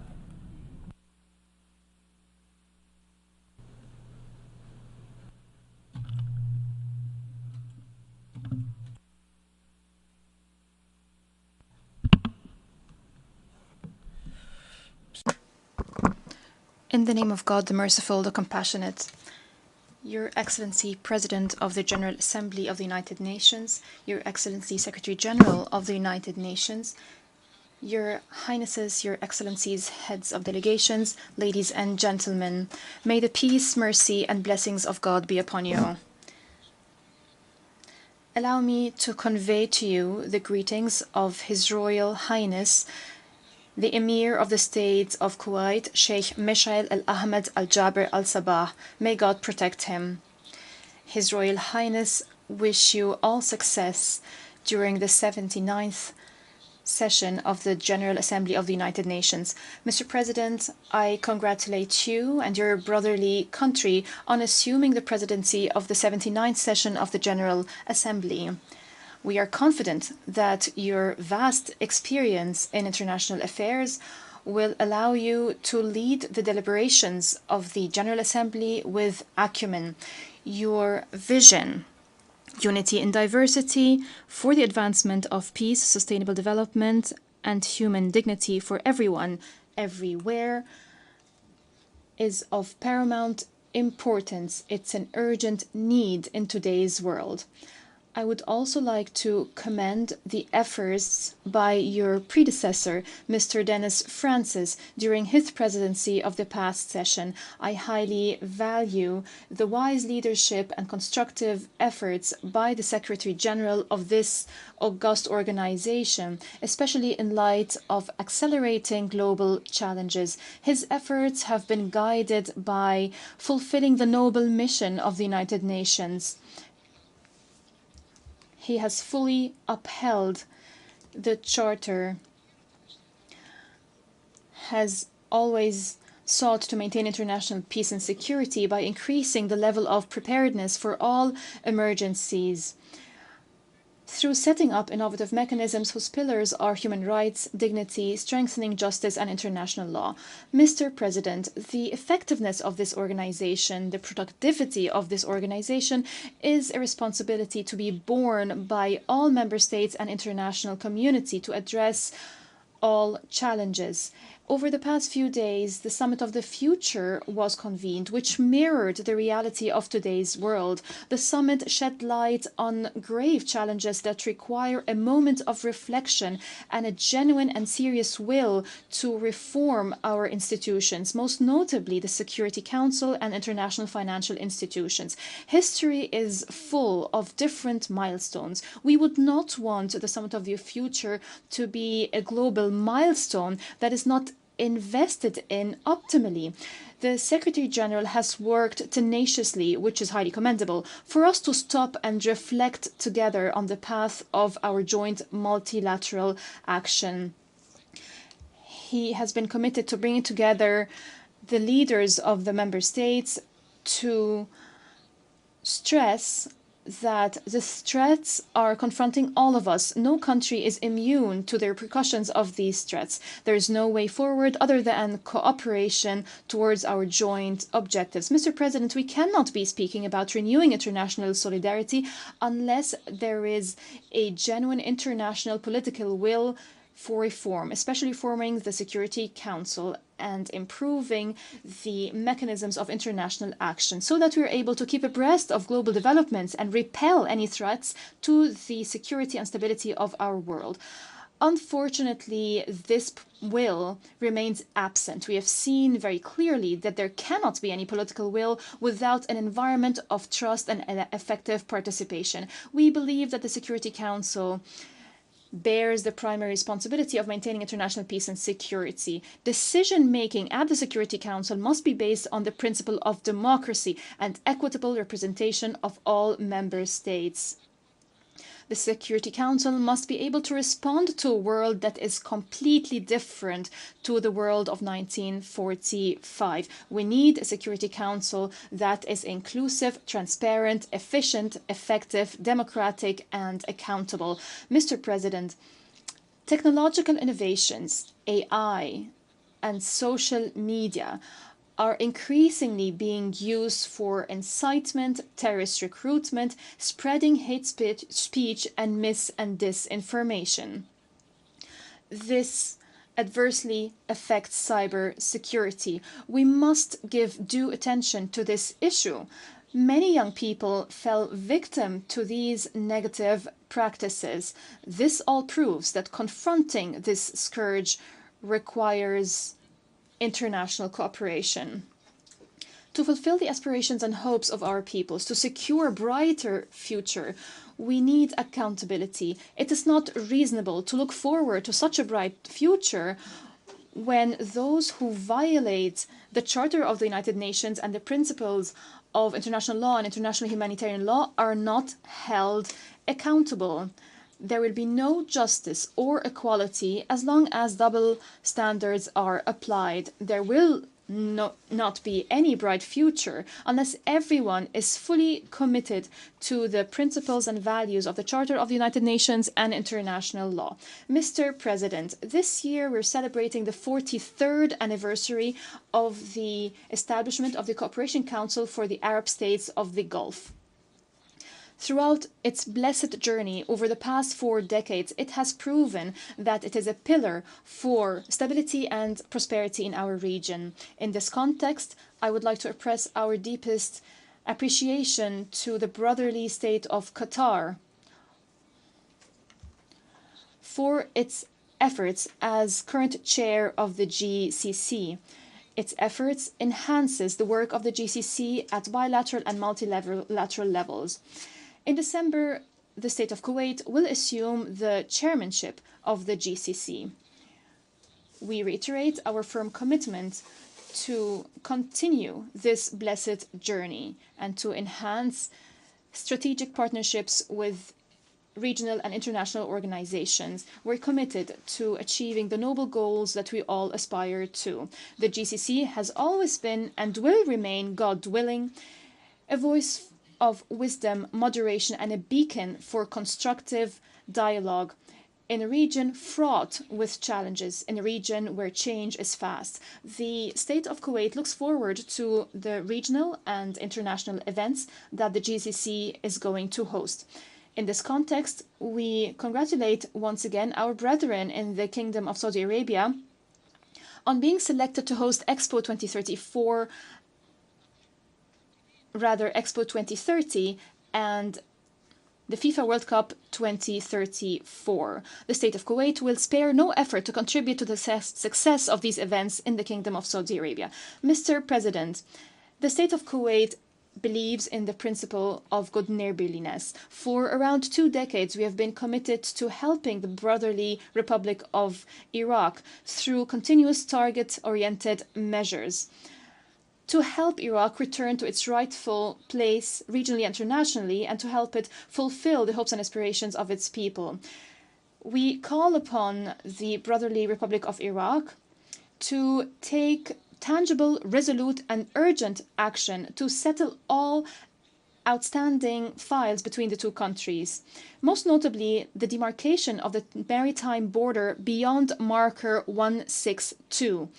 We also call for settling the file of Kuwaiti prisoners, missing persons, and Kuwaiti property, including the National Archives, with the UN and specifically the Security Council following the progress in this file. We call upon our brethren in Iraq to respect bilateral security and technical agreements on the maritime corridor in Khur Abdullah. These agreements ensure environmental preservation, regulate navigation, and contribute to combating terrorism and the illicit trafficking in arms, drugs, and persons. Continuous dialogue is important to lay the foundation for promising relations and a bright future based on understanding and mutual respect between the two brotherly nations. Mr. President, the whole world is witnessing practices that are not acceptable to any religion, law, or human nature. The whole world has been witnessing a dangerous escalation of military operations by the Israeli occupation forces against our Palestinian brethren in the Gaza Strip and the rest of the occupied Palestinian territories, including Jerusalem and the West Bank. Our Palestinian brethren are subjected to collective punishment. Continuous airstrikes are targeting defenseless civilians. They claim the lives of tens of thousands of innocent children, men and women, more than 41,000 martyrs. The occupying forces persist in targeting the facilities of international organizations and critical infrastructure. They are persisting in forcibly displacing the residents of Gaza. Peace in our region will not be achieved unless an independent state of Palestine is established with East Jerusalem as its capital along the lines of the 4th of June 1967, according to international resolutions and the Arab Peace Initiative. The State of Kuwait welcomes the recognition of the State of Israel by a number of countries over the past few months. We call upon other countries to follow suit and take similar steps. This State of Kuwait will remain supportive of Palestinians' rights and the Palestinian people. We were proud to have provided oral and written submissions to the ICJ on the legal consequences arising from violations by the occupying power in the occupied Palestinian territories. With the Hashemite Kingdom of Jordan and the Republic of Slovenia and 120 other UN member states, we were proud to sign the shared commitments document to support UNRWA. What has befallen UNRWA is only proof that the other side does not have any serious desire to achieve genuine peace. The brotherly Sudan is witnessing unfortunate events as a result of armed clashes. This is cause for concern.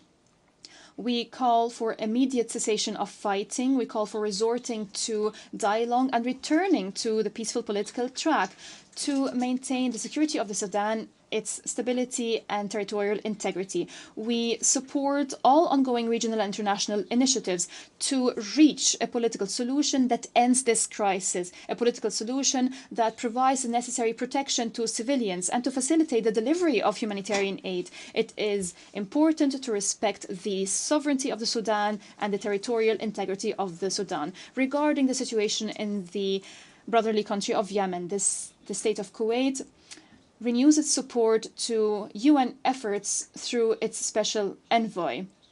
efforts that are focused on resuming the political process and reaching a comprehensive settlement according to the 3 agreed upon terms of reference to maintain the peace and security and territorial integrity of Yemen. We commend the efforts made by the Kingdom of Saudi Arabia and the Sultanate of Oman to revive the political process to reach a comprehensive and lasting solution in Yemen. We express our concern over the developments in the Red Sea. It is important to ensure the safety of maritime navigation according to international law and according to the UN Convention on the Law of the Sea of 1982. Regarding the situation in Syria, the state of Kuwait believes it's necessary to intensify efforts to reach a political solution that is Syrian-led and Syrian-owned, in line with relevant Security Council resolutions, most notably Resolution 2254.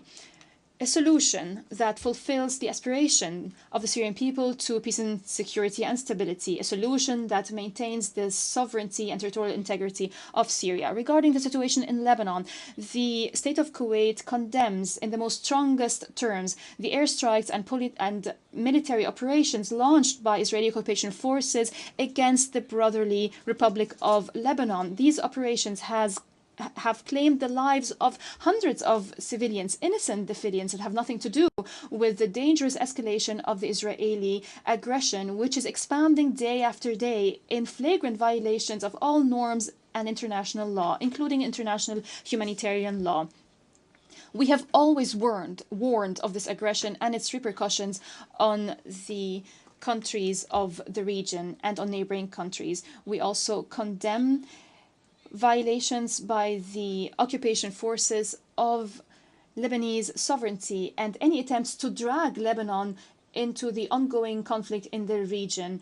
Israeli occupation forces is disregarding international calls and Security Council resolution. We call for full implementation of Security Council Resolution 1701. We're following with great concern the latest developments in the brotherly country of Libya. We call for giving precedence to reason and wisdom. We call for resorting to a political dialogue to settle disputes according to relevant Security Council resolutions to maintain the stability, sovereignty, and security of Libya, and to fulfill the aspirations of the Libyan people to development and prosperity. At the regional level, we believe in strengthening good neighborly relations as enshrined in the Charter. We call upon the Islamic Republic of Iran to take serious steps to build trust and to engage in dialogue based on respect for other countries and non-interference in their internal affairs. Mr. President, through the Kuwait Vision 2035,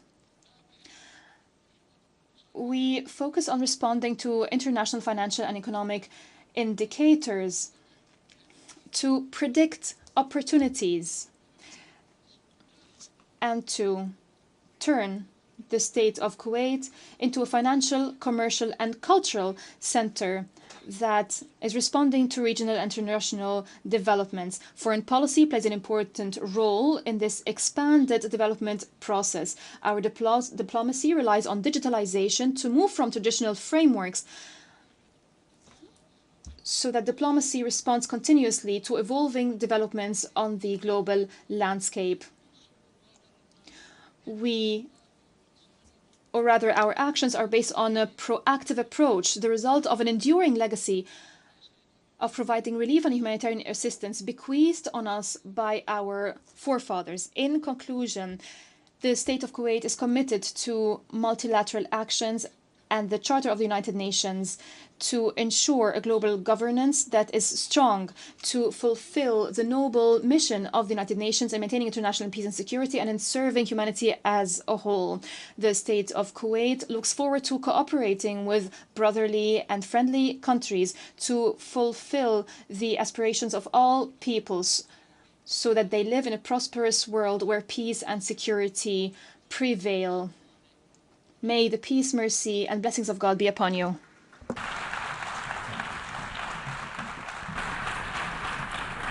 En nombre de la Asamblea, on behalf of the Assembly, I would like to thank the Crown Prince of the State of Kuwait. A continuación, The Assembly will now hear an address by His Excellency Luis Montenegro, Prime Minister of the Portuguese Republic. I request protocol to escort His Excellency and invite him to address the Assembly.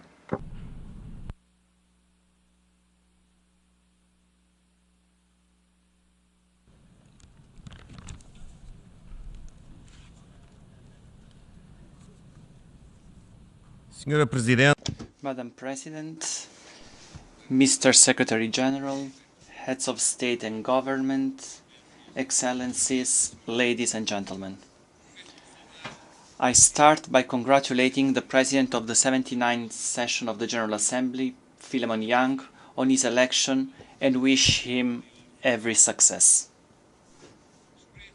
I express special appreciation for the tireless work of Secretary General António Guterres. He knows that he can count with Portugal's full support. As this is the first time I am addressing this august assembly, I can only recognize the weight of responsibility that falls on all of us, representatives of the peoples of the United Nations. I am doing so at a particularly demanding time, marked by the confluence of multiple global challenges and crises and growing geopolitical tensions. But I also do it with hope and confidence. Hope because this is the year when we celebrate 50 years of freedom in my country. The Portuguese people, in freedom, clamored for democracy, peace and development. And so the arc of history was bent. At a time when in many parts of the world autocracies are jeopardizing democracy, we have confidence in the strength of freedom. At a time when we are facing threats, big threats to peace, we have confidence in the power of multilateralism and collective responsibility. At a time when development challenges are becoming more acute, we have faith in economic growth as the engine of fair and sustainable progress. Madam President, Excellencies, Portugal is an uncompromising advocate of multilateralism as a method of cooperation and organization of the international system. That's why we supported the Pact for the Future, adopted within the framework of the Summit of the Future, which illustrates the vision and reforming spirit of Secretary General António Guterres. This pact reflects a renewed source of hope in the three central pillars of the United Nations: sustainable development, human rights, and global peace and security. It is with this confidence in multilateralism that Portugal, with the continuity and coherence that characterizes our foreign policy, is a candidate for a seat as non-permanent member of the Security Council for the biennium 2027-2028. We are guided by the will to work to prevent conflicts, promote a spirit of partnership, and protect people in the face of traditional threats such as terrorism and emerging threats such as biosecurity. We are determined to contribute to a more just, peaceful and inclusive international order founded on international law and based on the United Nations Charter. Mr. President, Excellencies, the Secretary General said in our common agenda that multilateralism faces a fundamental dilemma: to break through or to break down. We do not hesitate. We want to move forward with the reform of the global governance system to guarantee greater representativeness, transparency, justice, and cooperation. This is the path that the Pact of the Future shows us, redesigning the international financial architecture, promoting greater alignment with the Sustainable Development Goals. With Burundi, we led the 4th International Conference on Financing for Development to ensure that no country has to choose between fighting poverty or saving the planet. On another front, we are in favor of reforming the United Nations Security Council to make it more representative, agile and functional. Its composition is outdated, and the absence of representatives from some regions hampers its functioning. Portugal supports the African Common Position and the aspirations of Brazil and India to become permanent members. Small and medium-sized countries, including small island states, should also have their representation strengthened. As far as working methods are concerned, we support the limitation and greater scrutiny of the use of the veto. The right of the veto, before constituting a power, represents a responsibility. And that's how it should be exercised, preventing a party to a conflict from being both judge and judged. While the war continues with terrible consequences inside and outside Ukraine, the Security Council has been several times silent. We hope that now, in Lebanon, the Security Council can be effective in preventing increased escalation. Even when resolutions are adopted, they often remain unfulfilled. It is imperative that in Gaza and Sudan, all parties do their utmost to ensure the full implementation of the resolutions adopted by the Council. Excellencies, the world is now more prosperous overall, but socioeconomic divides are widening. Eradicating poverty and hunger are the first two sustainable development goals. But chronic hunger is on the rise, affecting 1 in 10 people globally. Acute food insecurity has almost tripled since 2016. In this context, we welcome the Global Alliance Against Hunger and Poverty proposed by the Brazilian presidency of the G20. The hope we are talking about can only be realized if we are able to respond to the needs of millions of people affected by conflict. Ukraine, Gaza, Sudan, Myanmar, Sahel, and now Lebanon are examples of the suffering of millions of people forced to leave their homes and families. I'm also talking about climate refugees, rising temperatures, forest fires, which tragically hit my country recently. Droughts and other extreme weather have forced millions of people to move. At the same time, disrespect for the rights of women and girls, or persecution on religious or sexual grounds, has become more and more widespread in various parts of the world. The context of human rights protection is severely weakened and threatened. It is our collective responsibility to guarantee the respect, protection, and realization of human rights. New technologies, such as artificial intelligence, they constitute an opportunity, but they also create risks. The Pact for the Future points the way to a virtuous balance in this area. We must act to combat all forms of discrimination and hatred that undermine the cohesion of our societies. We will continue in this context to defend the rights of youth. The high-level meeting of the General Assembly on Youth, which, at Portugal's request, will be held here next year to mark the 30th anniversary of the World Programme of Action for Youth, will be an opportunity to move forward on this front. This is a priority for Portugal at home and abroad. Excellencies, peace is the primary objective of the United Nations. And here too we must give a sign of hope. The Russian Federation's war of aggression against Ukraine constitutes a flagrant violation of the international law, which we strongly condemn.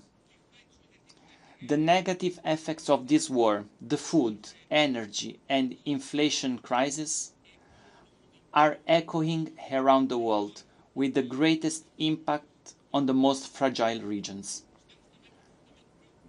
We are also deeply concerned about the humanitarian situation and the dangerous escalation in the Middle East region. In view of the events in Lebanon, we call on the parties to exercise maximum restraint to avoid escalation. We firmly condemn the horrific terrorist attacks perpetrated by Hamas on 7 October 2023 and demand the release of all hostages. We will not stand by the humanitarian disaster and the growing number of civilians victims in Gaza. It is imperative to unconditionally cease hostilities, guarantee the entry of humanitarian aid and respect for international humanitarian law. It is also imperative to resume negotiations with a view to implementing the two-state solution, the only one that can bring peace and stability to the region. Portugal is against the expansion of settlements, the confiscation of land in the occupied Palestinian territories, and the actions of settlers that constitute violation of international law and obstacles to peace. It is our common interest for everyone and share the responsibility to ensure strict respect for international law and humanitarian law.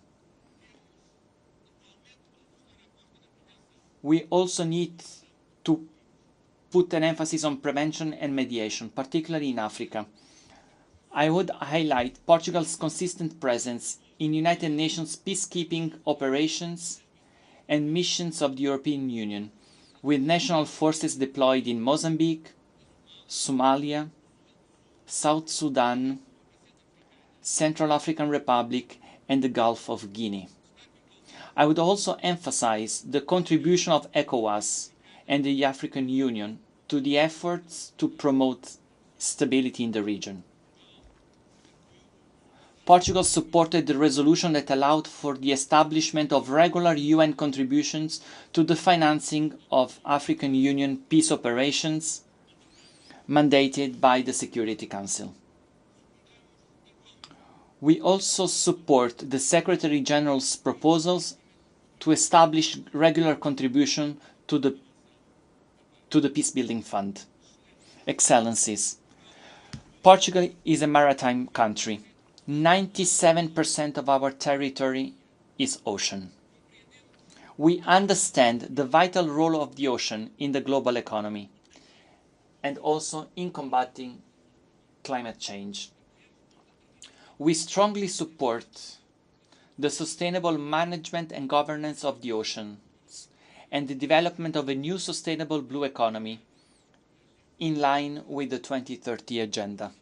We consider capacity building in ocean-related matters a priority and have designed a fellowship program aimed at developing countries with a special focus on small island developing states. The international agreement on the conservation and sustainable use of marine biodiversity in areas beyond national jurisdiction was a victory for multilateralism. We will remain committed to its entry into force. Portugal is calling for a joint effort to finalize an ambitious treaty to eliminate plastic pollution by the end of this year.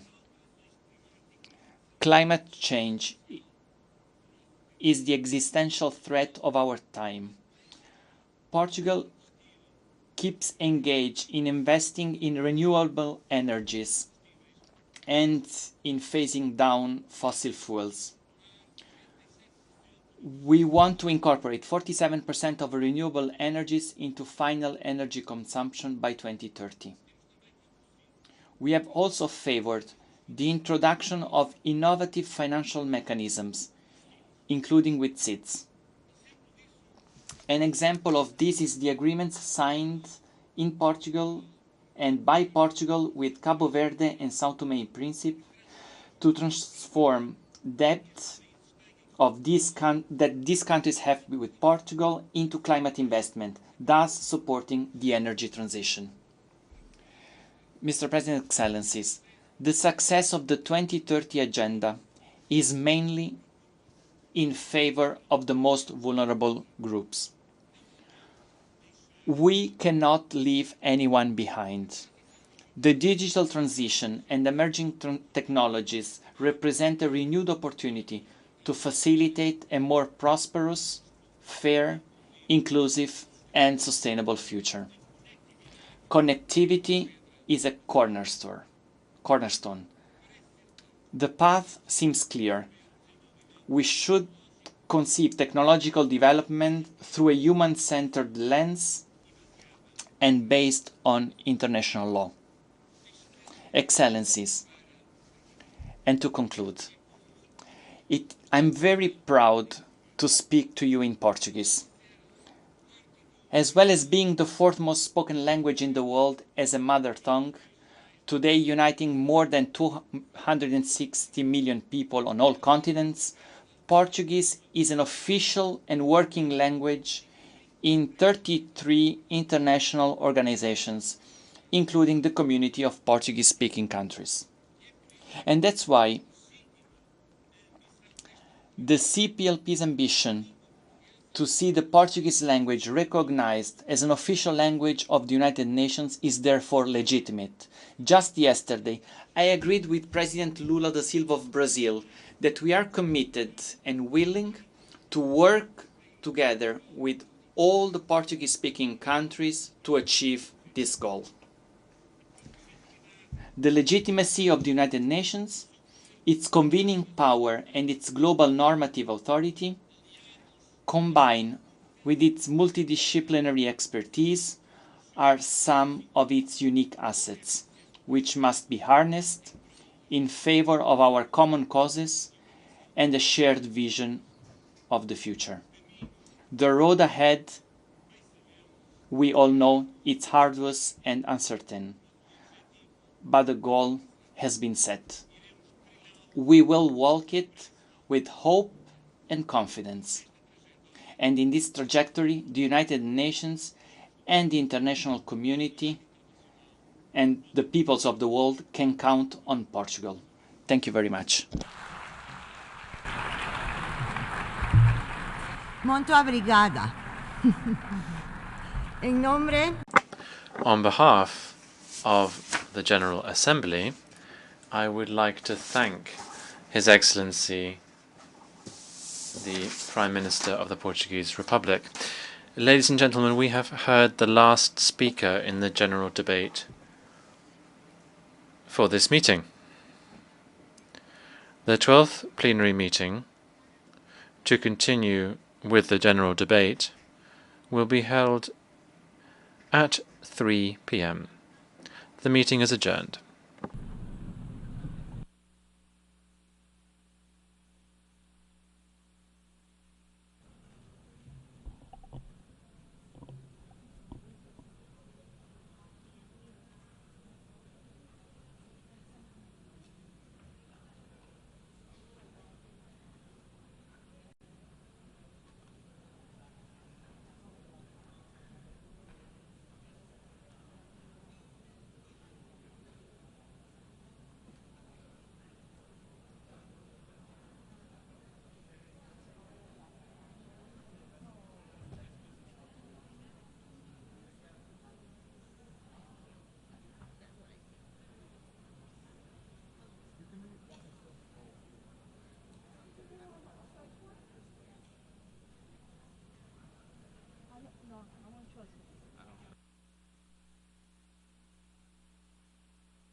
The 12th plenary meeting of the General Assembly is called to order.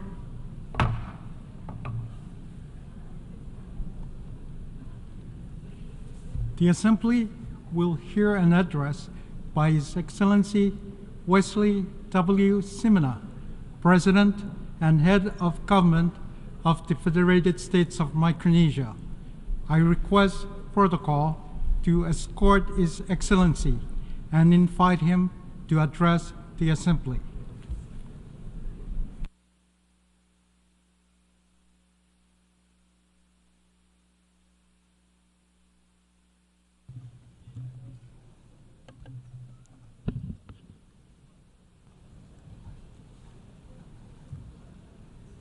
Mr. President,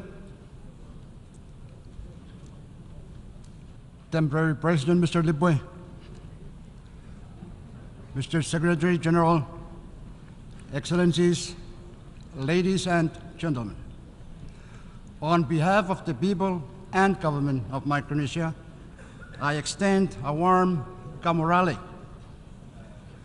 Kamorale back home was coined as a national greeting that combines the diverse languages of all our islands. Kamorale represents the spirit of unity and solidarity that lies at the heart of my country and people. And that same spirit is equally important in the context of multilateralism here at the United Nations. In a world where global challenges require collective action, Kamorale reminds us that through our strength and solutions come from our ability to come together. Just as the 4 states of Micronesia come together under one banner, our international community must come together in order to progress peace, prosperity, and sustainable development we all wish to see as envisioned in the Pact for the Future. After traveling thousands of miles from Micronesia with my delegation, I am honored to participate in this 79th session of the United Nations General Assembly. I congratulate you, Mr. President, on your election as President of the General Assembly, and I assure you of my delegation's support for your leadership. I also acknowledge our outgoing President of the 78th session for the impactful work he had carried out during his term. I must also pay tribute to our Secretary General, who recently joined us in the Pacific for the Pacific Islands Forum Leaders Meeting. We deeply appreciate your tireless efforts to strengthen our United Nations as a vital instrument for achieving our shared goals. Mr. President, since the time Micronesia became a member of the United Nations in September 1991, we have been grappling with the severe impacts of climate change. I cannot emphasize enough how it is the single greatest threat to our home. Even as I speak today, we are currently in a state of emergency due to the extended drought facing my nation. For us, every degree, every inch of sea level rise, drought, and every delay matters. We continue to call on our global community to step up with stronger and urgent action. Mr. President, I raise an important topic that relates to our island's ability to adapt to and survive the increasing impacts of climate change. Time is running out to prevent average global temperature from surpassing 1.5 degrees. We are already at 1.2, according to the latest science. The 1.5 degrees goal is the safety limit for our small islands. Beyond that lies a danger zone with deadly heat that will cost lives, impact our food and water systems, and will drown many of our low-lying islands. Carbon dioxide stays in the atmosphere for hundreds of years. So while it is critical for the world to cut those emissions, the benefits of those cuts will not be felt until later this century. We need to control temperatures now. We call upon the larger emitters to prioritize reduction of the non-CO2 pollutants, especially methane, fluorinated gases, and black carbon. The IPCC and more recent scientific reports explains that this is the only way. So I urge all of us to take a greater action now. I call on all parties to the Paris Agreement to include ambitious non-CO2 goals and measures in their 2025 round of NDCs. As we take action on non-CO2 pollutants, we also need all countries to come together and agree on a global plan to transition away from fossil fuels in a fair, just, and equitable manner. In this connection, I am announcing that Micronesia endorses the Fossil Fuel Non-Proliferation Treaty Initiative. We must accelerate all our efforts to tackle the climate crisis. Mr. President, the health of our ocean is deteriorating due to the effects of climate change and greenhouse gas emissions. One of the most hard-hitting issues we are confronted with is sea level rise. I am very pleased that the General Assembly is hosting for the first time a high-level meeting on sea level rise this week. Sea level rise poses a significant threat to the livelihoods, well-being, and security of our small island nations, communities, and ecosystems. However, this climate crisis does not jeopardize our statehood or sovereignty, nor does it diminish our rights under international law. Leaders from the Pacific Islands Forums, or PIF, and the Alliance of Small Island States, AOSIS, have affirmed that our maritime zones, as recognized by the UN Convention of the Law of the Sea, will remain valid despite physical changes due to climate change. We emphasize that the statehood and sovereignty of PIF and AOSIS members will endure, along with the associated rights and responsibilities, including the protection of our citizens, regardless of the impacts of sea level rise. Mr. President, the International Seabed Authority is currently negotiating its draft exploitation regulations, and Micronesia is adopting a careful approach on seabed mining. We will consider all relevant factors regarding this matter and will join the Talanoa here being organized this year by the Pacific Islands Forum. Micronesia joins other nations in emphasizing the necessity of comprehensive knowledge, data, and scientific understanding of the marine environment and the impacts of deep-sea mining before any exploitation takes place. We urge the ISA to finalize all relevant regulations, standards, and guidelines for its mining code prior to exploitation. Additionally, it is crucial that all stakeholders, including adjacent coastal states, indigenous people, and local communities in the Pacific, are consulted and their perspectives considered before any exploitation occurs. Mr. President, Micronesia is pleased with the adoption of the United Nations PB&J agreement. I was the first leader to sign the PB&J agreement here in New York a year ago, and among the first to deposit our instrument of ratification. Currently, over 90 countries have signed, and we wish that all will sign. I urge others to sign, ratify, so that we can operationalize the PB&J agreement. We look forward to the Preparatory Commission to begin its important work soon. Mr. President, the international community is set to adopt a legally binding treaty to end plastic pollution, including in the marine environment in Busan, Republic of Korea, later this year.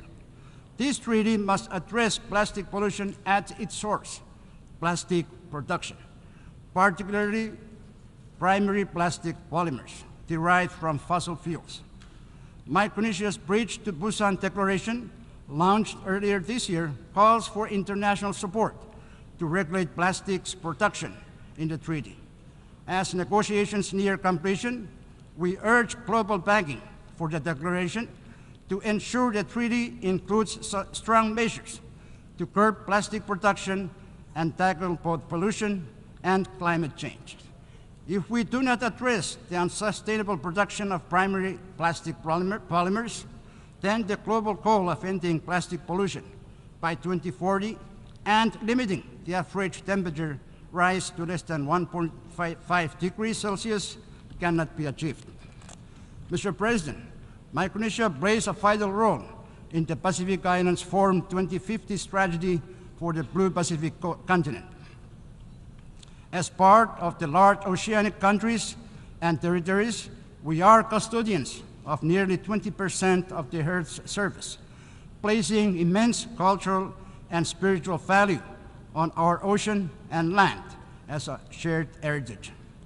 Our leaders' commitments to the 2050 focus on preserving and protecting our oceans, ensuring a sustainable future for our children. Micronesia is dedicated to reducing and preventing the causes and impacts of climate change and sea level rise. With the support of our partners, we are committed to achieving net zero carbon emissions by 2050. We pledge to safeguard the future of our people by protecting our sovereignty, maritime zones, and resources, especially in the face of climate-induced sea level rise.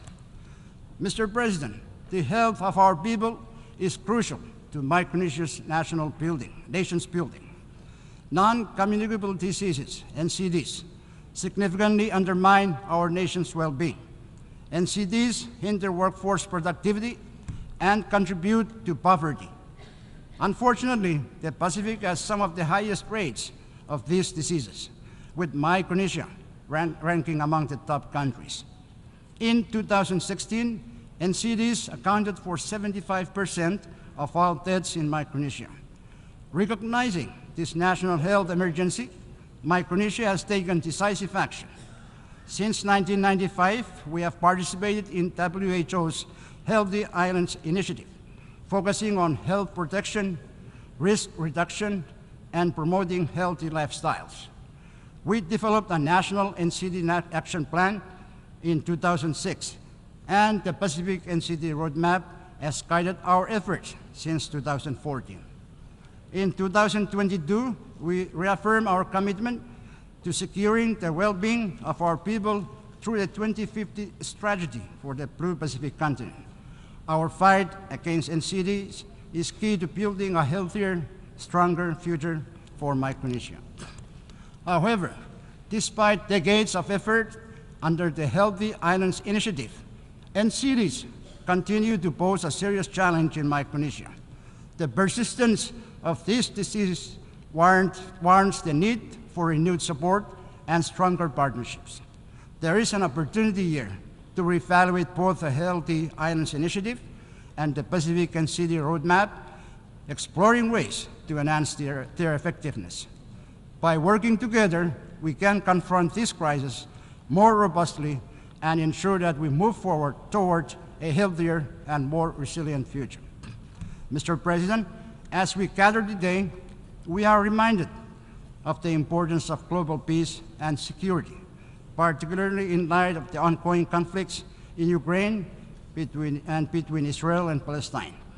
Micronesia reaffirms its unwavering commitment to peace and dialogue. We condemn the invasions of Ukraine and the killing of innocent civilians.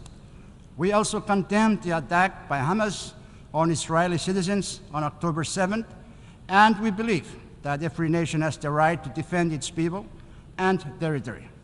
We urge for the immediate and safe release of hostages and cessation of hostilities. And I urge all parties to work towards a peaceful resolution. It is our profound hope that both Israel and Palestine can resume meaningful negotiations with the goal of establishing two states living side by side in peace and security with clear and recognized borders. We commend the constructive efforts of the United States, Egypt, and Qatar in supporting the peace process, and we remain hopeful that through diplomacy and cooperation, lasting peace can be achieved. Micronesia remains committed that the protection of innocent civilians everywhere is of paramount importance, as peace can only be sustained when the lives and dignity of all people are protected. Mr. President, Micronesia joins Pacific Island nations in advocating for the establishment of a special representative for climate, peace, and security, emphasizing that climate change is a significant global security threat. The UN system, particularly the Security Council, must adapt to address the challenges posed by the climate crisis in a comprehensive and coordinated manner. Currently, the Council struggles to effectively tackle major peace and security issues, highlighting the need for comprehensive reform. This reform should make the Council more effective, inclusive, transparent, and accountable.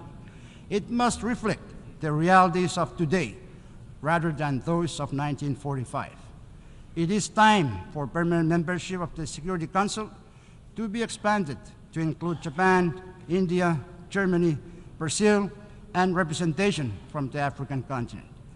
Additionally, it is crucial to amplify the voices of underrepresented regions, such as small island developing states, in a reformed Council. Mr. President, in today's complex global landscape, strengthening the multilateral system for an inclusive, interdisciplinary UN is essential. Support for multi-country offices that represent the UN on the ground must be reinforced to assist vulnerable nations in fully implementing the 2030 Agenda for Sustainable Development.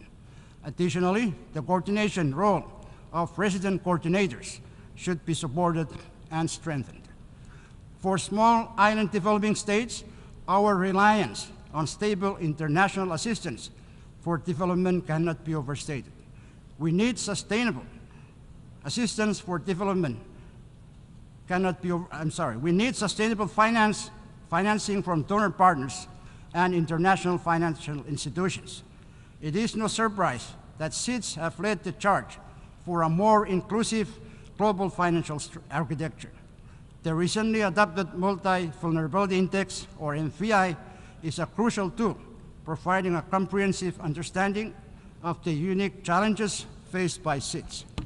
The next step is to implement the MVI in a way that addresses our specific needs. Mr. President, the special case of SIDS in the context of climate change and sustainable development and our particular vulnerability to natural disasters and external shocks must be supported by an increase in climate finance and investment, including new and additional climate finance. We call on developed countries to fulfill their commitments in this regard.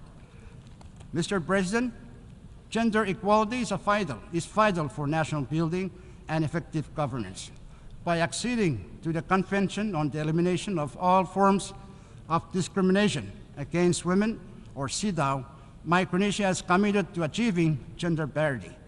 We have also endorsed the Pacific Leaders' Gender Equality Declaration and established a national gender policy.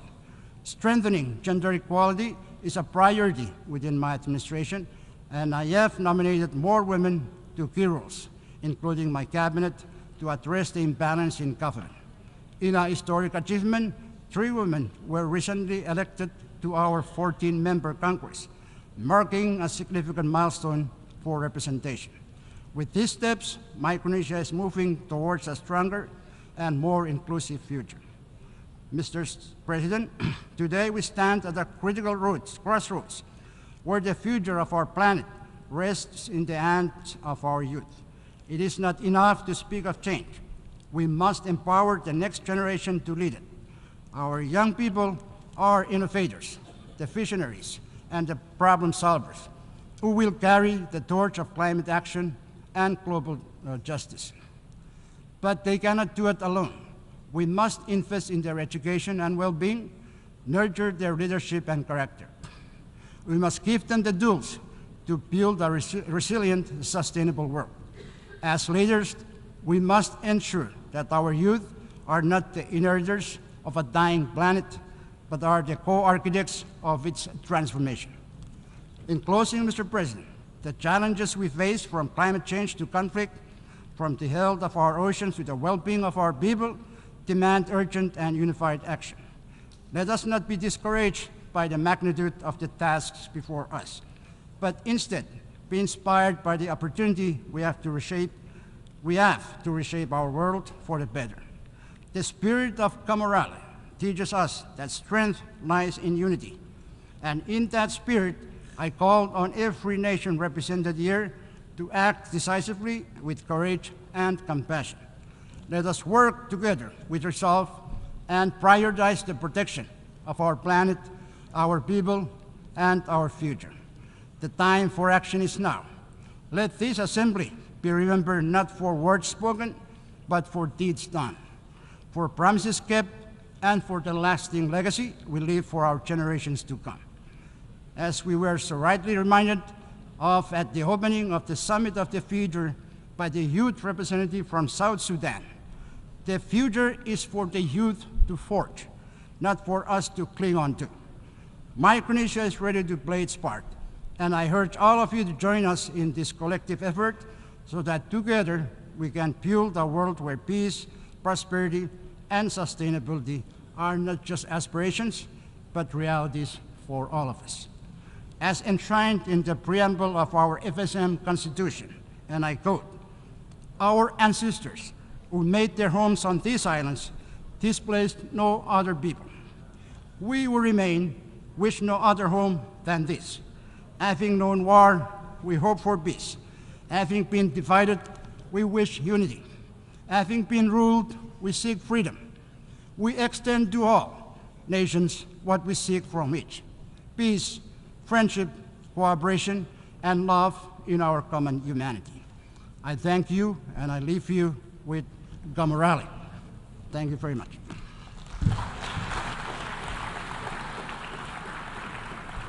On behalf of the Assembly, I wish to thank the President and Head of Government of the Federated States of Micronesia.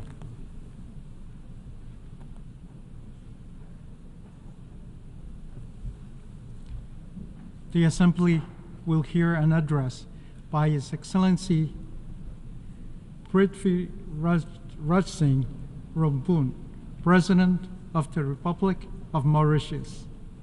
I request protocol to escort His Excellency and invite him to address the Assembly.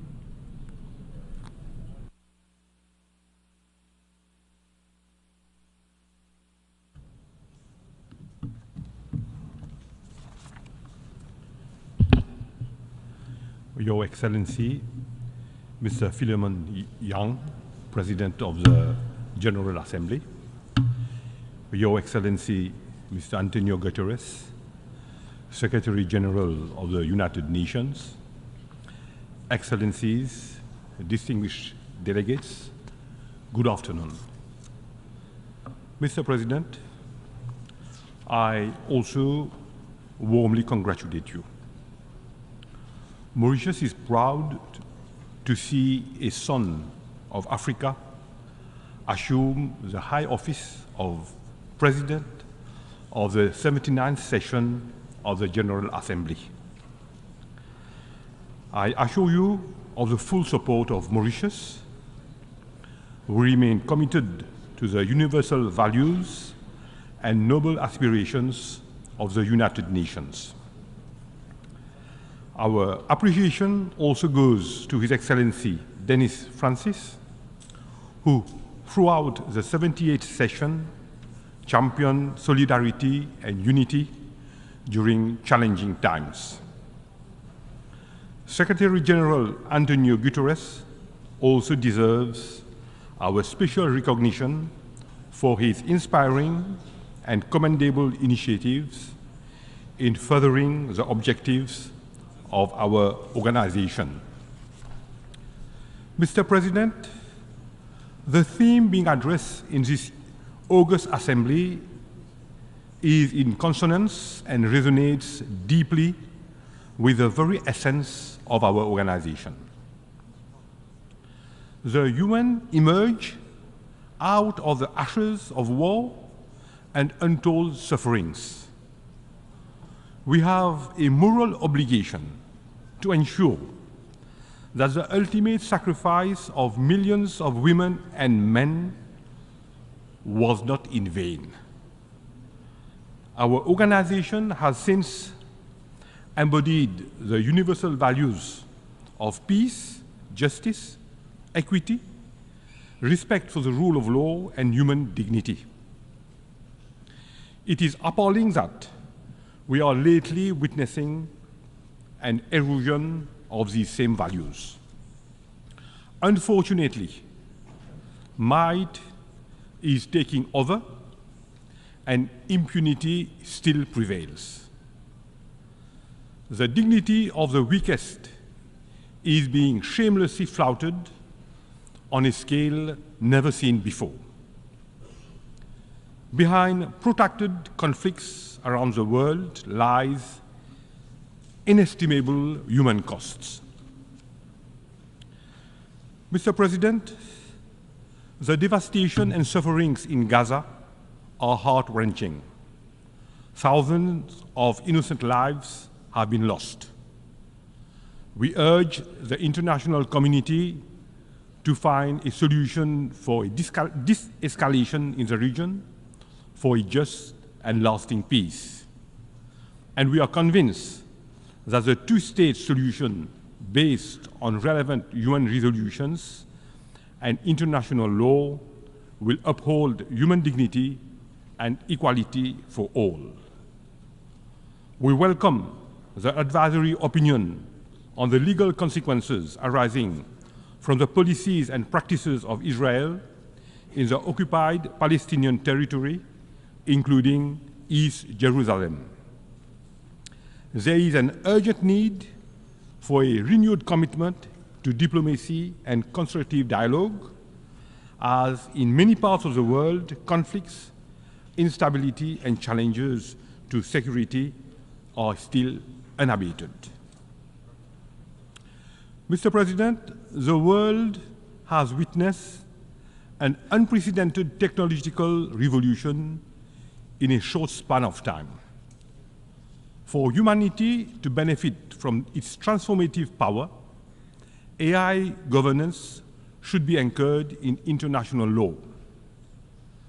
Current unsustainable consumption and production trends are exacerbating injustices and inequalities. We are at a watershed moment. Mauritius welcomes the adoption of the Pact for the Future, which is a renewed testimony to our collective resolve for the betterment of our world. We also need to ensure that the overall architecture of our global institutions reflects today's realities. Mauritius believes that inclusivity is a necessity and not a choice. Small states and large alike deserve a voice. Africa and SIDS have their rightful place in a reformed Security Council. Multilateral and international financial institutions should be more representative and also responsive to the needs of all countries. This is the only way to pave for a more equitable and resilient world where human dignity is upheld. Mr. President, Mauritius believes that human dignity is universal, unalienable, and unconditional. This conviction has always guided our actions. Our multicultural society thrives on fairness, equity, and human dignity. Through unity in diversity, we have strengthened our unique and tolerant society. We have spared no effort in advancing the economic, social, and cultural rights of our citizens. Our commitment to free and fair elections, good governance, and putting people at the center of development remains resolute. We are investing heavily in free healthcare, infrastructural development, free education for pre-primary school to tertiary level, amongst others. We are promoting decent work for all. The empowerment of women and youth remains at the heart of the government actions. These inclusive approaches and supportive policies have contributed to the strengthening of our social fabric. Mr. President, the climate emergency is one of the most pressing global threats of our time. Greenhouse emissions from human activities have irrefutably contributed to global warming, sea level rise, and coastal erosion. It is most unfortunate that SIDS, like Mauritius, which have contributed to the least in global emission, are being the most affected. A multilateral approach to confront these threats is an absolute necessity. We must achieve the highest possible ambition while ensuring equity, common and differentiated responsibilities. Our actions need to be guided by the latest scientific insights and informed by the outcomes of the global stocktake agreed upon at COP28, including its roadmap for keeping 1.5 degrees centigrade within reach. This target is a lifeline for all of us, especially SIDS. Therefore, an agreement on a fair and ambitious new collective quantified goal on climate is imperative. As temperatures rise, the very foundation of life for oceanic states are endangered. We welcome the recent advisory opinion of the International Tribunal for the Law of the Sea on climate change. It stands as a juridical lighthouse, compelling all states